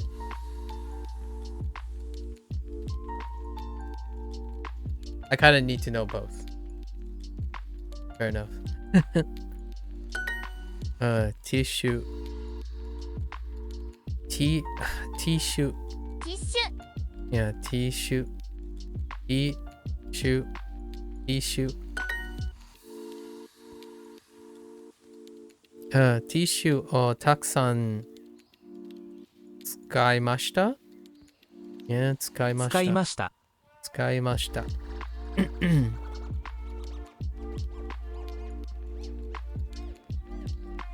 You know, let's analyze this message. Let's analyze this image, right? This guy is blowing like this, right? But I'm guessing these are scrubs because of the color. And this, you know, first aid. So this person is clearly possibly a surgeon, maybe, because these are surgical gloves. But why would you blow your nose if you're at work in your scrubs? I'm just kidding. Maybe EMTs also dress like this, but I don't know about this imagery here. I don't know about this imagery. I use a lot of tissues. おかゆを食べました Okayu. Japanese people that don't speak English will understand the English words if you say it with an American British accent? Question mark. Gotta ask a Japanese person.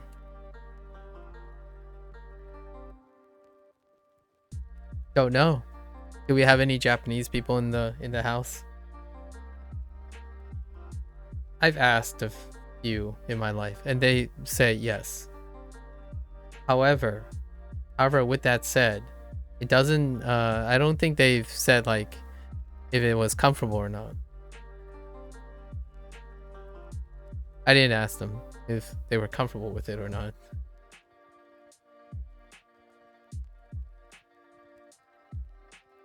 Japanese person here. I don't count as a Japanese person. Oh, okay. Yeah, I don't either. As a Chinese person, or like, I don't know, maybe. I'm a Chinese American, so that doesn't really help. But my parents usually, like most of the YouTube stuff, people tend to be happy when you make an attempt to use the language in the first place. So if it had an accent in the first place, in my opinion, it's often more of a fondness than it is of being worried whether it has an accent or not. Oh, you were joking about how acclimated I am to Japanese things? I don't count as a Japanese. How? Wait.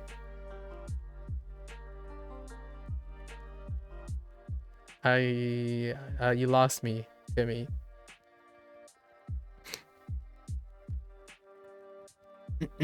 Oh, Okayu. So honorific what? Porridge? おかゆ Ooh, Okayu. Wait.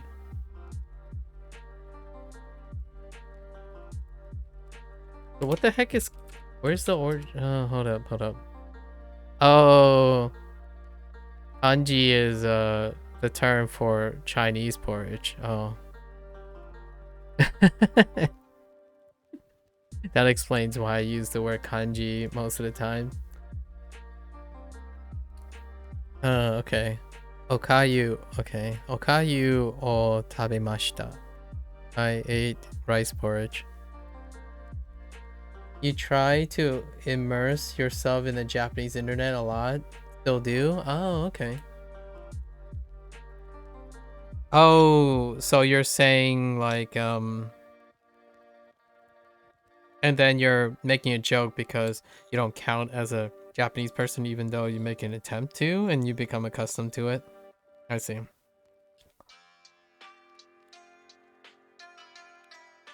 Porridge? Porridge is is porridge dry? It's wet. It's wetter than dry for most people. I think most people would describe porridge as wet.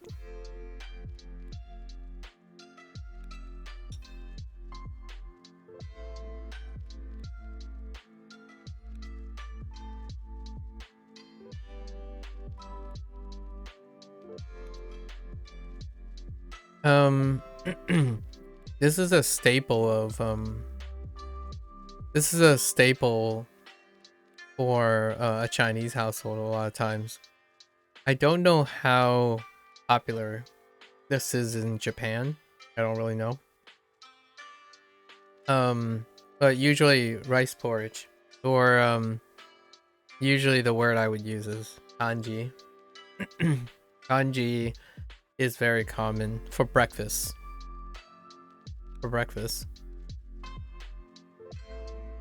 It's like a very, very wet rice.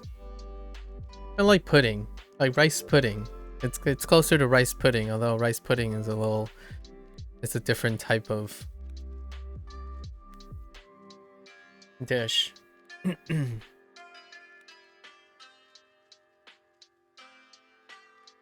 When my parents settled here in the United States, they usually substituted with oatmeal. So if you're familiar with oatmeal, that's more or less the same concept. Oatmeal. My parents use oatmeal sometimes to substitute for kanji. And it's often not sweet. I'm actually kind of curious what Japanese people do with their porridge. Chinese use savory. Arroz con leche. It's kind of like that. It's the same wetness consistency with arroz con leche. However, I don't know about Japanese, but the stuff that I'm talking about, it's usually savory and not sweet. It's usually savory, not sweet. And maybe even salty.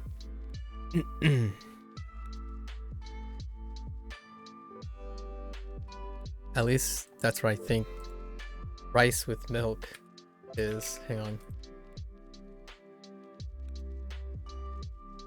Yeah, more or less that. But I think when I think of arroz con leche, it's sweet. So it's the opposite of sweet most of the time. Yeah.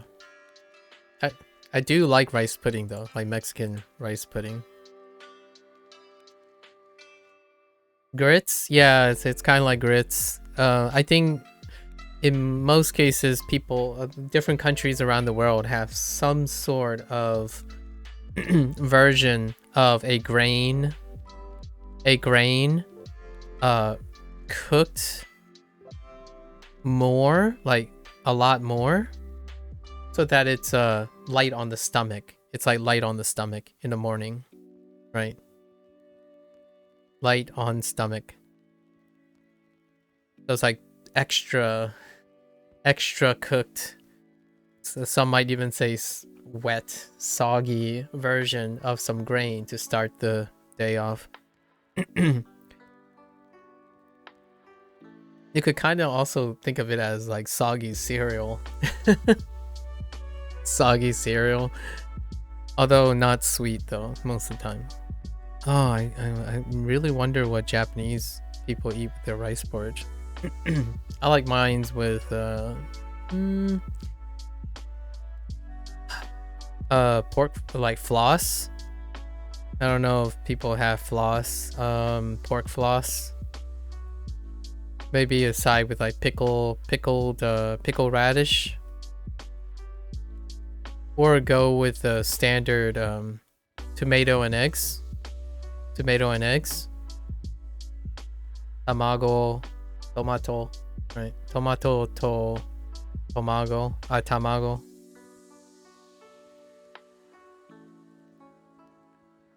Add more savory to it. Okay, rice porridge. Okay. Okay, okayu. Okay.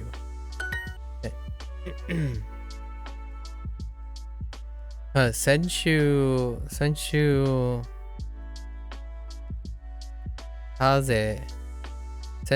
風邪をひきました。I caught a cold last week. 毎日 Mainichi okayu. Oh, okayu. おかゆ Okayu. Okayu o tabemashita. 食べました Okay. Rice porridge is great for that. Definitely. 少しおかゆを食べました少し Goshi おかゆ okayu を o tabemashita. 食べました Huh. 少しおかゆを食べました Honestly, I actually think this deserves a grammar point. This is a review though, but haven't used this in a while. Where you're using it kind of adverbially.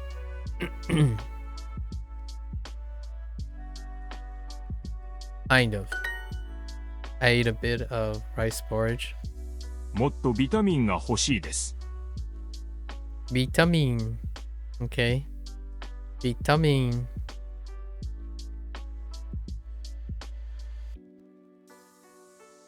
British Club. Vitamin. Okay. Motto vitamin ga hoshii desu. Okay. I want more vitamins. Alright. ビタミン Vitamin. 昨日何も食べませんでした Kino nanimo. Kino nanimo. Tabemasen deshita. I didn't eat anything yesterday. Don't you dare tell me this, guys. I don't want to hear any of you say this to me. Better be eating.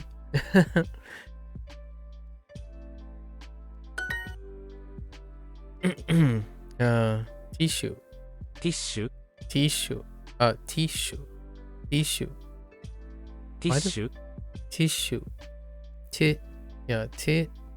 ティッシュ Tissue. Tissue. 事故 Jiko. 鳥 Tori. 嵐 Arashi. Gotta remember the location, right? The mountains. What Lotus said. 足 Ashi. 朝ごはんを食べませんでした。朝ごはんを食べませんでした。 Asagohan. 朝ごはんを食べませんでした。 I'm okay with this. I actually kind of skip breakfast too. 朝ごはんを食べませんでした。I didn't eat breakfast. I didn't eat breakfast. What Duolingo example sentences would displease you the most? Ooh. Honestly, it's probably something like this. Displeasing. I don't think they've expressed hate yet. Like I hate this and that.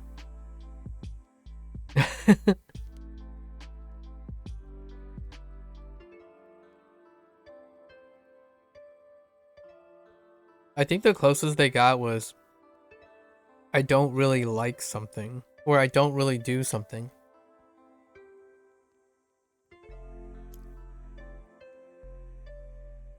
Which is very useful.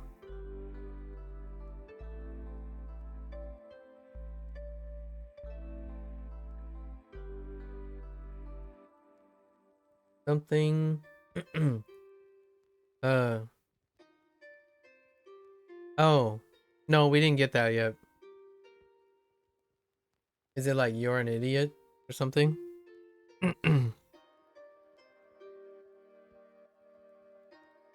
You're a big idiot? You're a moron?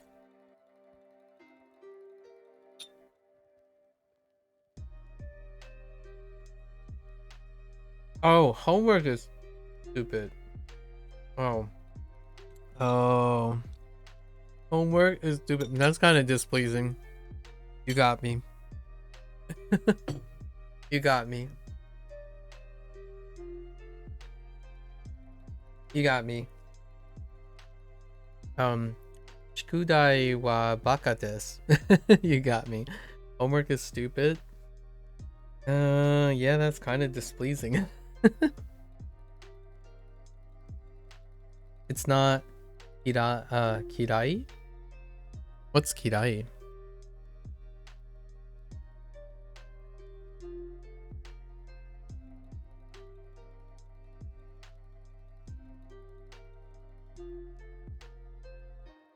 Kirai.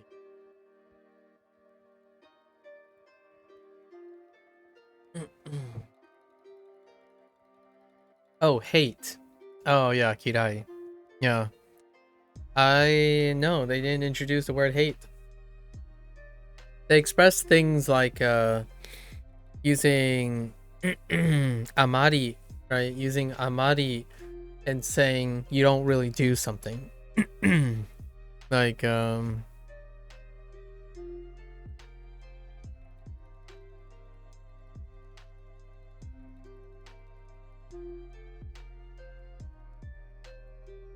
I'm trying to think of something that I don't really do.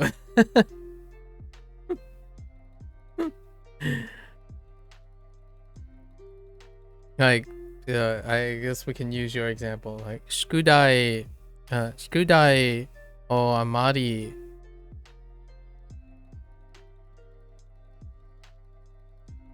Does that even make sense? Amari shimasen ka? I mean, shimasen. I don't really do homework. I never done homework. Oh, you know what? I don't know how to express never, actually. Yeah, wachoto is the other way. Yeah, wachoto. Yeah.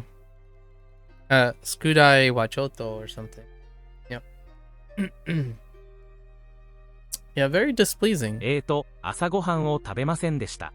It's not because the language itself is displeasing or not. I just don't like hearing people. Sometimes I worry more when people say it that way.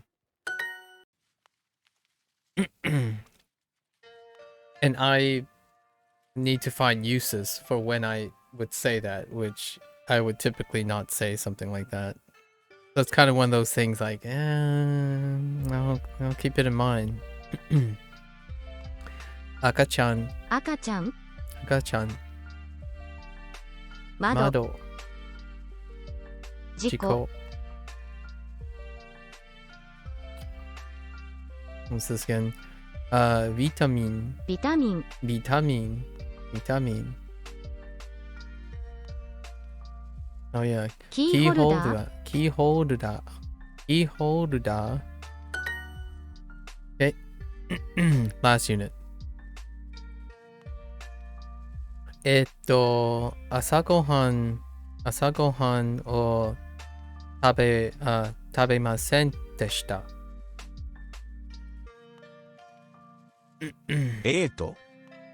朝ごはんを食べませんでした。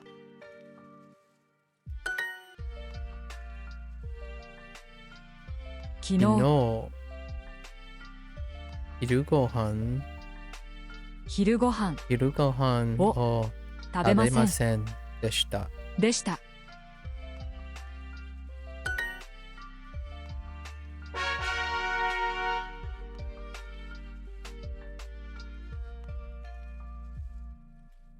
Yeah, it's one of those things.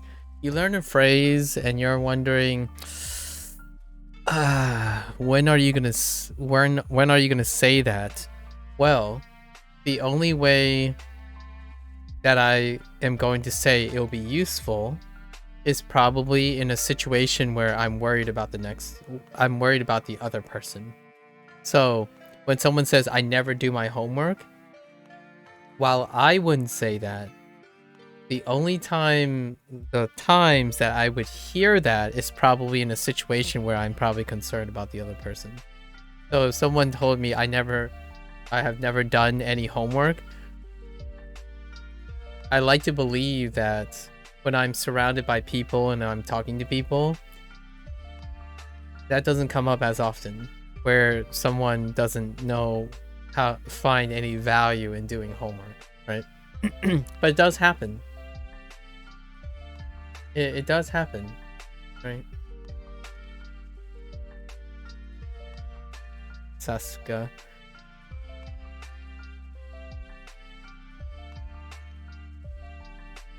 Apple. Ringo. リンゴ Ringo. 後で that's リンゴのジュースを飲みます。後でリンゴのジュースを飲みます. Alright, that's pretty cool. I'll go. I'm going to drink apple juice later. That's fair. Review exercise. Okay, how many days was the cruise in total? Interesting. So, 全部で何日間何日ま Oh, ignore that. 何日間はクルーズ Wait.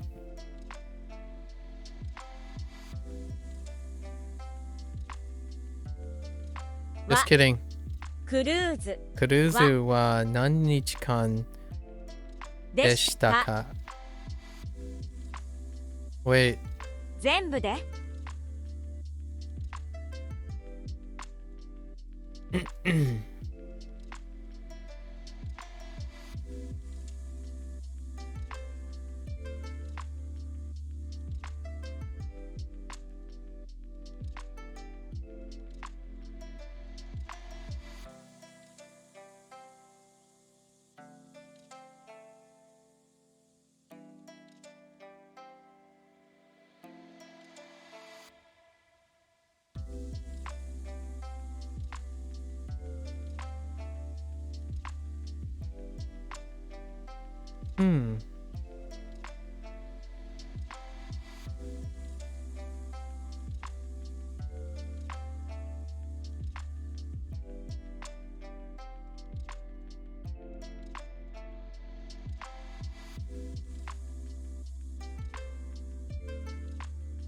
全部で全部でクルーズは何日間でしたか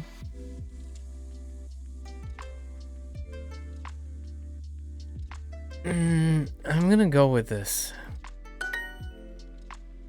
But I guess you can move it to...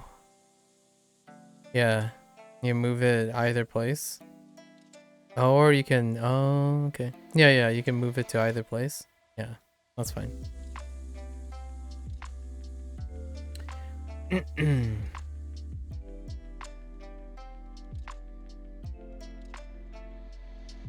All right.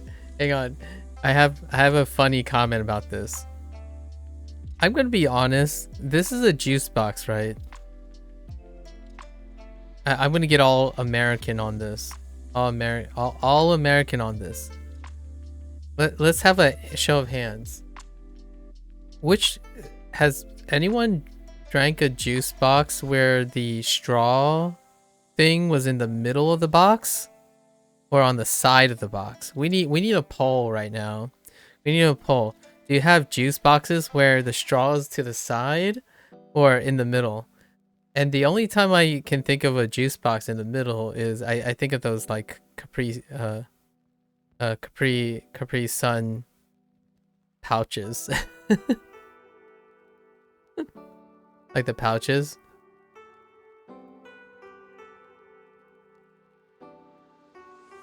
You've had both? Ooh, give me an example of a juice box that's in the middle.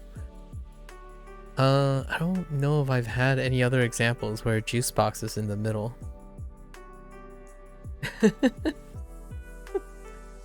Ringo juice? Wait. Juice? Didn't they just use a no earlier?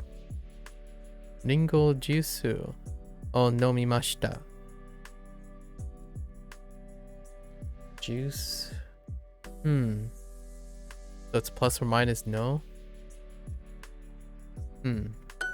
何も飲みませんでした。何も飲みませんでした。何も飲みませんでした。I assume you mean the one that has it inside. I'm talking about like when you look down on a box, like a juice box, right? This is the you typically have like this little groove, and then there's like a puncture, like a perforated puncture. Oftentimes it's off-centered. It's either in this position or in this position. But rare, like in my life, statistically, it's not often in the center. Yeah, it's less often in the center. It's usually off to the side, one or the other. Yeah, and I was being a little bit of a troll. I was kind of polling other people because we have people from different countries and stuff, and it's kind of curious. You know, and also bendy straws is your thing, right? Bendy straws. So oftentimes you see like this image of a juice box, and then the bendy straw is off-centered to the side, so that it's like closer. So then you have this situation where a person would be like, oh my gosh, I was trying to draw ahead. Like when a person is drinking. Oh, that's a really big juice box, but the idea is like they would be holding it off to the side as opposed to directly in the center. But now that I think about it, it could be a really fat juice box. They're actually holding, because the perspective is dead on. So I'm thinking too much into it. It's my thought. I had a thought spiral.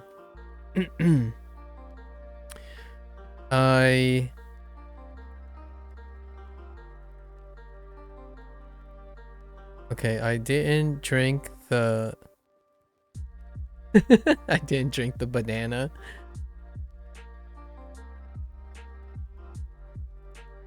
I didn't drink anything.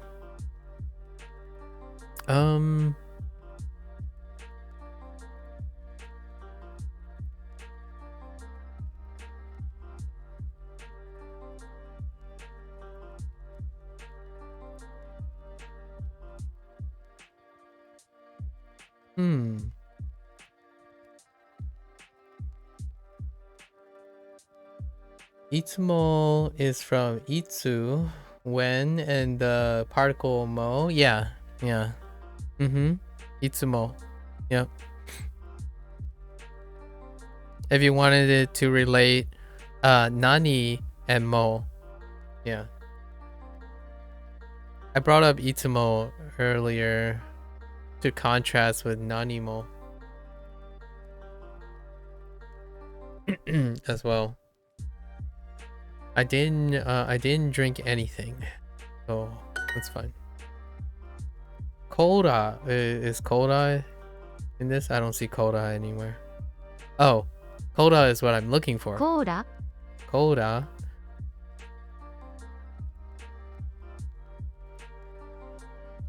Senchu. Okay. Senchu. Kaze o hikimashita. Mizu o takusan nomimashita. Koda wa zenzen nomimasen deshita. Okay. Fair enough.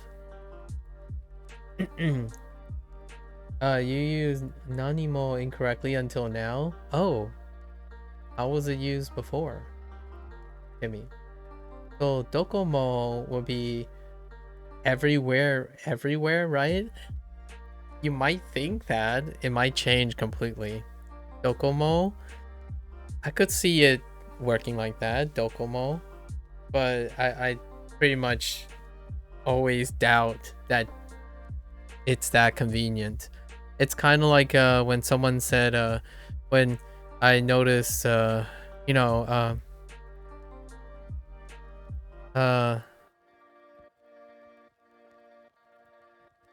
when you do like the ban and asa, and then suddenly you throw in hiru.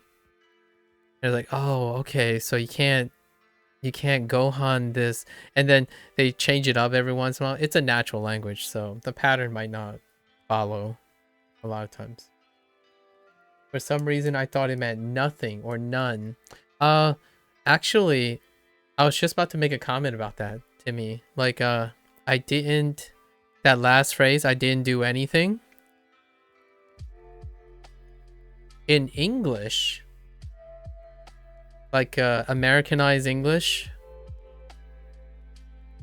I kind of talked about this earlier. It would be more colloquially normal for people to say I did nothing. So then you have the past tense of did, but then it wouldn't be the negative version of suru. It wouldn't be the negative version of suru. But then nanimo would come out as nothing. Right? And this expression, I did nothing, is equivalent in American English a lot of times, the internet English. So most people say I did nothing as opposed to I didn't do anything. So yeah, it kind of still means the same thing. If I were to interpret that line, it could be interpreted as I did nothing. But they chose to say I didn't do anything because, in my opinion, they're trying to teach you suru, the negative past polite suru. So they have to pick one or the other. And if you're saying I didn't do anything, it has to become anything, not I didn't do nothing. If you say I didn't do nothing, that's actually, in English, it's grammatically unacceptable. Or it's like a red flag for grammar for English. So some people still say this though. The double negative, this is a double negative. I didn't do nothing, meaning you did something. And that can create confusion. But there are people who have done this. Like they say that I didn't do nothing, which is actually doing something. So, but this is grammatically acceptable. I did nothing. Which in Japanese, you would probably still use the suru in the positive sense and then get another word or nothing. I don't know if that exists. I don't know enough Japanese to know that. But typically, nowadays, Americans would say a lot of internet English would be I did nothing, as opposed to I didn't do anything. I'm old school. I'm a millennial that went through formal education, so I would say I didn't do anything. That's usually how I would say it. I didn't do anything. It's weird. Generational difference. Oh, with the mo particle, itsumo meant never if it's negative and always if it's positive. Oh. Well, there you go. That's cool, actually. I like that. Itsumo. So itsumo is context dependent on negatives and positives. That's nice. I was kind of expecting a different word altogether. XD. I was thinking like it might be like amari and totemo, right? I was thinking maybe they have a different word for never. So interesting. Hello there. That's how I that name, that's how I hello there. コーヒーを飲みませんでした。コーヒーを nomimasen deshita. 飲みませんでした。 Okay, I don't drink coffee.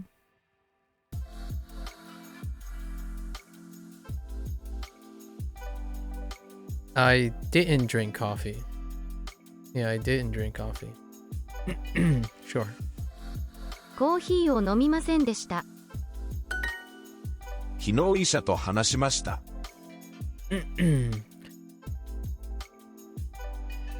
Well, that kind of looks familiar. 昨日 Inoi. 昨日医者と話しました。 Inoi. 昨日 Why are you saying it that 昨 way? 日昨日 Why are you saying it like that? 昨日医者と話しました。 Oh 昨日 no. Oh, why? Okay, sure. Sounds like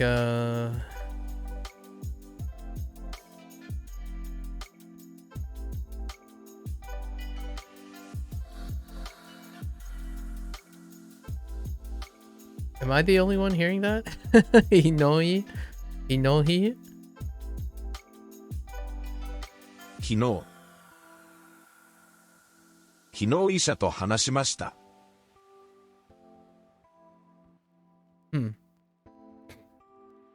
We'll find out in the kanji section soon. I could turn this on and see what it looks like. Oh, it's ki. Oh, okay. So they are actually saying kino. Why are you saying it like that? 昨日医者と話しました。 Oh, they were. Oh, never mind. Never mind. It's fine. 医者 They're probably grouping the two. 昨日 Because I already know what yesterday is, but it doesn't sound like 昨 it. 日昨日 That's fine. Kino, Isha to hanashimashita. Hanashiyamashita. Okay, I talked with a doctor yesterday.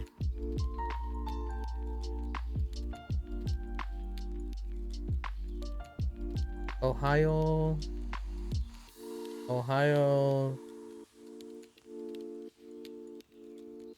Gozaimashite.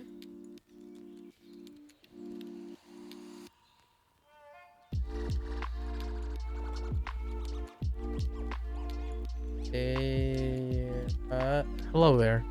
Hi. Hello there, Cannon. Konnichiwa.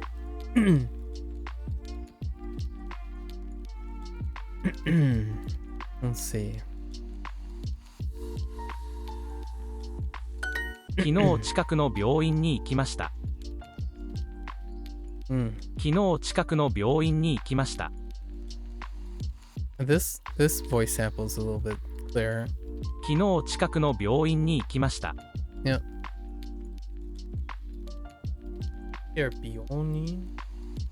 You're going to the hospital? Wait. 昨日近くの病院に行きました。近くの病院に行きました。 You don't want it. I don't want to hear this either. 昨日近くの病院に行きました。 We're having so many phrases. 昨日近くの病院に行きました。I went to the hospital. I went to the nearby hospital yesterday. For checkup, right? For checkup. 苦い薬はちょっと。苦い薬はちょっと。苦い。Oh, hey, bitter. 苦い Nice. I don't really like bitter medicine.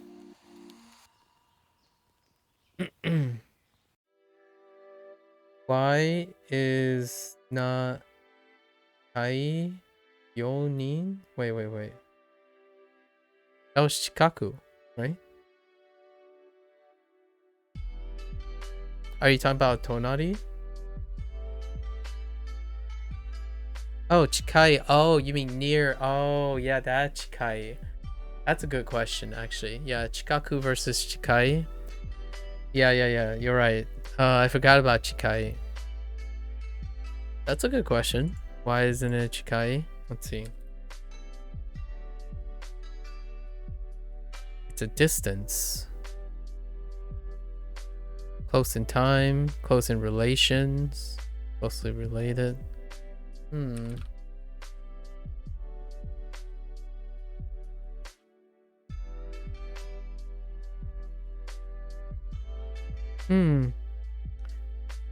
Interesting. Chikai. Short in distance. Well, for that very sentence, though, it wasn't expressing the distance, but the actual location. Do I do studying out of Duo? I do. Well, I don't study out of Duo, but I... Yeah. I would call it studying. Yeah, I study out of Duo. Probably not in the same way that most people are talking about. I don't practice outside of Duo. I do learn stuff out of Duo, though.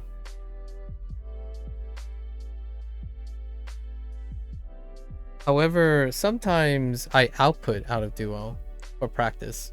So I do output practice outside of Duo every once in a while. Like writing. Writing is a good example.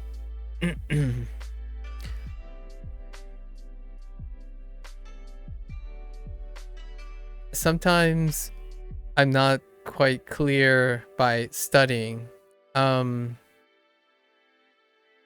Yeah, I don't want to give other people the impression that I'm sitting down with like a notebook or a notepad and breaking out my dictionaries or something when I'm not using Duolingo. I think this is the most studying that I usually do. Using Duolingo, it feels like studying to me. Everything else seems a little bit more like fun. I read stories, I listen to vlogs, watch anime. Oh, I'm always interacting with the language, yeah. And I really actually legitimately say I'm always interacting with them. But not in the sense that I'm using Japanese. But in the sense of the Japanese is attached to English. So English and Japanese come hand in hand nowadays. The important about learning Japanese is just fun. Yeah. Agreed, Ken. So I engage in Japanese all the time. Like when I'm drinking water, I'm thinking of Mizu.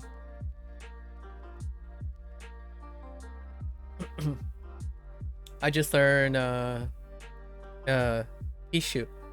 Tissue, right? Tissue. I can say tissue now.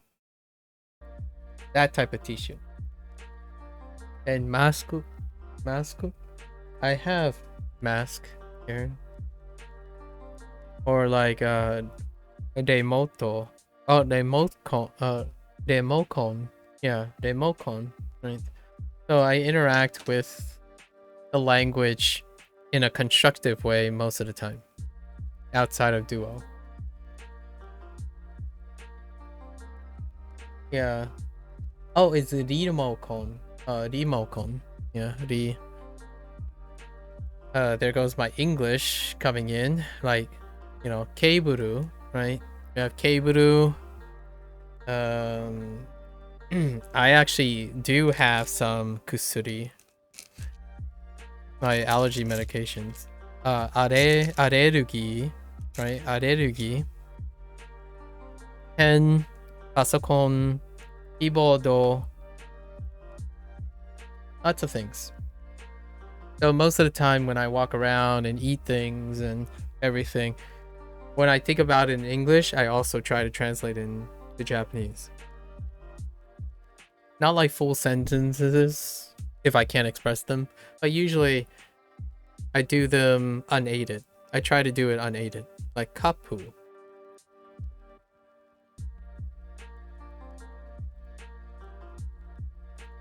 or monitor. Camera.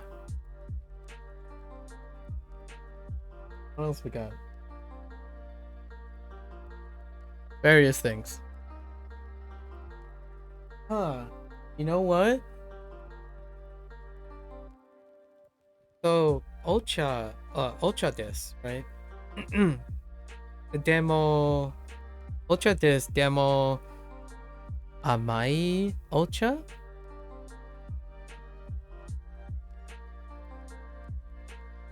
I don't know if you say sweet tea the same way you say sweet tea. And we're talking about like southern sweet tea kind of thing. Sweet tea. I just said sweet and tea next to each other. But usually it's not for accuracy, but for interacting. So, studying, yes and no, kind of. Yeah, studying, yes and no, kind of. It's usually for output. Lots of outputting. So now we can describe another sensation. You know, we still didn't get sour. We got amai, which is sweet.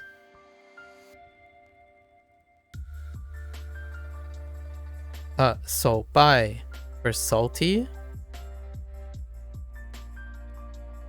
And then this is nigai. So we need sour still. I imagine I can use umami, right?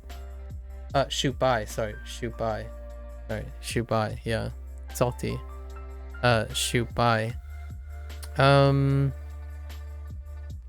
What are the other sensations left? I'm guessing we can use umami. So there's one more sensation. Am I missing some? So, oh, we have karai as well.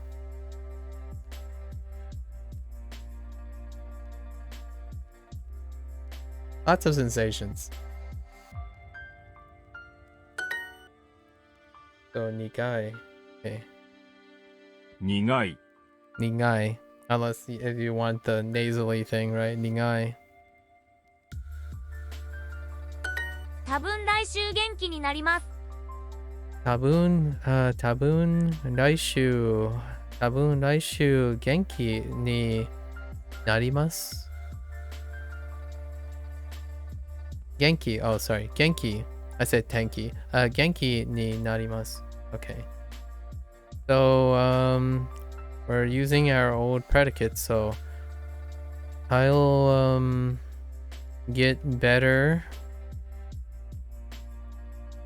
I'll probably get better next week. Yeah, that makes sense. So we were introduced to naru. It's to become something. So genki, healthy, or better, or lively. So 元気 yeah, better, well, lively. So by observation, this would be I'll probably get better next week. Tabun laishu genki ni narimasu. Right. This is actually a new phrase. However, it's composed of all old vocabulary. Tabun. This is how I imagine next week, by the way. And then genki. 4 words. And honestly, this I just remember become, because I don't have an image of this. So probably lots of dots. The next week, right? 1 week next week on a calendar. Plus sign for health. 4 words because of ni. And then become. I don't visualize become. I don't really think of become visually. カイさん、まだ具合が悪いですか？ Mada gurai warui desu ka? I use become with become a god. Oh, kami ni naru. Ooh, that's a very specific way of thinking about it. Can't forget that. I have a weird way of remembering Mada. Mada is like this.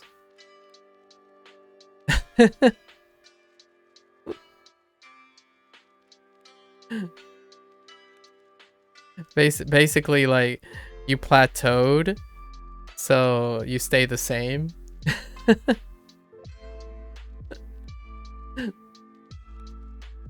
Kai-san, Mada... Mada...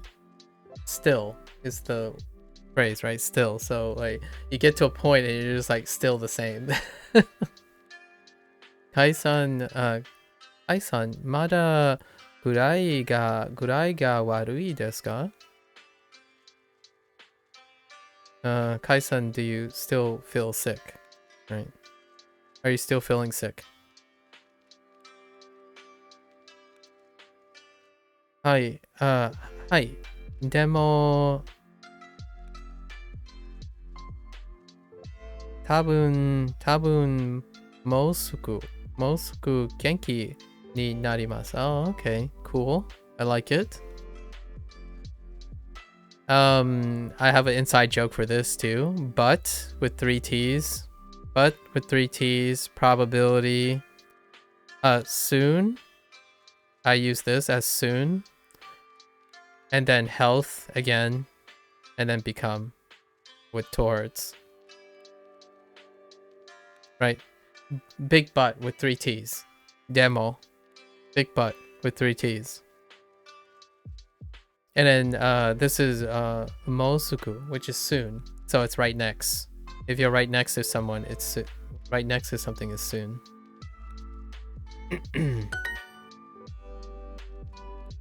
Kino. Ooh, we have some teasers. Let's look at this. 米国 Wait, didn't someone just use Beikoku in chat? I could have sworn someone just used Beikoku. Goku. Was it Timmy? Someone just told me about Beikoku.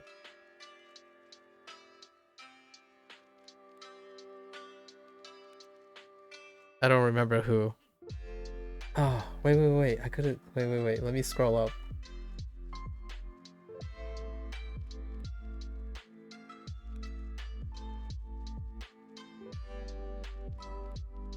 Beikoku. Oh, there's too much text. It's a great...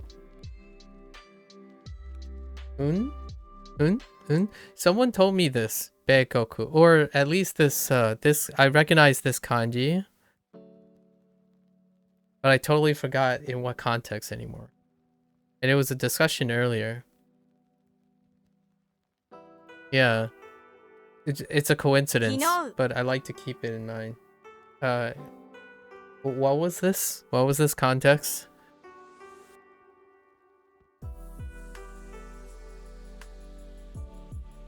Yeah, it's just a pure coincidence though that this came up. 昨日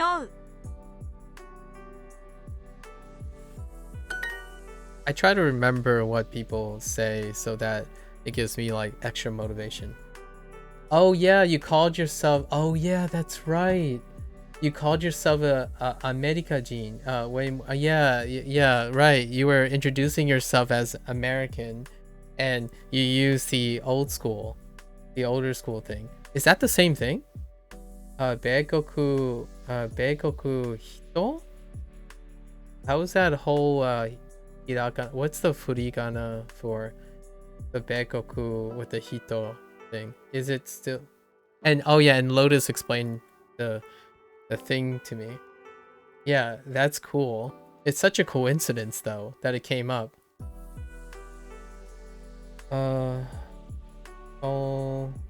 Onaji... What? Onaji what?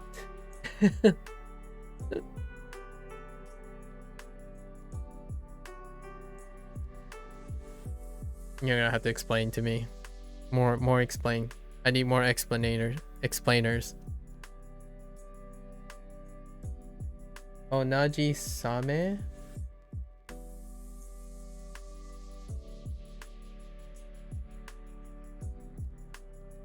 Imi, meaning, kanji, think.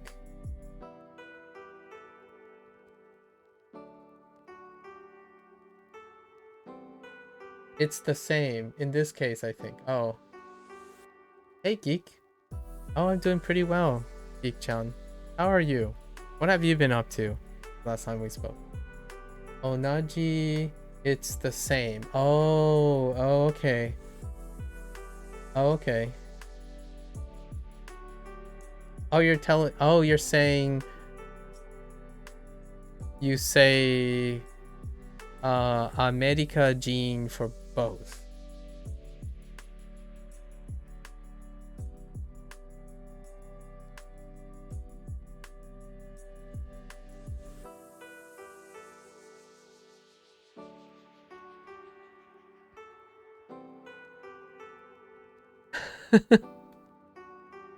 I'm trying to learn extra on the side. I'm trying. Hi. Okay. Oh, hi on. Okay.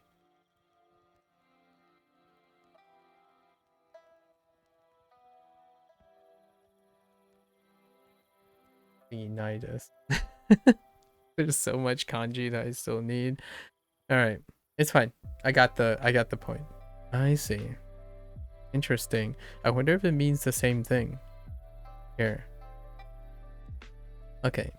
苦い、 Nigai ノート 猿、 Saru. Oops. 薬、パンダ、 昨日 Kimasu. 来ます古古い電話しますす。電話します。お父さん。Okay. I'll probably get better on the weekend. They probably put in Shumatsu. 週 Yeah. 末 Last unit. Shumatsu. Shumatsu genki. Oh, tabun. Shumatsu ni tabun genki ni narimasu. なります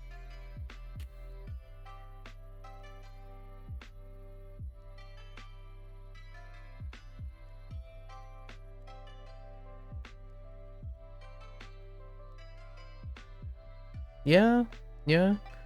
Shumatsu ni tabun genki ni narimasu. It could be this could shift to the other side, but that's fine. Yeah. You could leave this on the outside if you want it. Fair enough. I'll probably get better this week. Okay. 今週 Konshu. Let's put him on the outside. Tabun. Tabun konshu. に Oops. に Yeah, konshu ni Genki. genki. になります Wait a minute.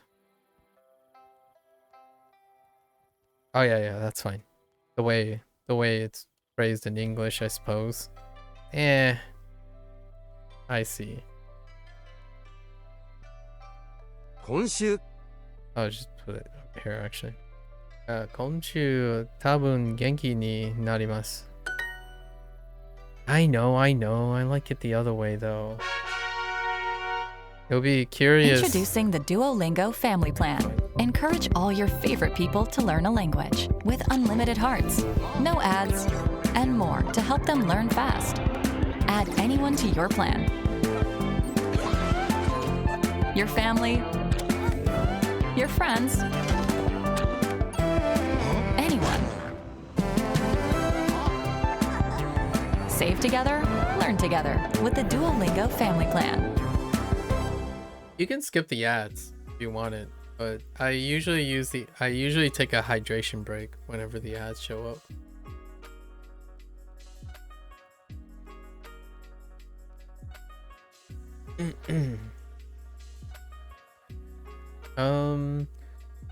Wow. I was observing the panda kanji. You want my self-control to not close the ad?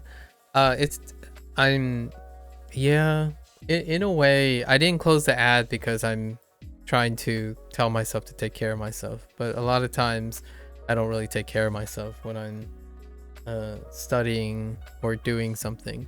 So, in a way, it's I'm doing the opposite, where it takes a lot of. I agree with you. I'm exercising a lot of self-control to make sure that I actually hydrate. I would. Oh no, no, Timmy. Sorry, I was talking to XD. XD said something. For this, I was Oh yeah, that's fair. I was busy looking at your panda kanji, which is wild. Kind of looks like radical and this radical, but then it has like two of these, but they kind of look different.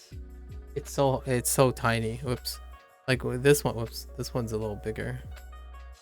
So it's like a smaller one and then a larger one, and then you have like the 4 lines.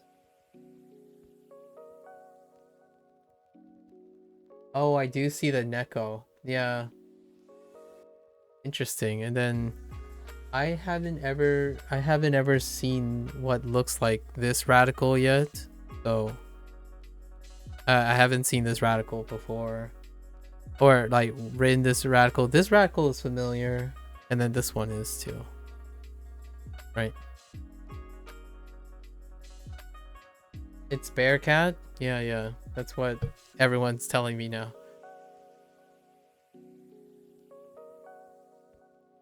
So this one kind of looks familiar. All of these look familiar. This one is not familiar.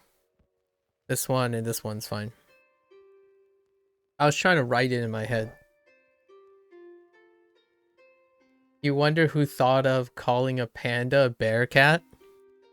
Are they bear cats? That's kind of cute. What do they call red pandas then? What are red pandas? Is it Tanuki cat?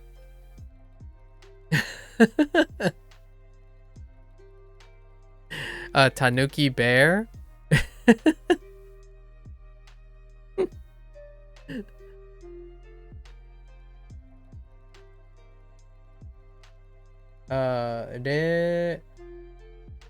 Red panda. Oh, okay. Red panda works.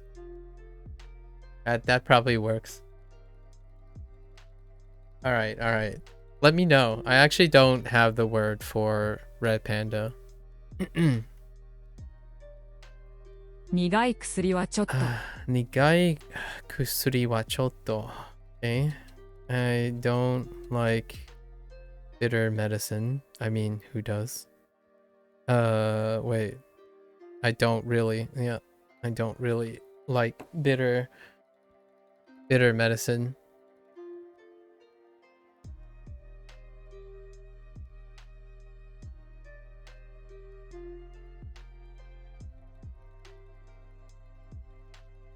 You know, oh, it's accurate.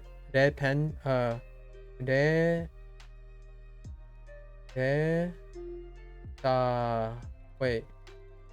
Resa panda?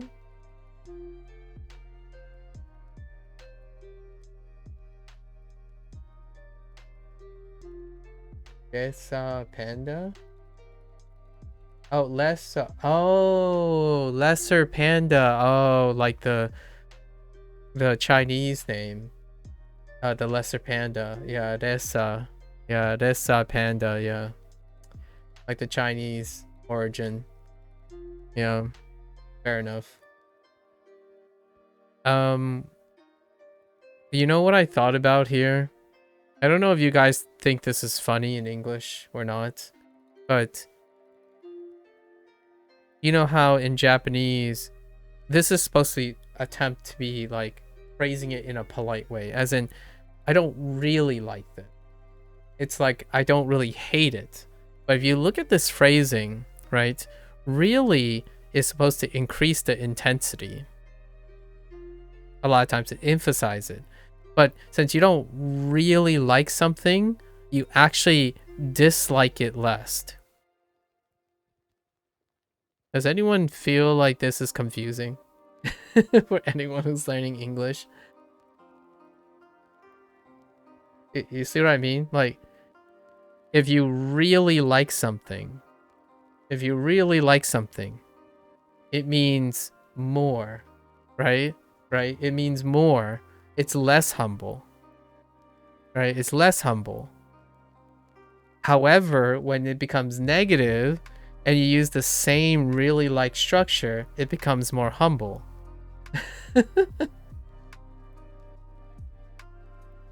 Because you have to interpret it as the negation feeling of liking something. But really, if you don't really like something by the way this works, it means you actually like it like you dislike it more.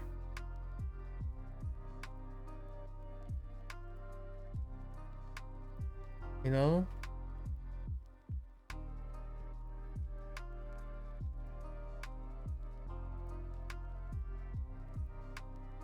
You said this before. It was language. What was it? Language. I really like something.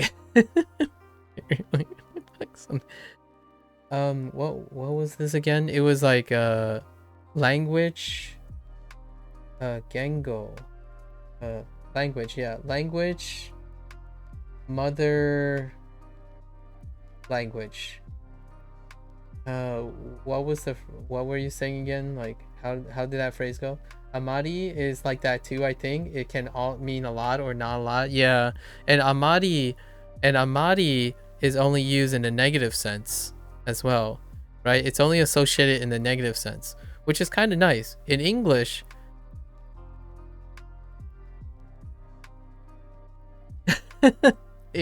it's, you know, I'm saying that Japanese and English differ in the way they approach this, and it's pretty cool. To me, I think that's pretty neat. It's kind of neat that they do that. Meanwhile, you have this thing, right? And this happens a lot in English, where how someone can sound negative while sounding positive,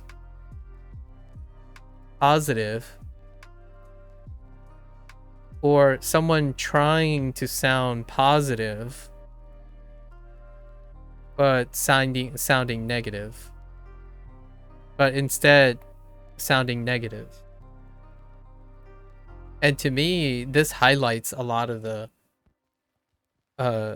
things that can kind of get lost in translation between Japanese and English, because this is confusing. When you ask someone like, oh, you sound kind of negative right now, it's like, do I? Like, well, you keep using these words, like, but I'm positive I'm trying to sound like right.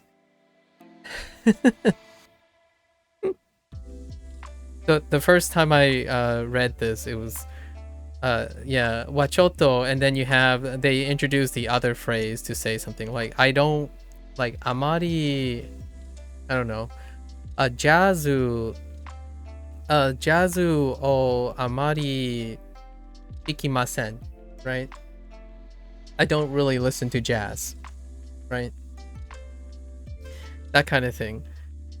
So it's like saying, I don't listen to jazz, but I also don't hate it, even though really is doing the opposite. Really is doing the opposite here. It's lessening this statement. It's humbling this statement. However, if you remove don't, then it actually increases the statement. as opposed to humbling it.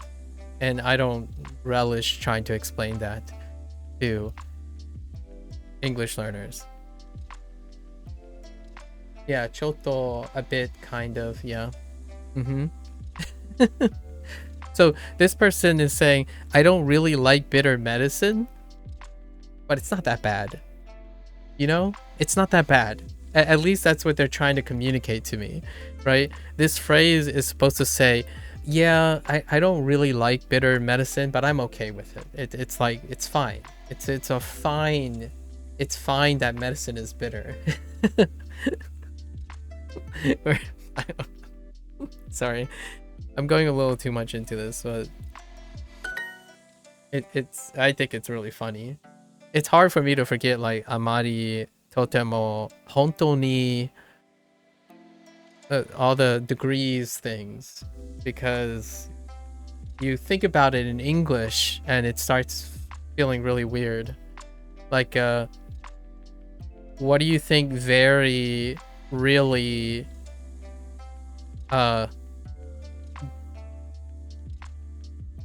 very really a lot, definitely, absolutely, and then you have like all these not very, not really, not a lot, not definitely, not absolutely. or we still got more like extremely, and then you have the opposite, subtly.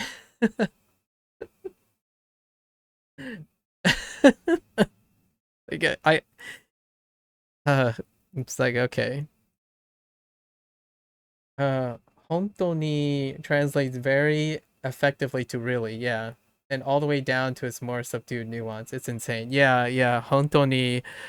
They already introduced hontou ni as really, but depending on the degree, the relative degree, so far it can come off as very as well in English. So far in Duolingo, like so far it can come off as subdued really, which is very, and then really is like enhanced very. So sorry folks, this is just that's just how you know. We often use ... you know. This is really important for Japanese, the ellipses. Yeah, I use that a lot too, because of my Asian inspiration. Yeah, I use this a lot, and it's in English. Okay, here's another thing. In English, oh, and they do that, by the way. The choto with the ... In English, the ellipses, from my learning, is actually there are actually spaces here. But a lot of people do this in English where there's a space. So whenever I think of Japanese ellipses, right? There's spaces. And I'm like, yes. Yeah, the ... Which, by the way, the ... yeah, I'm pretty sure, because you remember that, is this, in my opinion, means not really. Oh, my music stopped. Hold up. Okay. Let me back my... Hello? Where's my my mouse disappeared. One second. Okay, there we go. So like this little ... ellipses, in my opinion, often is not really too. It actually humbles the statement. Like it weakens the statement. Like, are you sure?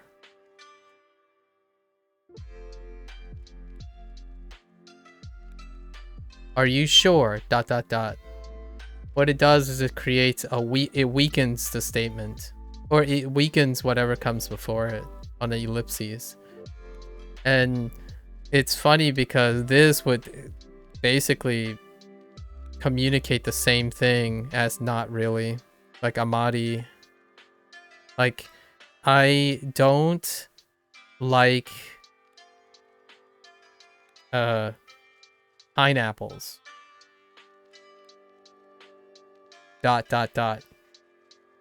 This weakens this statement a lot of times. Like, oh, okay, well, open-ended.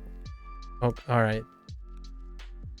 In that case, I don't want to say won't.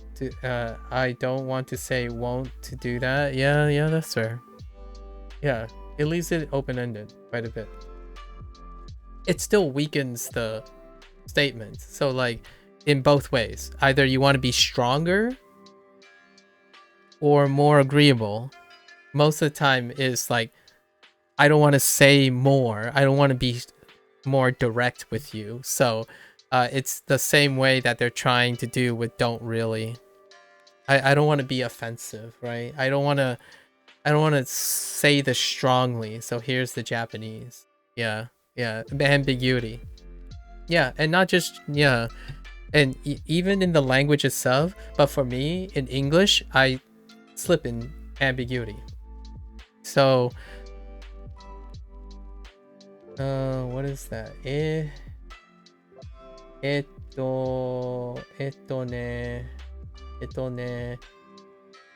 要は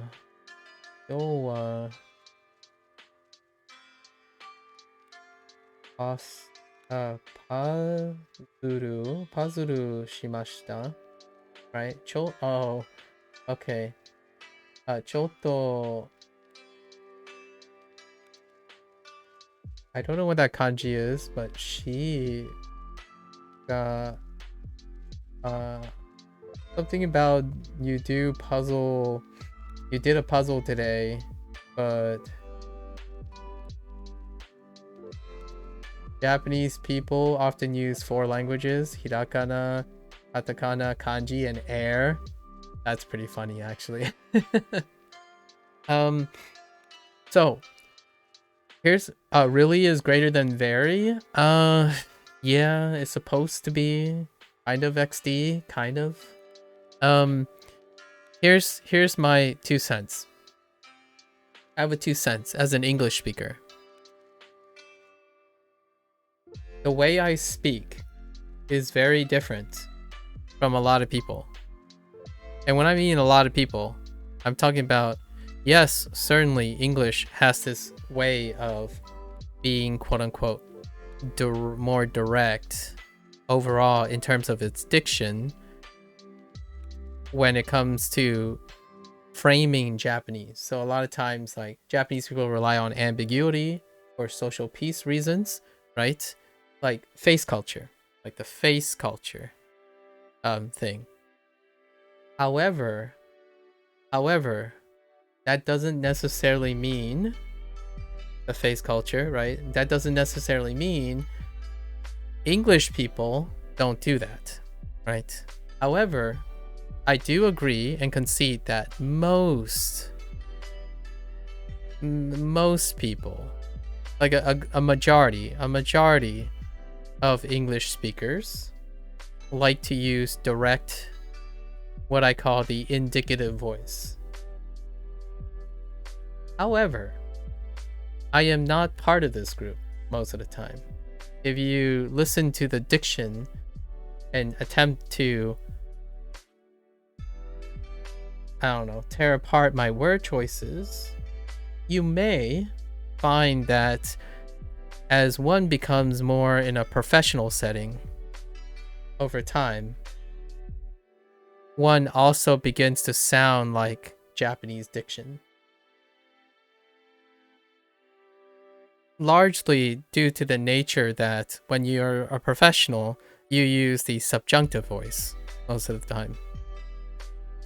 Subjunctive voice. Or mood, per se, right? Versus the indicative mood. American asks the Japanese person what the air is like. The Japanese person asks, what do you mean?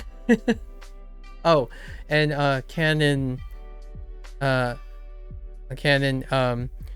in English there are like, technically there are 3 voices that are a lot moods, and subjunctive is how I picture Japanese people sound most of the time, and I'm at home with the subjunctive because I really like the subjunctive. Indicative is like, there is a ball, for example, or I think, oh, no one saw that. I think, or sorry, I know there, I made an English error. Shh.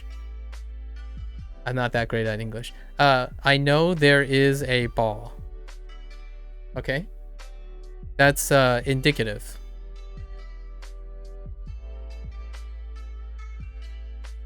I think there is a ball. This is more subjunctive. So things like tabun is a subjunctive word. There's probably a reason, not there is a reason. So this is the reason versus this may be the reason.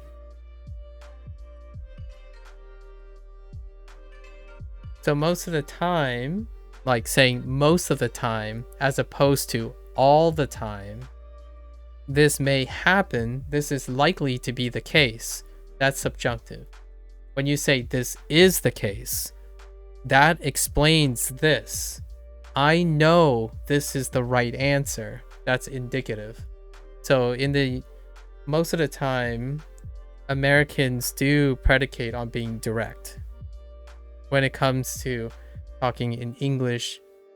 However, for myself, as you become more, when you get into like intellectual discussions, or as you go up in education, a lot of times, per se, the subjunctive comes into play, because whenever you're publicly speaking and you have to teach people, generally you err on the side of mays, coulds, shoulds, woulds. So oftentimes you get phrases like, I love when you say like, she must I don't know, koen ni ikimasen ka? Would you like to go to the park? Not we go to the park, right? Yeah. And you're a bit indirect. Yeah. So as a lot of times, it's a reflection of the person. So when you use the indicative voice, a lot of times, it's probably someone who's very sure of themselves.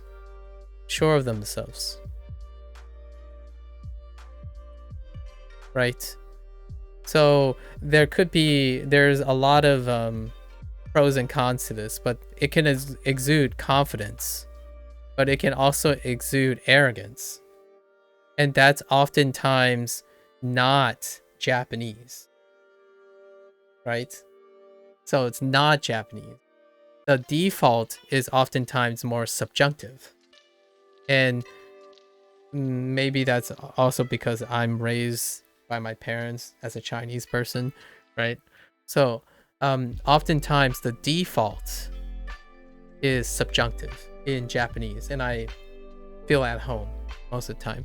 In American English, the default tends to be the indicative, which when people tell you like, this is the best, like, I don't know, Anki is a better method,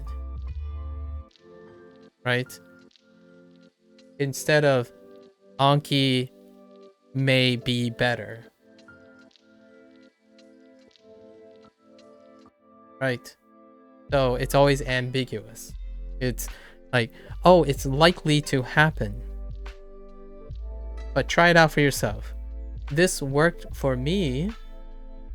Maybe it'll work for you. Not, this worked for me, so do it. Or saying something like this. As a content creator, it would be this, or yeah, as in, I'm only choosing random topics, but Anki the app, because this happens a lot. This worked for me, or if this worked for me, then it works for you, right? If this works for me, then it works for you. As opposed to, if this worked for me,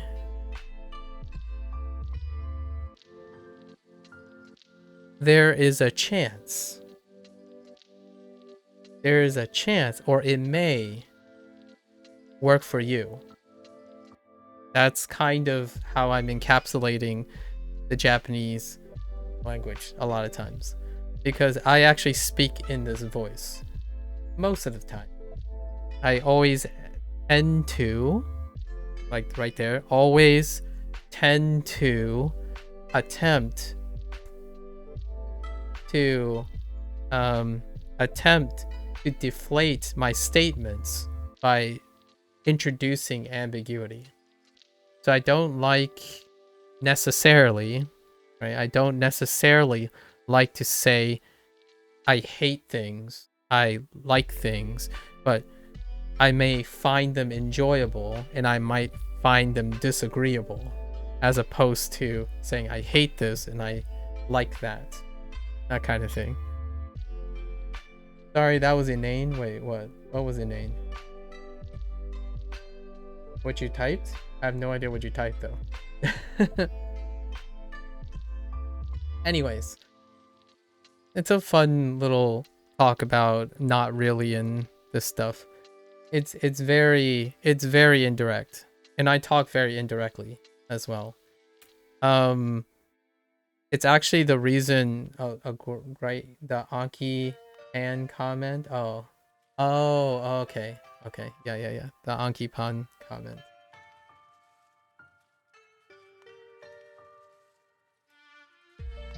Yanai, it's not Anki Pan.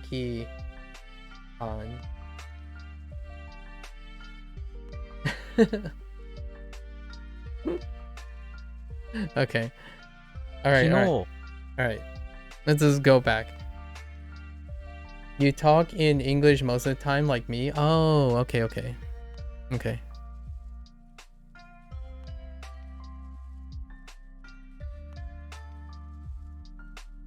Okay.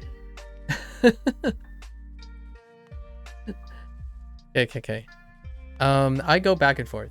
So I don't know. Sometimes my English pronunciation and my Japanese pronunciation and all that stuff kind of goes back and forth. So I really don't remember sometimes what vocabulary, sounding, and stuff that I use. So you're gonna have to excuse me on that, if I may be so bold. Yeah. To insist. Okay. Let's see. Netsu is fever. That's one of our new vocabulary. So, netsu ga arimashita. Yeah, arimashita. Oh yeah. It's fine. Wait. I don't. Never mind. No, 昨日は something. Let's see. 仕事をしませんでした. Right. Didn't go to work because I have a fever. I had a fever. Didn't go to work yesterday. Or didn't work yesterday. Didn't do work yesterday. 熱がありました。熱がありました. Okay.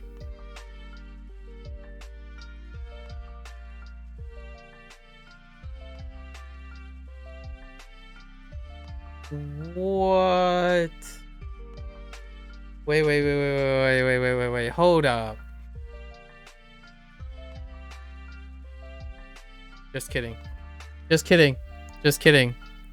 There is another word for a catch. I'm trying to think of the word. Oh, hiku.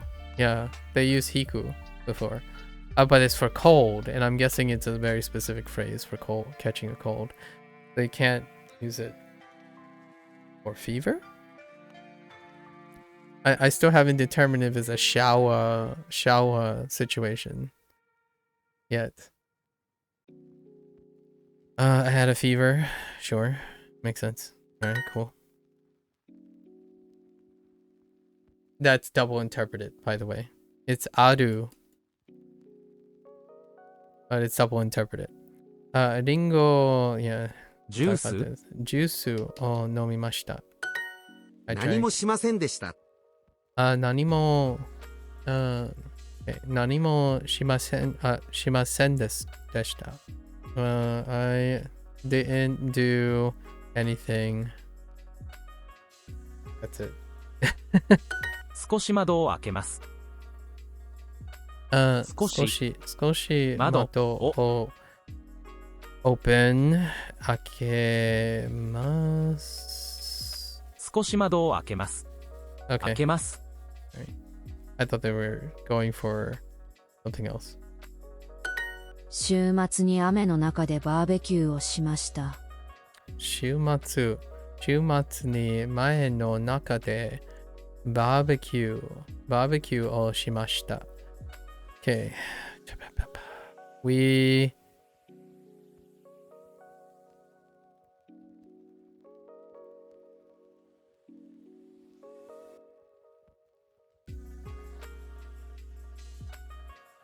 Okay. Sure. We had a barbecue.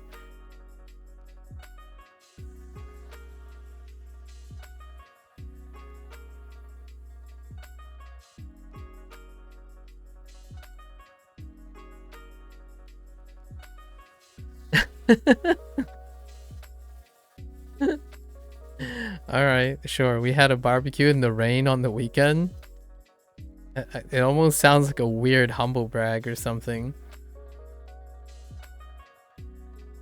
I was rewording it in my head. Maybe they wanted to say we had a barbecue inside because it was raining outside. But I just realized I don't actually know how to say that yet. I haven't said that yet, but alright, we had a barbecue in the rain on the weekend. My head wanted me to substitute like inside the house. You know what I mean? Like instead of in the rain. So I was substituting like yeah here. I'm like, wait a minute, where's house at? Like inside the house. I'm like, what the heck? In the rain? Come on, man. Alright. まだ熱があります。まだ熱。まだ熱があります。あります。まだ熱があります。Okay, I still have a fever. 今日も具合が悪いですか？今日も具合が悪いですか？ Okay. Are you also feeling sick today? はい、全然宿題をしませんでした。Not doing homework.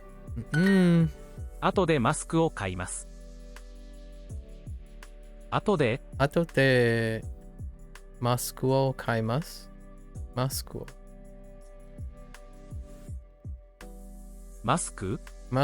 を買います。後でマスクを買います。I'm going to buy mask later. Or masks. カイさん、まだ具合が悪いですか？愛さん、まだ具合が悪いですか？はい。でも、多分もうすぐ元気になります。Yeah. I'll probably get better soon, エ though. リカさん、ビタミンを飲みましたか？ビタミンを飲みましたか？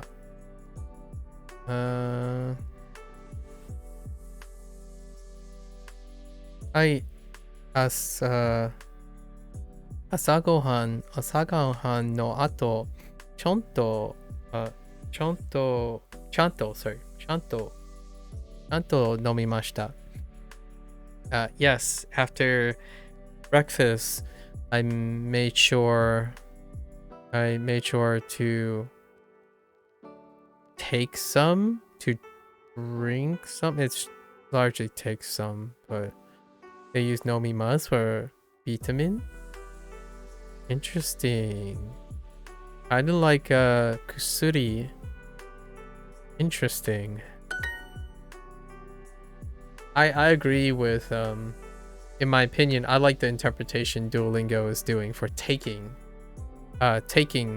some vitamins and taking some medicine in this use case. But it's it's kind of an expanding use case, but at the same time not an expanding use case. Like drinking vitamins, right? Drinking vitamins, not so much. So I kind of like their interpretation of taking vitamins instead. All right, kanji time. What do we have? So kino, just kino. Denwa, yeah, denwa suru, and he? When did he show up? Oh, kino. Yeah, kino. Sure. Okay. 昨日、 Kino. 昨日 I recognize 昨日 both these 昨 radicals. 日 Thanks. That's how I. 昨日 That's how I. Okay. 昨日昨日 Okay. 昨日、昨日、昨日昨日昨日昨日 I know. 昨日 You know. Okay. All right. Oh, that's a lot of stuff. All right. A lot of kinos.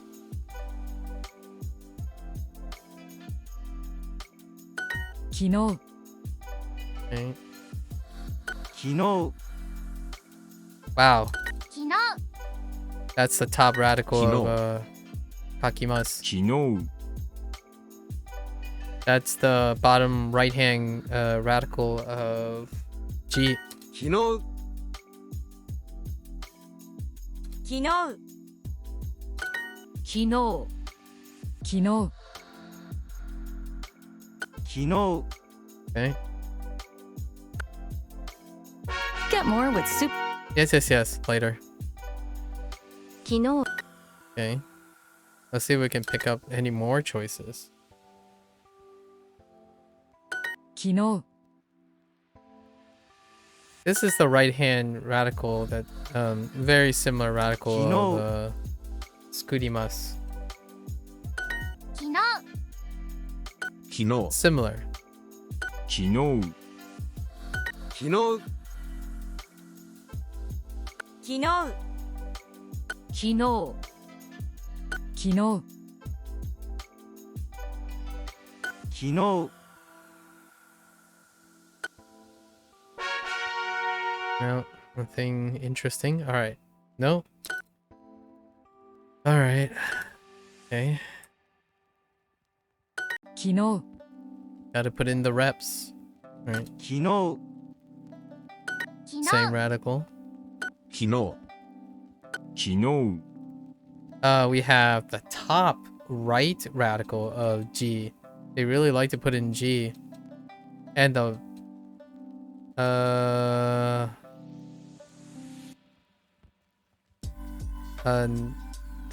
Yobi, the bottom right hand radical of Yobi, or like in days of the week. 昨日昨日昨日昨日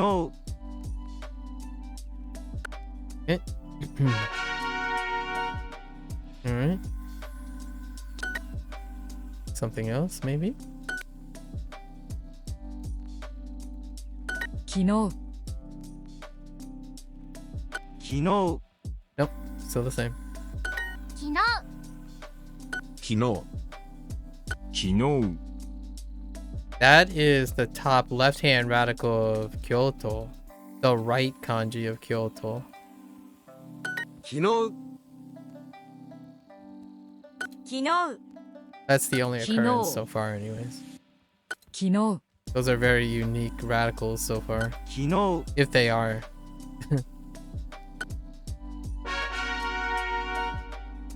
Okay. Okay, denwa shimasu. Okay, kino. き Right, 電話します denwa shimasu. 電話します Alright. 4日 Yoka. 電話します shimasu. 昨日 Kino. Skurimasu. 作ります Yeah, there it is. Right. They put in skurimasu for that very reason. 書きます Kakimasu. 電話します They try to pick at least the most overlapping things that you've learned so far that you can mix it up with. 電話します 電話します え昨日電話します電話昨日 Kino. 会います Aimasu. That's a bit of a stretch, but I'm guessing they don't have too many choices. 電話します Denwa 話します Right, because of Hanashima. Same kanji. Up here. 4日 Yoka. 昨日き And that's because the hikana. Kanji, sorry. 昨日 Kino. 4日 Yoka. Wonder why they picked Yoka of all of them. 作ります読みます Yomimasu. 電話します Denwa shimasu.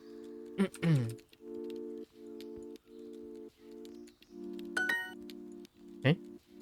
電話し書きます昨日 No. 会います電話しますいつか I thought maybe it's the hiragana. When do I usually stream? On Wednesdays? I stream around the same time every single day. Unless I mention that I'm away or something.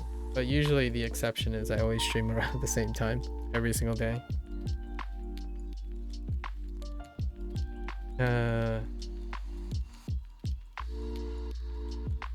I try to be a little bit earlier than today. And the same, sorry, that doesn't answer your question, does it? Sorry, I wasn't being specific enough. I stream from whatever your time you have now. I usually try to stream 8 hours ago. So subtract 8 hours is usually the start time. I try to start 8 hours ago. So I'm running a little bit late, and I was an hour and a half late today. And it goes till late. Sometimes my voice keeps up, sometimes my voice don't keep up. So the end time can be a little bit plus or minus 2 hours. I try to stop and 30 minutes in the next 30 minutes, but today is a little longer. Oh.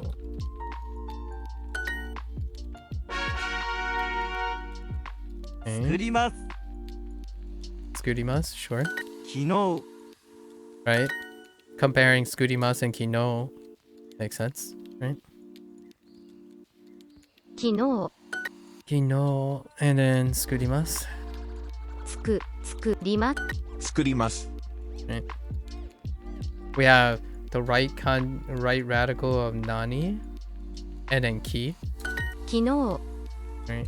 Oh, and they add a ki because of kino, because of hirakana つく or the reading, right? 昨日 Kino. つく昨日 Oh yeah, no worries. Don't feel obligated, but I love the company. Love hearing and being able to tap people who know Japanese at any time. Yeah, take care. Best of luck with everything. 400 400. Right? 400. 帰ります 作ります 休みます Hmm. 昨日 昨日、 Oh, this is the top right of Yobi. 作ります Yeah, no worries. No worries. Anin. 作ります Skurimasu. 昨日 Oops. 昨日作ります So, okay. 500 500. 話します 作ります会います昨日 Kino. 作ります。休みます作ります600昨日会い Okay.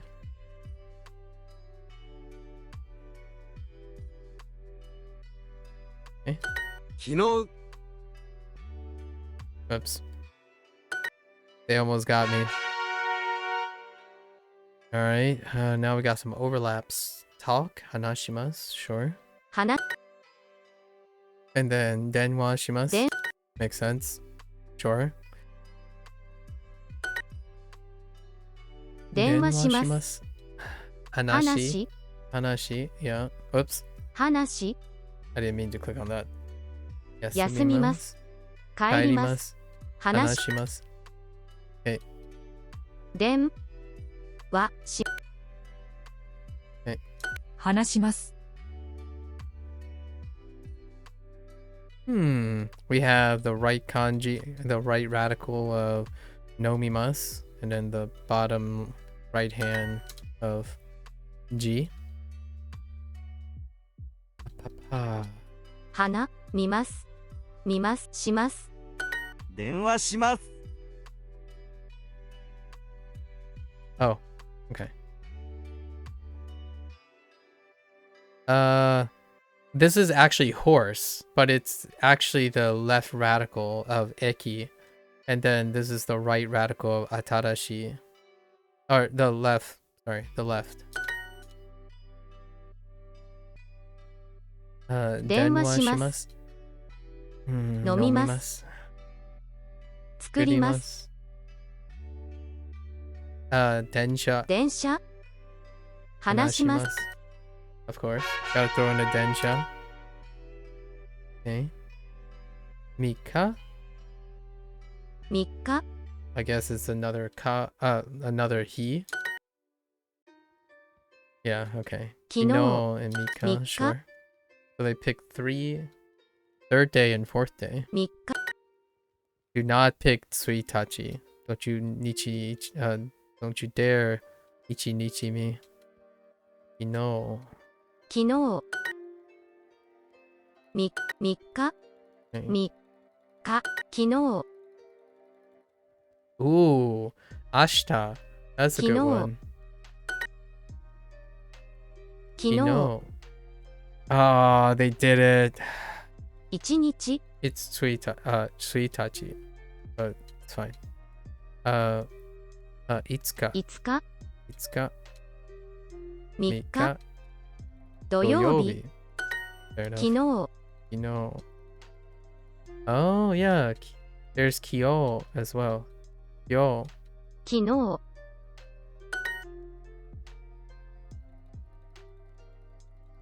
お父さん Otosan. 山田 Yamada. 3日 Ah, 昨日書きます3日3日 okay. 31 31日日。 5日5日土曜日昨日昨3日日昨日昨日 Put in stuck in an ashta there. 昨日12 900 12. 3日 Okay. 何曜日 Okay. Oh, I mistyped. That's a typo. That kind of sucks that they made kanji practice take hearts. I think that's a design choice that I disagree with. Okay, what we got? Hanashimasu? 話 Because typos can happen much regularly, and then all the matching isn't complete. Every single match is a potential heart. Right. 電話話します電 Not 話しま created す equal. Oops. 話しま Gotta pay attention. Denwashimasu. Den- Okay. And hanashimasu. 話しま話します話します電話します電話 Okay. 作ります読みます書きます Kakimasu. 話します電話します Denwashimasu. 電話します Oh, you know what? Hanashimasu? Oh my gosh, I didn't even make that connection. 電話します I just now noticed it was hanashimasu. 電話します電話します2月 Okay, nigatsu. 話します Okay. 1年生4人 Ichinensei. 電話します話しますうん話します話します Hanashimasu. 作ります電話しますと言います Toimasu.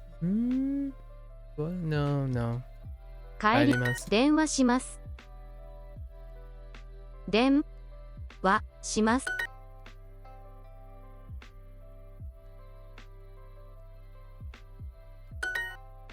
先月2000 電話します6つ話します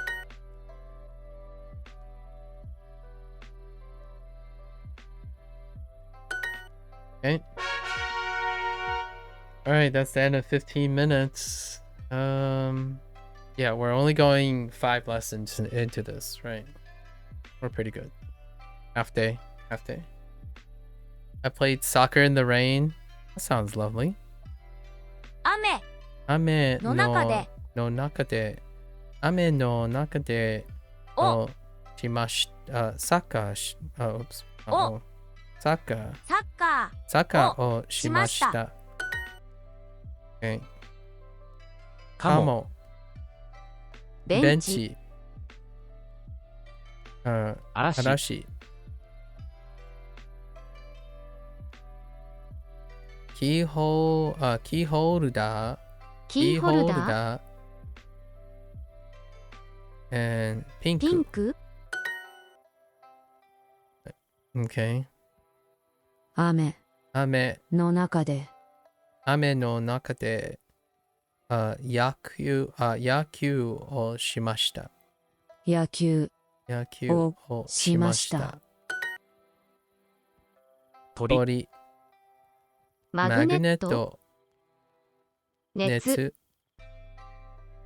キーホルダーピンク Pinku. Sure. Oh no, not this again. Alright. 週末 Shumatsu. 雨 Ame. の中で Ame no naka de barbecue. バーベキューに Oops. に Oh. をしました Shimashita. に Right. On the weekend. On the weekend. 何もしませんでした Nanimo shimasen deshita. Nanimo. Oh. Yeah. 何もしませんでした何もしませんでした Okay. Don't want to hear it. 昨日から具合が悪いです。今日は何もしませんでした。ベッドから出たくないです。Dang. They threw back the last one. This is from the last unit of negative things to say. ベッドからで、そう。ベッドから出たくないです。This person doesn't want to be in bed. Oh, isn't feeling well? Yeah, not feeling well is where it's feeling much better. Not really. 昨日からぐ、wait. 昨日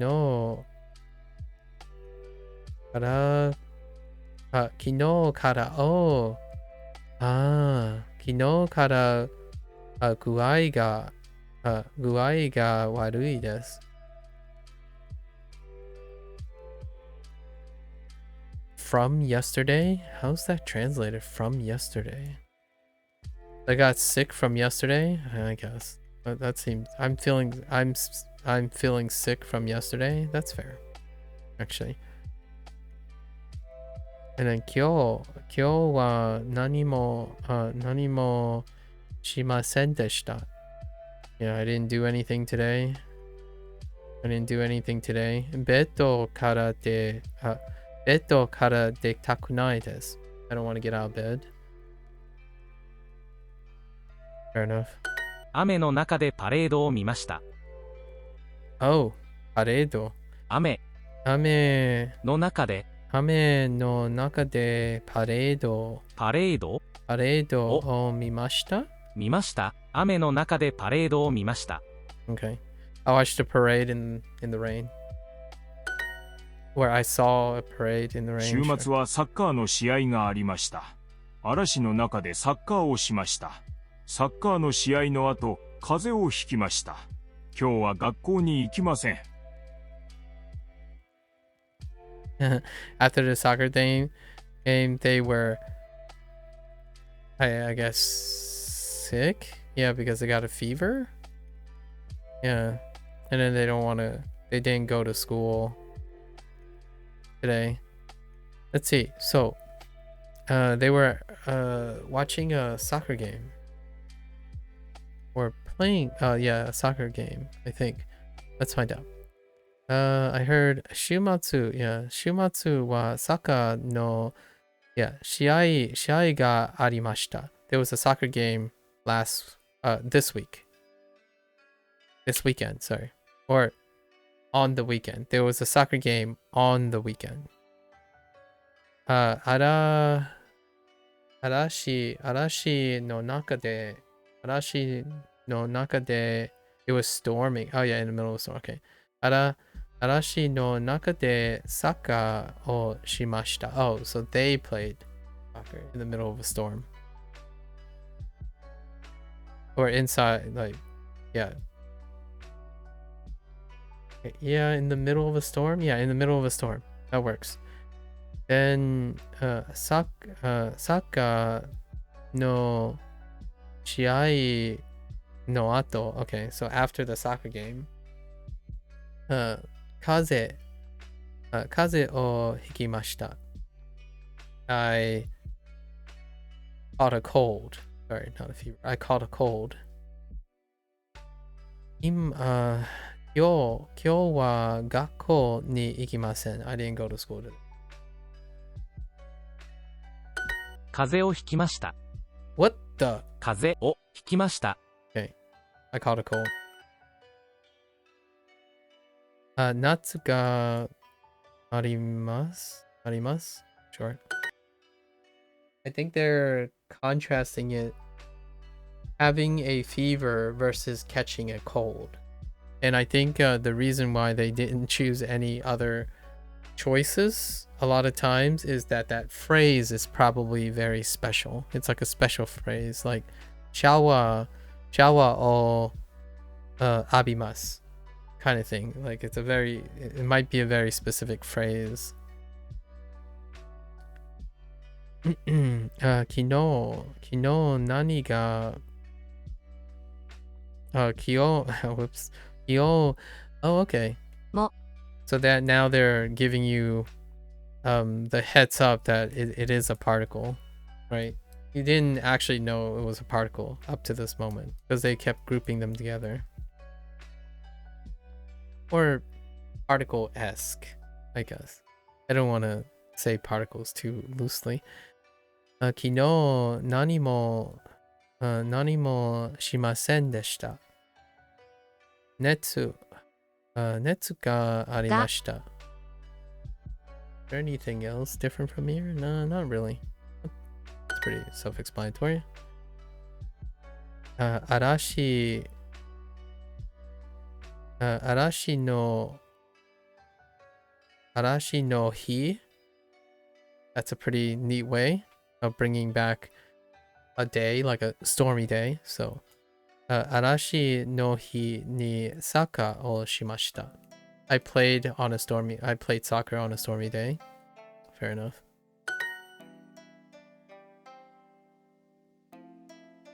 週末風を行きました。Fair enough. 何もしませんでした。Fair enough. Contrasting. That's a good O right there. 週末に風邪をひきました。週末に風邪をひきました。Okay, I caught a cold. I was asking myself, do you ever say a different tense of hikimashita in this type of context? And I just realized, yeah, you Do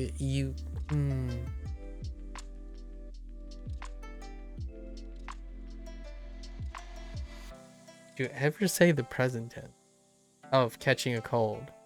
I don't think you would ever say the present tense of catching a cold. How would you that he catch a cold?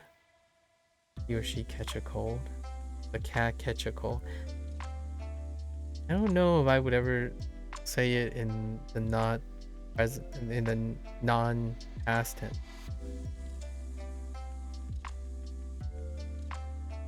What's a clever way of doing that? The cat catch a cold?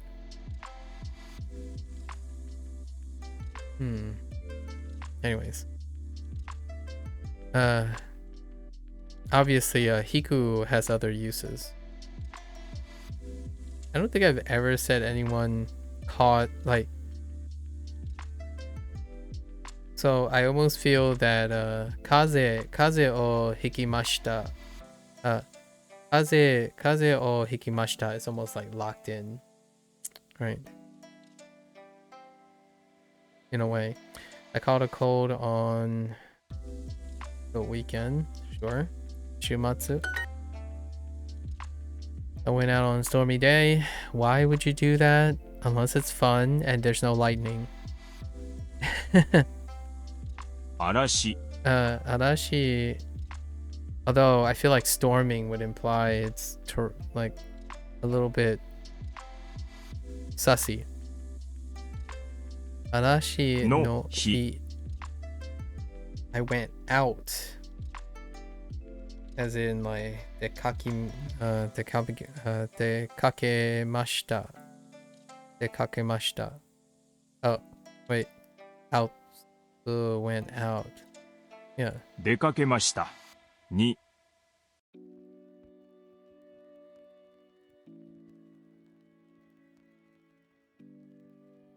Yeah, right? On a stormy day? Yeah.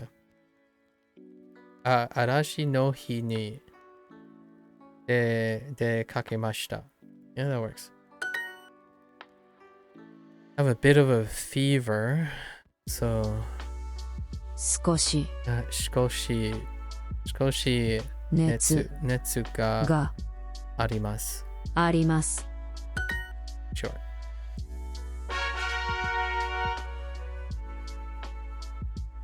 Uh, 電話します。電話します。 Right, these are the other one. ダニエルさんのノート later? Oh boy, okay.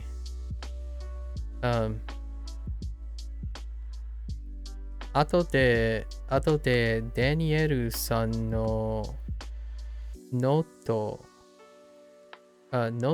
を借ります Yeah, 借ります。借りる Right. Okay. 後でダニエルさんのノートを借ります。9時間後で古い電話します。I'm going to email my manager tomorrow. Oh, come on. Okay. 明日私の No, you're not going to take possession of it? Okay. 明日マネージャーにメールします。明日マネージャーにメールします。Okay. 足マグネットノートパンダ嵐 Going to email my coworkers. Okay. 同僚にメールします。同僚にメールします。また学校に行きませんでした。また学校に今行きせんでした。行きませんでした。また学校に行きませんでした。Yeah, I didn't go to school. Yesterday I didn't go to school again. Yeah, I didn't go to school again. また学校に行きませんでした。また学校に行きませんでした。I didn't go to school again. 電話します。今から学校に電話します。今から学校に電話します。今から学校に電話します。Okay. Interesting. に今から学校に電話します。今から学校に電話します。Yep. Towards the yeah. Okay. So I just called the school. I just now called the school. Right. I just now called the school. 1週間仕事に行きませんでした。でもまだ熱があります。今日も仕事を休みます。Okay. Has been sick for over a week. Yeah, that's a great way to throw in. So we learned something that is a week long and 3 days long from the vacation. The unit about technically using past tense, but it was about vacation. So now they brought it back in a different context. This is a nice way to talk about it. 1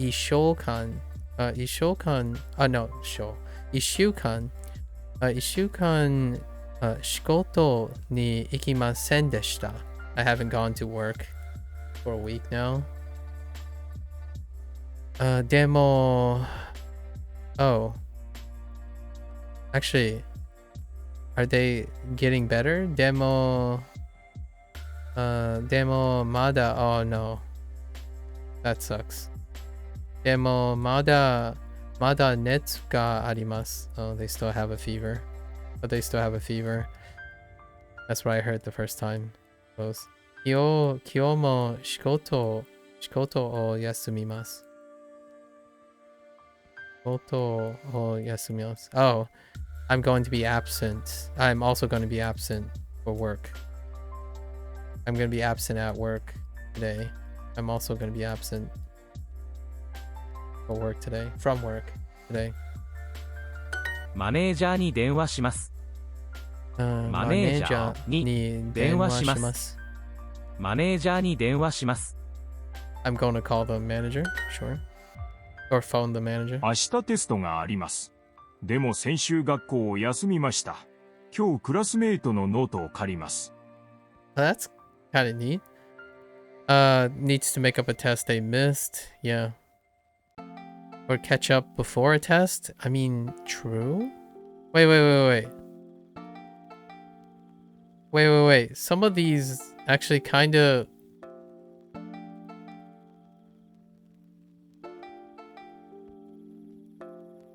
There's no test, technically. But they have to take some time off school. Because they'll be absent and they were gonna take a class... they were gonna borrow a classmate's notebook. Ashita... Wait. Ashita... Oh, no. I did hear test. So I guess catch up before a test? There's no element of sickness. Oh yeah, and then it's tomorrow. So today they have to study. Yeah, fair enough. Catch up before a test. That makes sense. Ashita testo ga arimasu. Tomorrow I have a test. Demo senshu gakko o yasumimashita. I was absent from school last week. But I was absent from school last week.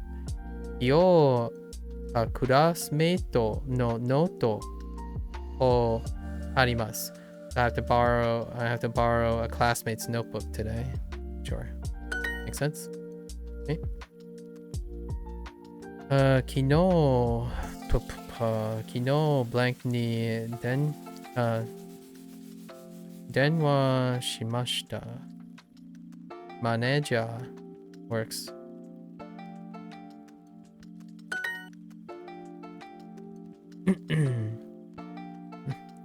Kyomo daigaku.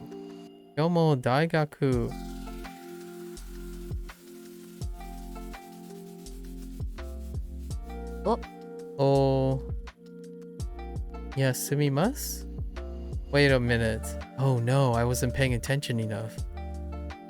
Yeah, that works. Yeah. Ni. 今日大学に行きませんでした。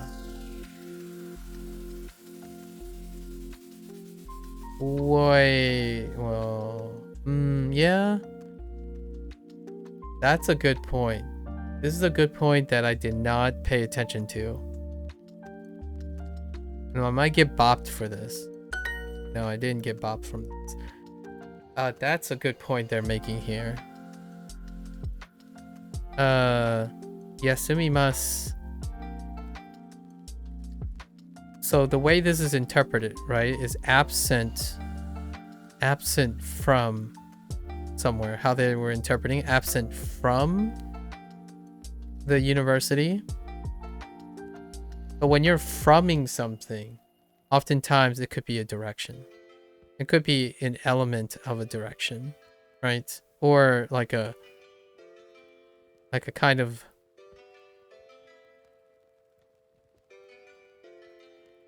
I'm gonna say like a direction-ish thing.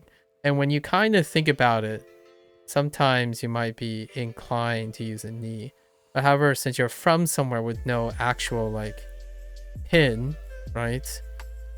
Like going, So that's a pretty good way to illustrate that. I was a little bit hesitant where I would need that too. It's fine. ナオミさんのノートを借ります。Naomi-san no noto o karimasu. Sure. I'm going to borrow Naomi's notebook.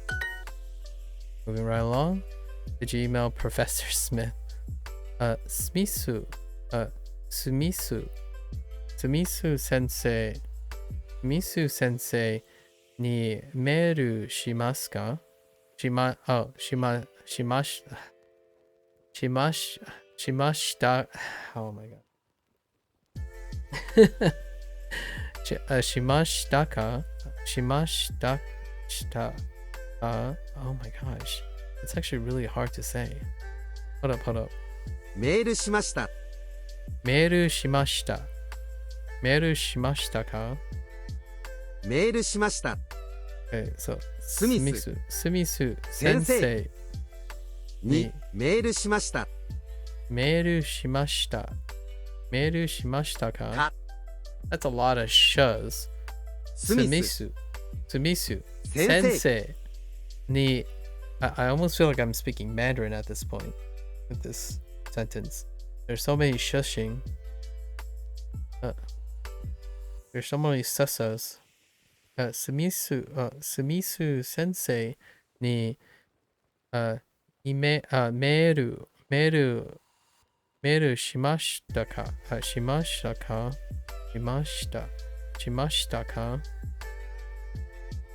That's gonna be rough. Maybe in the future. I didn't go to school last week. Okay. 先週学校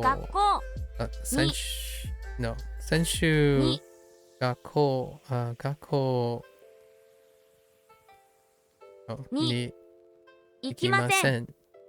行きません。行きません。 I didn't go to. 行きません。Oh. 行きませんでしか。 Forgetting. I'm like looking for the full phrase. 先週学校に行きませんでしたか? Nope. That's not a question. Not a question. Then, 先週学校に行きませんでした。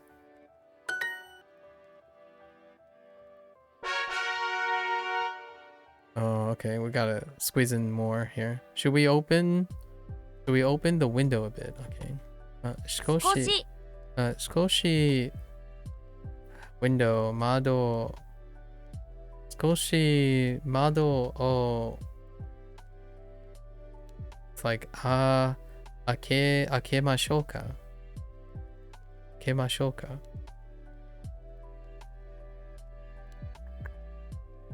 窓を開けましょうか。開けましょうか。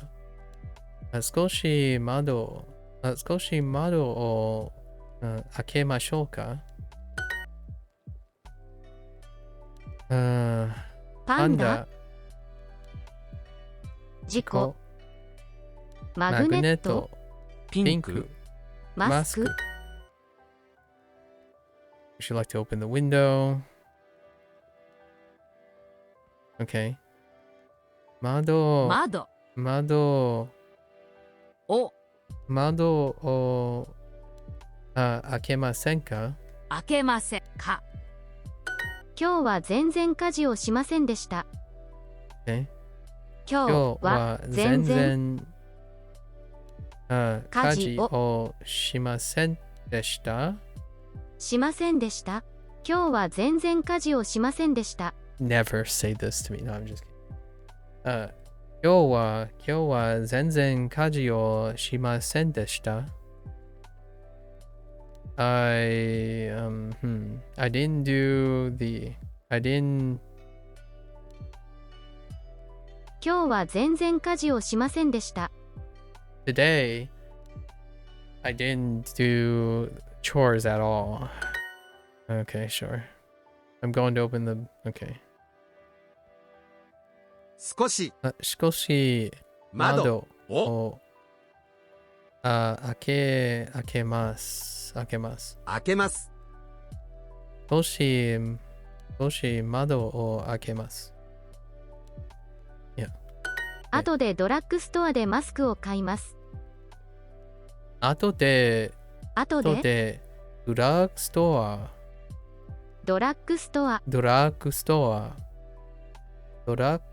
アで I remember having trouble saying this. ドラッグストア Yeah, ドラッグストア後でドラッグストアでマスクを買います。でマスクを買います。Dracula store? ドラクラストア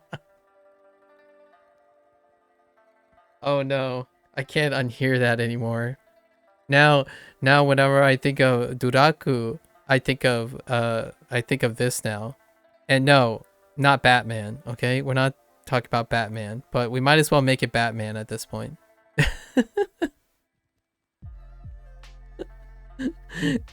Duraku store. Oh no. Yeah, I can't unhear it anymore. Alright, you win. You win, Sub-Zero. You get permanently imprinted into my mind. Dracula. Dracula store. 後でドラクラストアでマスクを買います。後でドラッグストアでマスクを買います。Ruined. 今週は宿題をしませんでした。全然勉強しませんでした。Okay. This person clearly, yeah, that's gonna stick with you. That's how. Look what you've done, Sub-Zero. Look what you've done. Now it's forever. Dracula store.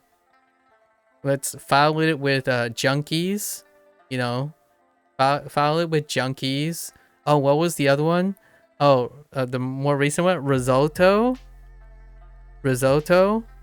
or resort.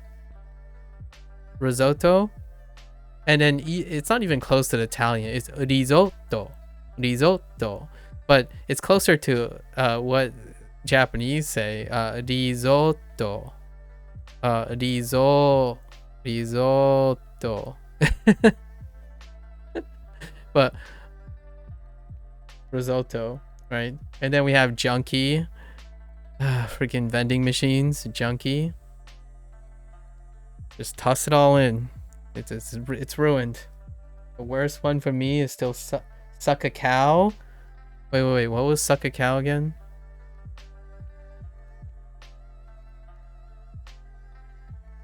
Oh no, I forgot. What was suck a cow? Oh yeah, sukaku. But it was Norwegian. Oh yeah, that's right. Sukaku. Suck a cow.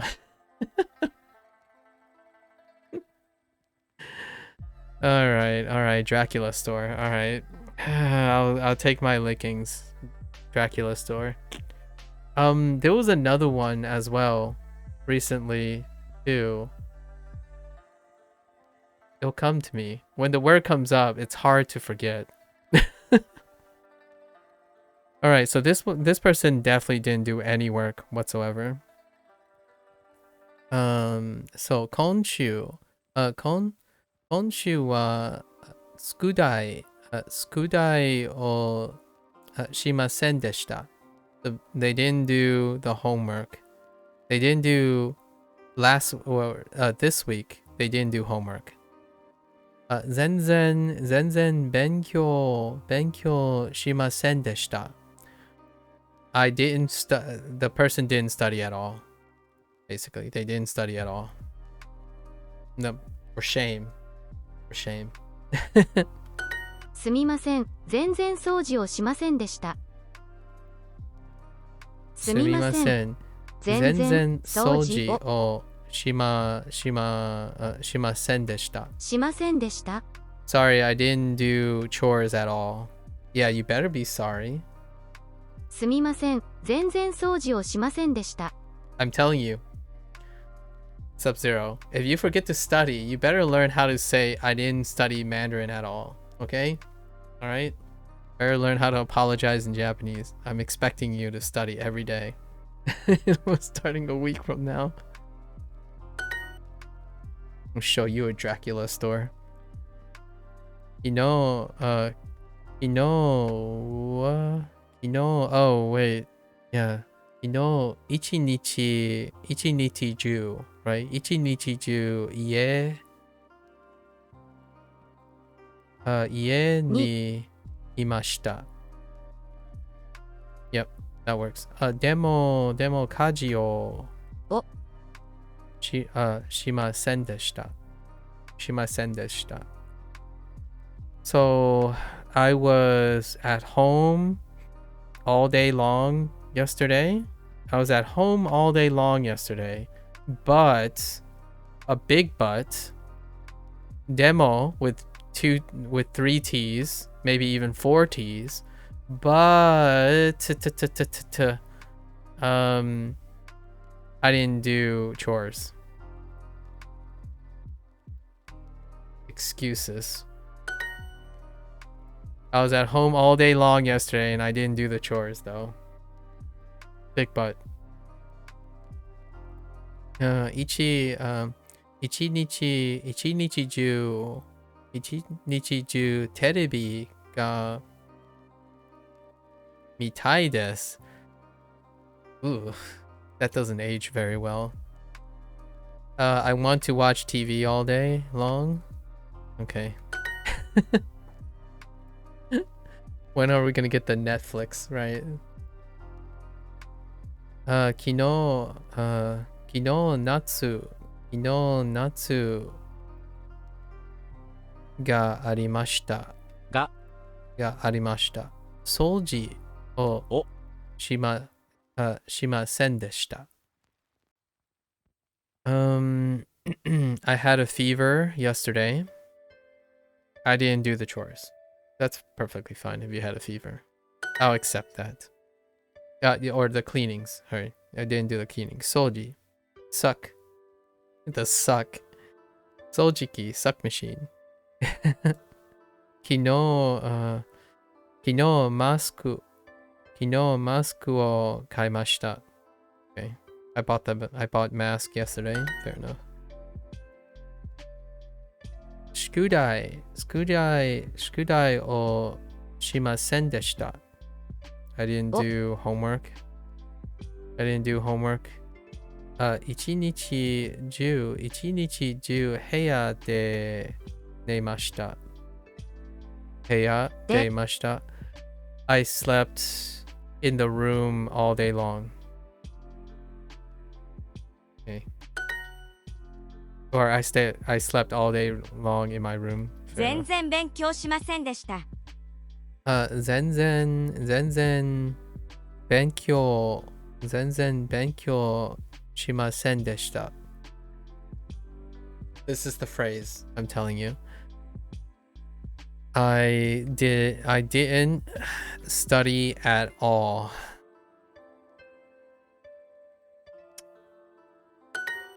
Maskが欲しいです。Maskが欲しいです。I want a mask. I want a mask.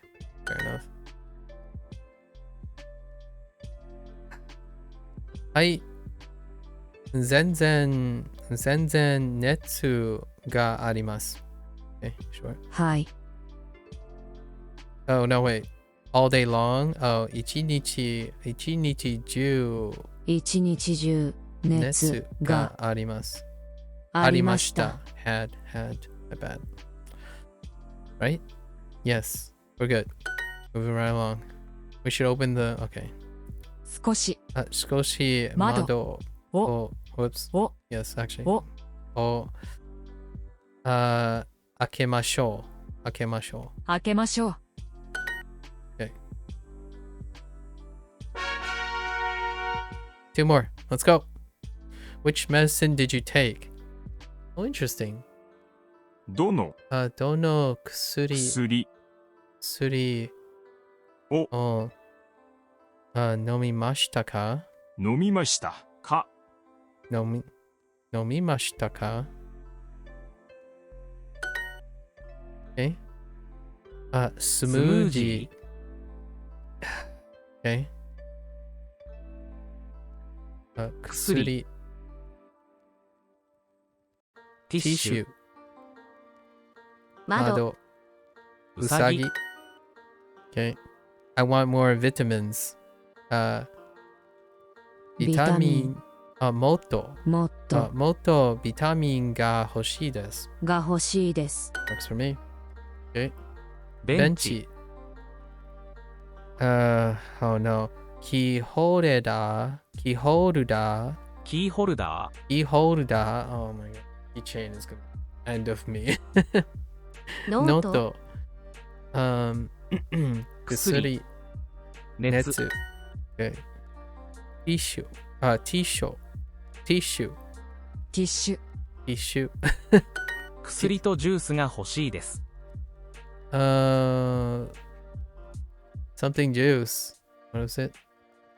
薬とジュースが欲しいです。 Are you serious? 薬 Suri Juice. juice. が欲しいです。 Wait. 薬とジュースが欲しいです。 Oh, okay, that makes so much more sense. For the moment, I thought they just said medicine juice. I want medicine juice. And I'm like, what? Is there such thing as medicine juice? And I missed a toe. That changes everything. Medicine and juice. I want medicine and juice. Holy. 薬とジュースが欲しいです。まだ具合が悪いです。全然朝ごはんを食べませんでした。今日はお粥を作ります。 Yikes. The person's having trouble eating. Right? It sounded like having trouble eating. Let's see. まだ具合が悪いです。Right? I'm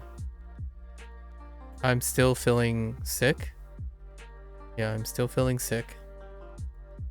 全然朝ごはんを食べませんでした。I didn't eat breakfast all day. Interesting. At all. I didn't eat breakfast at all. Sorry. I didn't eat breakfast at all. 今日はおかゆ Oh yeah, おかゆを作ります。I'm gonna make rice porridge today. Yeah, that's typically something that I would do as well. If someone's having trouble eating and keeping down food, that you start with something really light, like rice porridge, chicken noodle soup, anything warm like a soup, something slightly wet and incredibly digested. Yeah, you gotta get something in your system. I hope no one's having trouble eating anytime soon. This is awful. Having trouble sleeping or having trouble eating. Hate to hear that. I definitely hate to hear that. At least I hate to hear. 少しお粥を食べました。少しお粥を食べました。少しお粥を食べました。 Okay. Eat a little bit of rice porridge, sure. ティッシュをたくさん使いました。ビタミンも欲しいです。そろそろ買い物に行きましょう。Interesting. They need to buy some things, which includes vitamins. Okay. Vitamins. ティッシュをたくさん使いました。I used a lot of tissues. ビタミンも欲しいです。I want vitamins also. いろいろ買い物に行きましょう。We should go buy stuff in a bit. Right, we should go shopping in a bit. Shopping is the word. 買い物。朝ごはんを食べませんでした。What? 朝ごはんを食べませんでした。Okay. I heard 朝ごはんを食べません食べませんでした。でした。朝ごはんを食べませんでした。Okay. I don't eat breakfast. Sure. I didn't eat breakfast. 昨日はご飯晩ご飯昨日は晩ご飯を食べませんでした。食べませんでした。Yes. 今おかゆが食べたいです。食べたいです。So yesterday, I didn't eat dinner yesterday. I want to eat rice porridge now. 昨日ティッシュをたくさん買いました。Yesterday, so past tense. I bought a lot of tissues yesterday. 今日は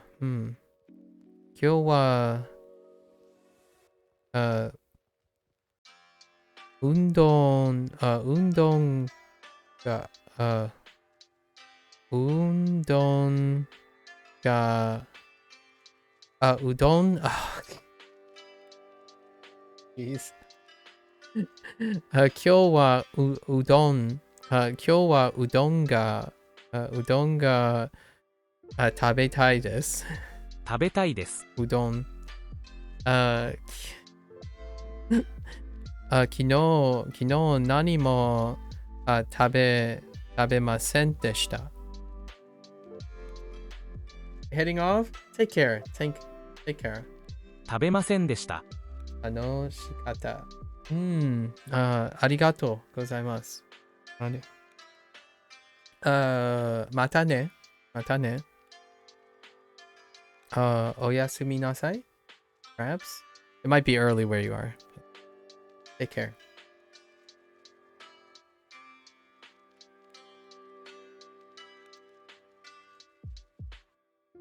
Okay. Yeah, so today I want to eat udon. Yesterday I didn't eat anything. Yikes. I didn't eat anything yesterday. 昨日おいしいおかゆを食べました。Past tense. 昨日。もっとビタミンが欲しいです。もっとビタミンが欲しいです。I want more vitamins. Sure.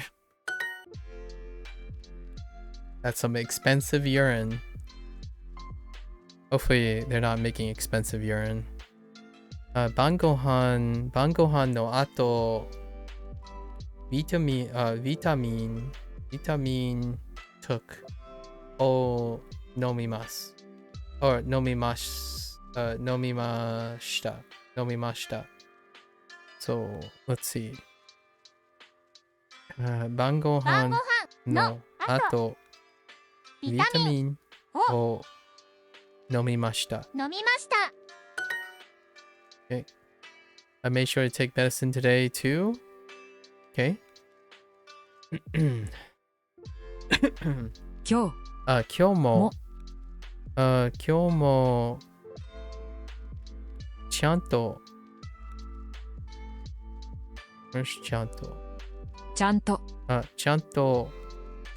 薬を飲みました。今日もちゃんと薬を飲みました。Okay. One more lesson for today. Wait, actually, hold up. Okay, it's fine. 昨日苦い薬も飲みました。苦い。 苦い。 Oh yeah, bitter. Right. Nigai kusuri 薬 mo も take nomimashita. 飲みました苦い薬も飲みました Okay. Nigai kusuri mo nomimashita. Alright, kino. Where are you, kino? 昨日 Kino. 昨日も医者と話しました昨日 Kino も mo oshare? No way. Oh no, isha. 昨日も医者と話しました Isha to hanashimashita. 話しました You just try talking to Japanese strangers, people in VR chat? The issue was more the anxiety than the language? I'm sorry to hear that, Granola. I think, have you been working on any of your anxieties? And what I mean by that is, sometimes to me, someone who has an excellent command of the language can be inhibited by insecurity in the sense that it might be grounded in the idea of hoping of fear of like embarrassment or like being unapologetic and whatnot. And oftentimes I feel like you don't need a lot of comprehension to be an excellent speaker over time, and that is usually because of the hindrance of feeling like maybe you might make a mistake, or you are very preoccupied with how the other person feels. But I don't know how VR chat's environment are like, but generally speaking, I feel like oftentimes when self-study leads to this isolation of it ends up reinforcing an insecurity to make mistakes, right? I learned languages with no resources like Hokkien, Hakka, Zun Chinese, and Cantonese. You learn language with no resources through interaction, Mr. Genetics? Is that what you mean? Like chatting with other people? That's how you learned those things without any resources? Is that what you're trying to say?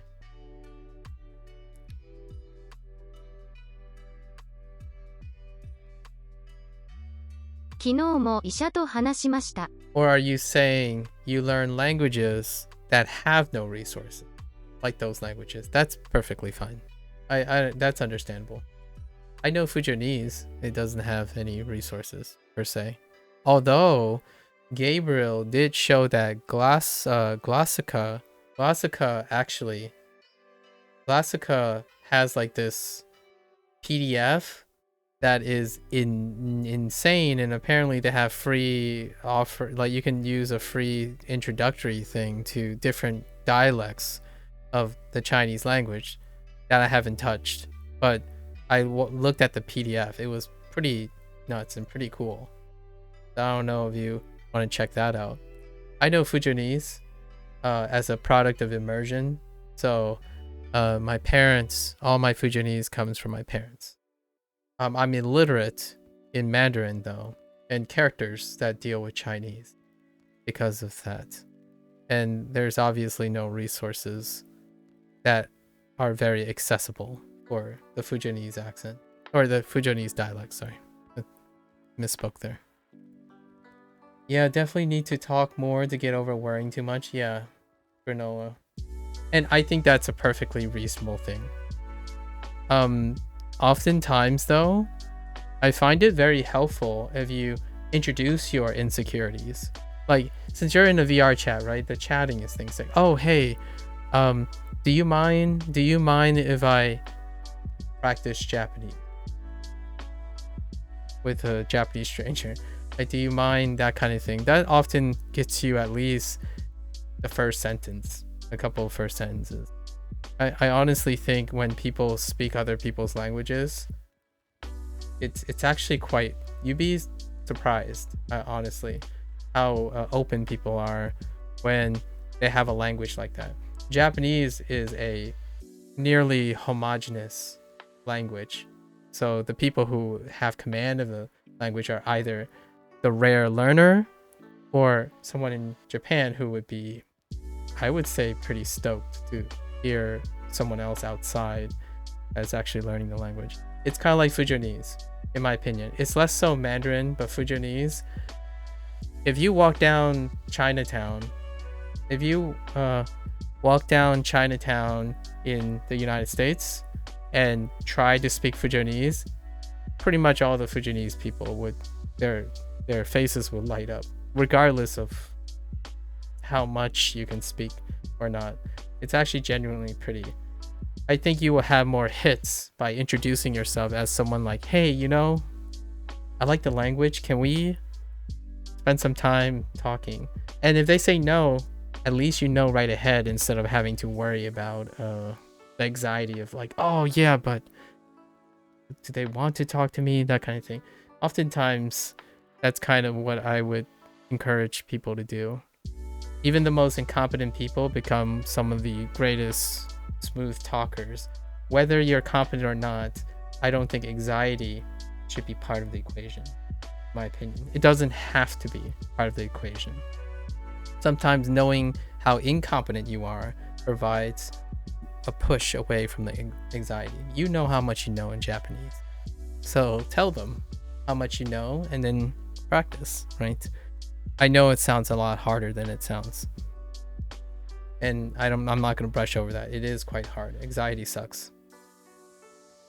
I like to do self-taught route because having too many online friends make it haka make.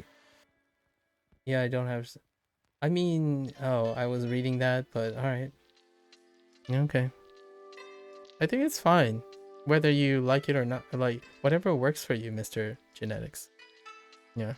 昨日も医者と話しました。昨日も医者と話しました。昨日も医者と話しました。Yep. I talked to the doctor. I also talked to the doctor yesterday. I mean, not yesterday. Oh yeah, yesterday. I also talked to the doctor yesterday. Or two. Or I talked with the doctor yesterday. Oh, okay. Thanks. 昨日 Thanks, Duo. 昨日医者と話しました。コーラを飲みませんでした。コーラは something okay. コーラを飲みませんでした。お。飲みませんでした。飲みませんでした。コーラを飲みませんでした。Okay. I didn't drink cola. All right. I drank a lot of apple juice though. でもリンゴ Do you want me to use a no? No? Okay. でもリンゴジュースをたくさん飲みます。飲みました。Okay. リンゴジュースをたくさん飲みました。Okay. 古い。電話します。来ます。お父さん。昨日。マグネット。苦い。ピンク。窓。うさぎ。昨日は薬を飲みませんでした。でも今日はちゃんと薬を飲みます。薬元気になりたいです。This person wants I'm pretty sure wait wants different medicine because it sucks? No. Oh no. They will take some medicine. 昨日 because 昨日は薬を飲みませんでした。I didn't take medicine yesterday. でも今日はちゃんと薬を飲みます。I have to make sure, but I have to make sure I take it today, right? hayaku genki ni noritai desu. I want to get better quickly. Right. Go take some medicine. 1 spoon of sugar helps the medicine go down, right? Ringo juice. Probably, yeah. Ringo juiceを飲みました。やっと元気になりました。今夜友達とカラオケに行きます。たくさん歌いたいです。Oh. Huh. Wow. I haven't seen those combination of phrases, but pretty cool. They're looking forward to tonight, but they're too sick to go out, right? Oh no, they're looking forward to tonight because yatto, finally, yatto genki ni norimashita. I'm finally healthy, right? I'm finally healthy. Yatto was 2 units ago. So I'm finally healthy. Konya tomodachi to karaoke ni ikimasu. We're going tonight. We're going to a karaoke with friends, right? Or I'm going karaoke with friends.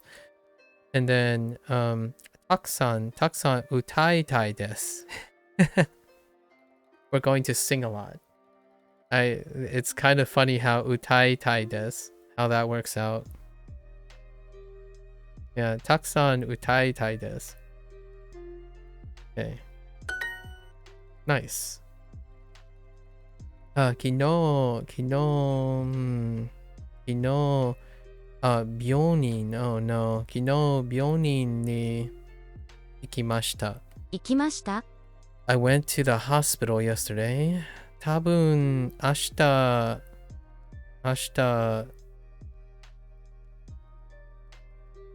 genki. Oh, they lumped it all together. Genki ni narimasu.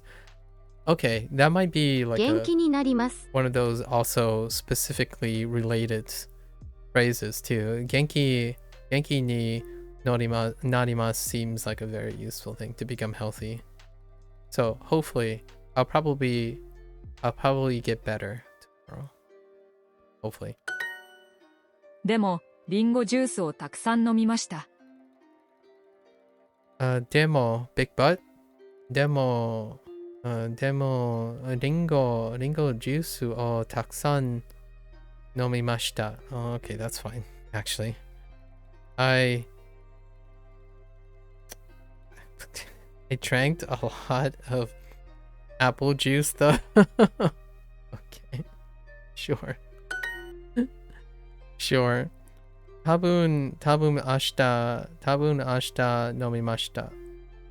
Wait. Just kidding. Genki ni narimasu. Sure. Alright. 元気になります I'm probably gonna be better tomorrow. Kyo kusuri o nomimashita. 飲みました Oh, I took... Okay, I'm gonna probably be better tomorrow. I took medicine today. Fair enough. Optimistic? This was nigai, right? Yeah, nigai kusuri. Nigai kusuri wa chotto. Fair enough. I didn't drink anything all day long. Ichinichi ju. Ichinichi ju. 一日中 Nanimo. Oh. Nomimasen deshita. のでした Ichinichi ju nanimo nomimasen deshita. I didn't drink anything all day long. Yeah, that makes sense. Yep, let's go. All right. We got to the end. We kind of digressed a little. I'll make a video out of that. I forgot what the topic was.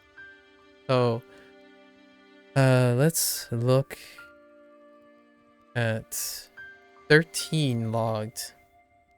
Nigai. Okay. 苦い Nigai. Ringo リンゴ、リンゴ。ビタミン。ビタミン、ビタミン。薬。ティッシュ、ティッシュ。ティッシュ。ティッシュ。マスク。マスク。マスク。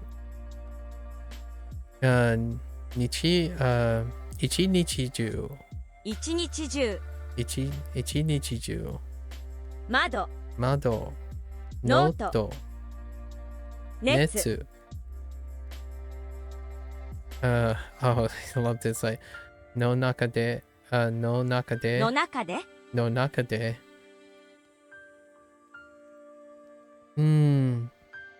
嵐。嵐、 Okay, 嵐。And then, 何も。何も。Oh, 何も。Yeah, 何も。Okay. Alright. What was the digression today? It was about... What prompted the digression? I want to leave... I've been leaving off these streams with like a... kind of like a message or something. Let's see.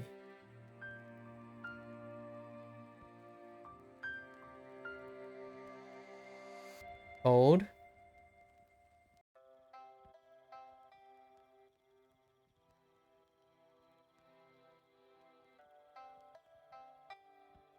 Oh no.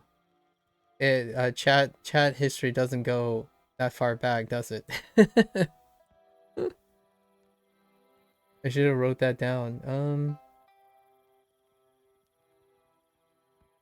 Okay. So what kind of message do I want to leave off? Oh, I know what the digression was about. It's about it was about the balance between a lot of times people think of one route, right? Things like low immersion, and high comprehensibility. Comprehensible input versus like total immersion at the other spectrum, like total immersion and low comprehensibility, right? There is a duality in a lot of these. It's not that you can't find immersion a lot of times, but sometimes people talk about immersion based on time, like duration. So like if you're totally immersed, it means 100% of your time is in the target language, right? And then low immersion means like less time in the target language. That's fair. That's a great point raised by someone, right? That's a great point raised by someone. And the thing that I wanted to talk about, that I did end up talking about, and then I want to review, is it's still kind of true. It's relevant to this statement, even if you're thinking about it in the terms of duration, right? Nemui desu ka? Listen, I'm going to, okay? I'm not sleepy right now. Shut your mouth. No, I'm just kidding. Are you sleepy? Wait, are you asking me, or are you asking are you sleepy? Don't sleepy me. I'm wired right now. No, I'm about to sign off. I want to sign off on a little statement about the video I'm going to cut out. So, it's true that if you stay immersed 100% of the time, that can be considered immersion. But just to state, I acknowledge this. However, I do have to say that when you're totally immersed, you still have some diminished return. So there is going to be diminished return. Say like, if you ask yourself, if you stay totally immersed 100% of the time, at what point do you become exhausted? Right? At what point do you get diminished return? And usually there's this like balance between how long you're going to stay immersed, and then what you're getting back, right? Return, your ROI, return in investment. So that still applies here, where there might be too much. Total immersion is fantastic and all. However, when you're learning something, it can be exhausting. And at some point you have to take a rest from it, right? Recuperate, consolidate the knowledge.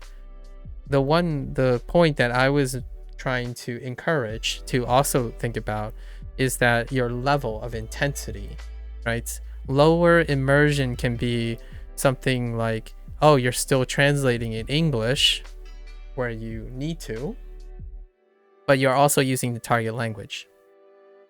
Versus total immersion, where you're completely removed from the target language. From the common language that you're using, right? And you're completely in the target language. There's also that. And that part I was more emphasizing from the question, where because if you're using low immersion, like you're not completely immersed in Japanese, as in you're also using some of your English and consuming things that you have aid from your English, then there is a higher level of comprehensibility, right? Like if you're still able to translate something fast enough, that does take you out of immersion. So it's kind of a lower immersion state, right? But it does improve higher comprehensible input, whether it's the target language or not. And then that's what I'm usually talking about, where it's oftentimes it's a matter of trying to figure out what works for you. And my encouragement today was to continue exploring. When someone is asking for advice, like a lot of times advice from me or sharing a point of view, my inclination often is to give or share ideas, not necessarily prescribe actions, as in providing guarantees of how it will work. The idea is to understand the person as much as you can and give ideas and continue to allow that person, to encourage them to explore what combination of low immersion, total immersion, higher duration of immersion, lower duration. The idea is being static with an approach.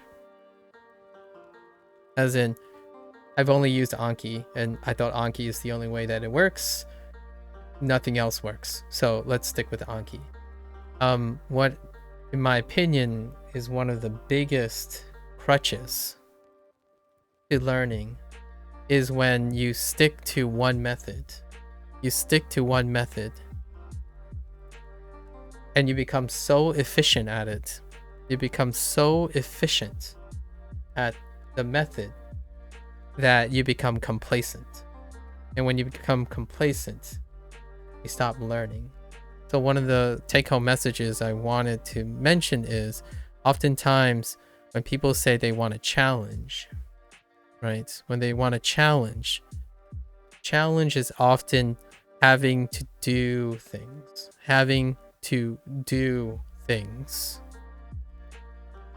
that requires effort, right?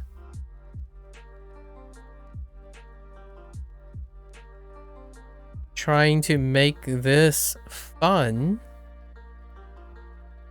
whether you're competent or not, right? Whether you're competent or not, something that requires effort doesn't necessarily have to be unfun. And that is a challenge in itself. So oftentimes when people say, I like a challenge, and then they qualify it by saying, I only like challenges because of in the things I know how to do, and also I want to do, that in itself actually reduces the amount of challenge. The fear from this selection is that they're worried it can be a waste of time, and also be like unfun, right? However, oftentimes when you use things I know and things I want to do, it's often at the cost of learning. When you're constantly doing things you know how to do and want to do, you're not actually, it diminishes learning. It doesn't mean you don't learn anything. It diminishes learning,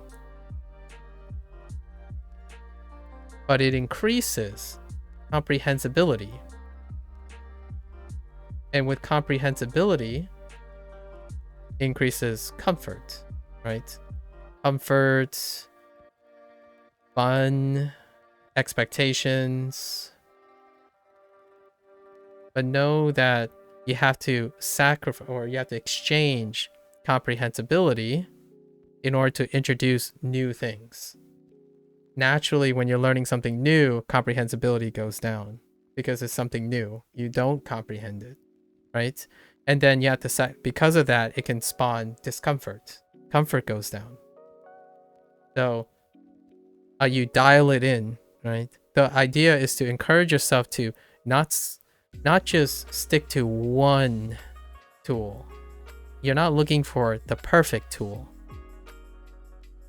In my opinion, take a more holistic approach in the sense that if your readout is to take in new information, find many tools, but do different things. So, for example, wow, that's the third bot today. Okay.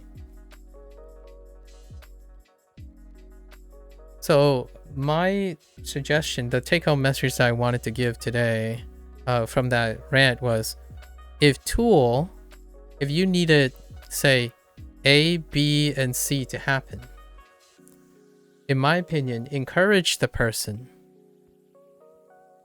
to find tools / methods where one tool does A, does B, but doesn't do C. Then you find tool number 2 that does B and does C, but not A. And then you take a tool 3 and it does A and does C, but not B. So when you ask yourself questions, what do you need? What do you want / need, etc.? Oftentimes there'll be a list, right? There'll be a list. The thing about not having a tool, a singular tool, do most of the things is that you won't be practicing. You won't be practicing those things. So for example, if you're trying to remember a word, the end goal is to be able to recall that word without the aid of a tool, right? So while you're being aided by the tool, you're hoping to condition yourself to transition away from the tool, right? When you start talking to a Japanese person, for example, you no longer have the aid of the tool. Well, your ideal is that you transfer that. Well, another way to aid in that is, say Anki does A and B, A and C. It gives you great something, whatever the quality is. Use another tool. So then that means while you're using Anki, you're actually doing this. You have to do this, whatever this thing is. Say Anki is a flashcard. That means you're forcing yourself to write stories in your head with Anki, right? Every time you're using Anki, you're going to remind yourself Anki doesn't provide stories. So what does that look like? You could take another tool, say a Satori reader, for example, right?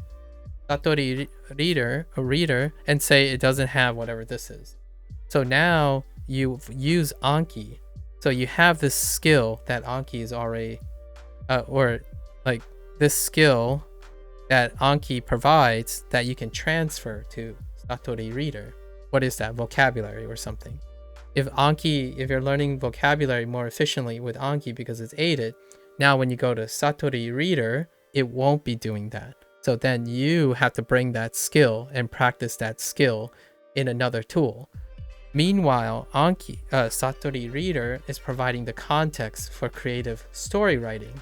So then when you're using Anki, you're going to bring the skill that you had demonstrated by Satori Reader into Anki.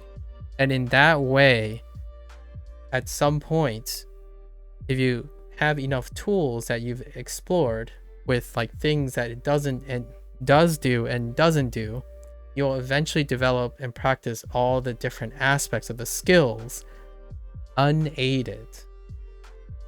That is how I'm approaching Duolingo. So on my off time, I know what Duo does not do and what it does, what it do what it do. So the idea is that I go and practice all my Duolingo stuff and bring him into the other tools.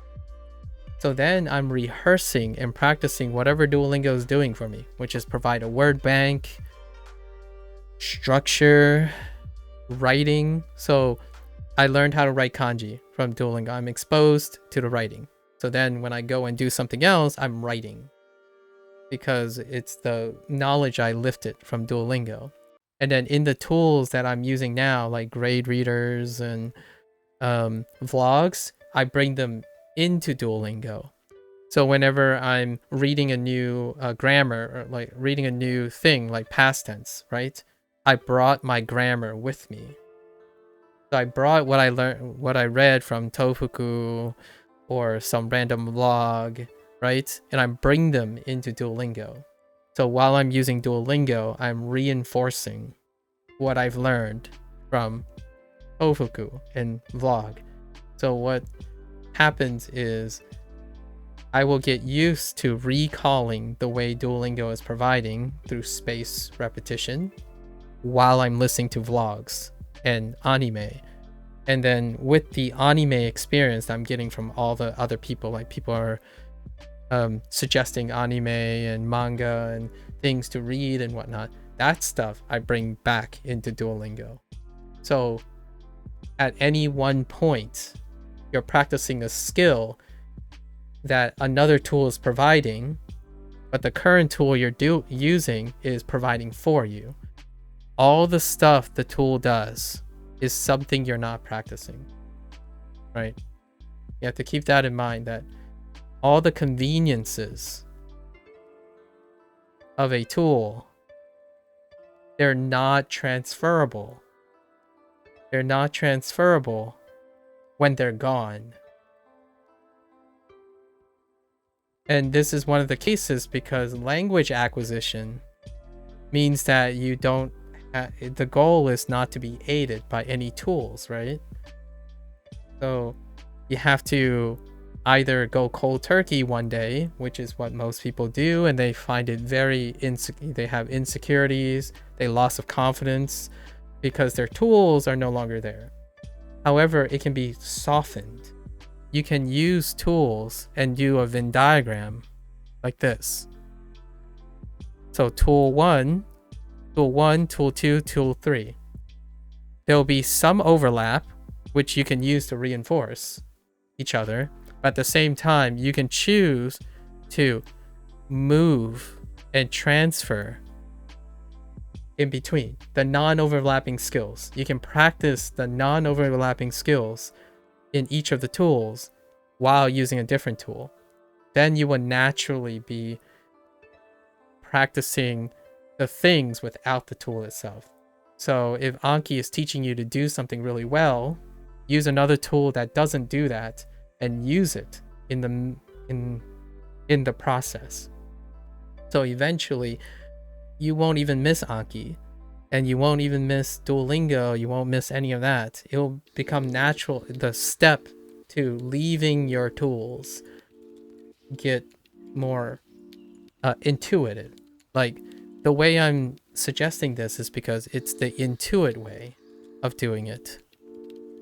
not everyone wants to hear like a breakdown of, oh yeah, like you have to evaluate like 20 tools and stuff. You can go to an expert or like go to someone who used it and ask them, what does it do for you? Or what does it do? And then you can take that information without doing like years and years of playing with the tool or messing with the tool. You take those and see what overlaps. And at some point, do that experiment. I'm basically taking ideas. For me, I saw what Glassaka to some extent did because of Gabriel. I also saw what Tadoku did for grade reading. And I also absorbed what Tofuku, how Tofuku lays out their grammar rule and how they're evaluating it. So I take some of these elements and I apply them to Duolingo because Duolingo doesn't do that. And then whatever Duolingo does, I take it to an anime. Like one of my things that I like that Duolingo does is they like to take words first and word bank them, right? So what I did was I go on YouTube and I look for a vlog. I determine what the context is first, which is what Duolingo does. They take the context and then they provide you with the vocabulary. So I read about the context before I watch the vlog, determine a pool of vocabulary that I will try to listen for and think about, meanwhile also engaging in the vlog. So that's kind of the Duolingo's approach, right? And what you're doing now is you're taking as many approaches as possible. And that's kind of what I mean by comprehensive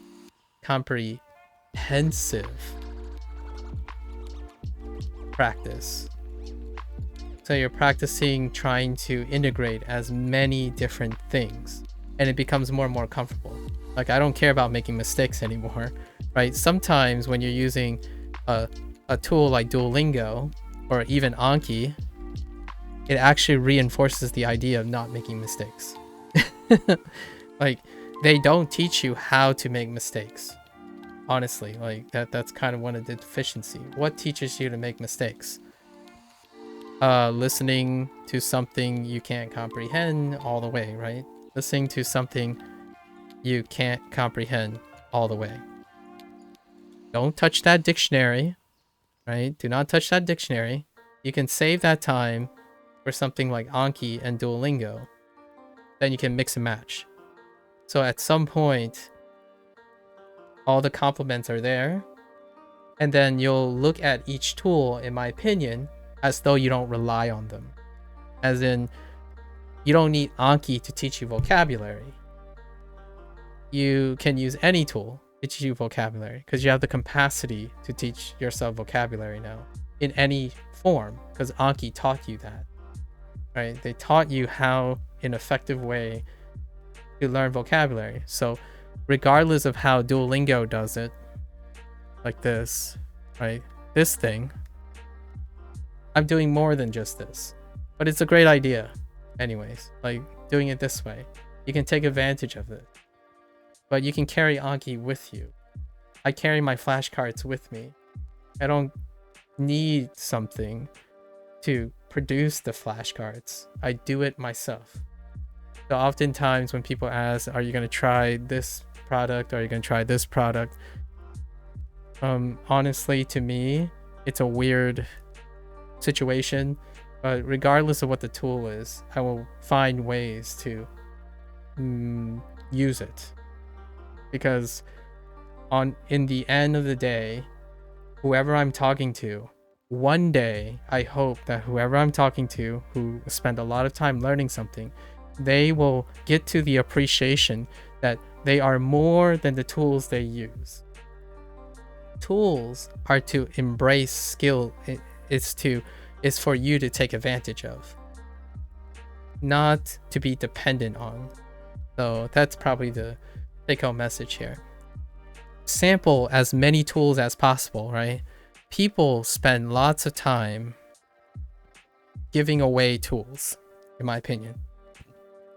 There are lots of experts out there, who spent a lot of time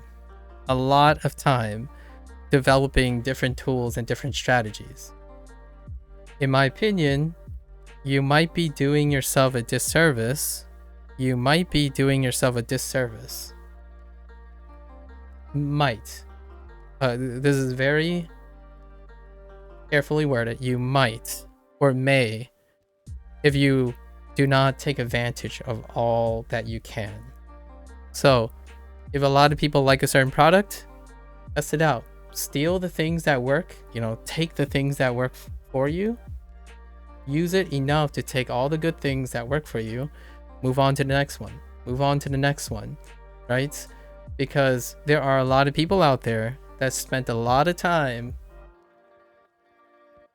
and sticking to one or the other means that you're only restricting yourself to all the wealth of knowledge, right? It's how you use the information to benefit yourself. Most of the time, people, in my opinion, a vast majority of ways people determine competence, they stop at no. Like, I know this. They don't stop at I do this. Right? You go around, it's like, oh yeah, I've tried that. I think I've tried that. But whenever I go and ask them, so how did you try it? And it's like, well, I did exactly what they said and it didn't work. I was like, that doesn't sound like you did it. No and did it. It sounds like you made an opinion and you didn't extract any information from it. You trusted them, but you didn't critically think about, in my opinion, you didn't spend enough time thinking how it benefits you, right? It's kind of like saying, oh, this is the best product ever. And you're like, yeah, it is the best product ever. And then you try it and it's either going to be the best product ever or it's going to be the garbage. It's going to miss all the marks. That doesn't mean it's not valuable information. It also means, well, now you know why it doesn't work, right? Why it doesn't work, why it does work. Move on, get more. And in my opinion, that's how you safeguard yourself.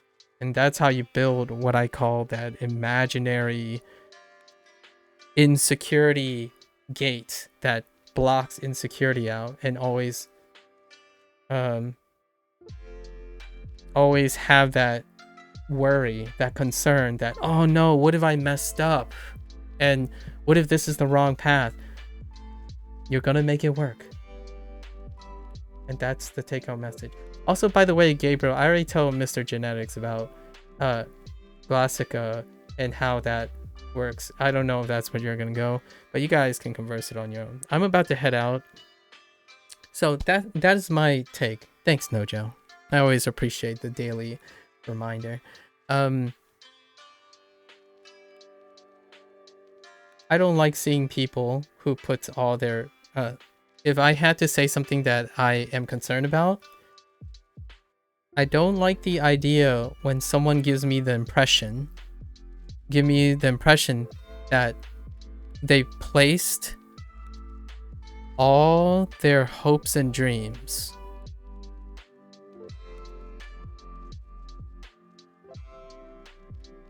in one place. So I don't think life is that short, and I don't think life is that static, that if you think you learn well now, that you can't learn better later, or you know one language now and you can't learn another language later, right? It's kind of also the thing about it's never too late. It feeds into it's never too late, right? So, or you can watch The Bear. The Bear is a fantastic TV show that actually takes this into account. But the idea is, if something works, find more things that work. If something doesn't work, find more things that doesn't work and make them work. Like, that's the whole point, right? Like, things that don't work informs other things. It might be even interesting to say, if something you know doesn't work, then you go and challenge and make something that doesn't work and make it work. You'd be surprised how much you learn as well. So self-improvement, right? Self-improvement. I think the one famous, the one really common thread between all language learners is this is voluntary. It's self-voluntary, and self-improvement is the key. So the more you do, the more you enjoy doing it, just out of natural curiosity, the more likely that I think that whole like anxiety and fear will fade away. I've had enough experiences, even in my opinion, I've had enough experiences, possibly because of my background and whatnot, but even for someone at the age of 37, myself, I've had enough experiences where even then it feels less and less scary when you're right, and you worry less and less about, oh, is this the best way to do things? What if I only had enough time for 3 things or 4 things or 5 things? Usually I'm telling myself, I start at 1 and then proceed to 2 and 3 whenever that comes, right? The idea is always having the confidence and the security that you have so many experiences. It will work out. At least that's my opinion. So that's the last message I wanted to highlight before the day's over. Doesn't have to look like this. I promise. Most people's language learning journeys are probably not going to look like me. The idea is all your learning journeys are different. Don't live your life, in my opinion, one really hot take, don't live your life in the shadow of another person. Live your life so that it is different from everyone else's. Isn't that great, right? So you can use other people for inspiration, but definitely pave your own road, because that road is so much more rewarding. Or with a significant other, right? Pave it together. All right. That said, you special fictitious, listen, you need to, yeah, sure. All right, folks. Yeah, as always, I'll be back tomorrow if you can catch me, and yeah, we'll continue. We'll do the review. Tomorrow is gonna be a short day because the review day is usually very short. All right, folks. Until next time, as always, また明日。じゃあね。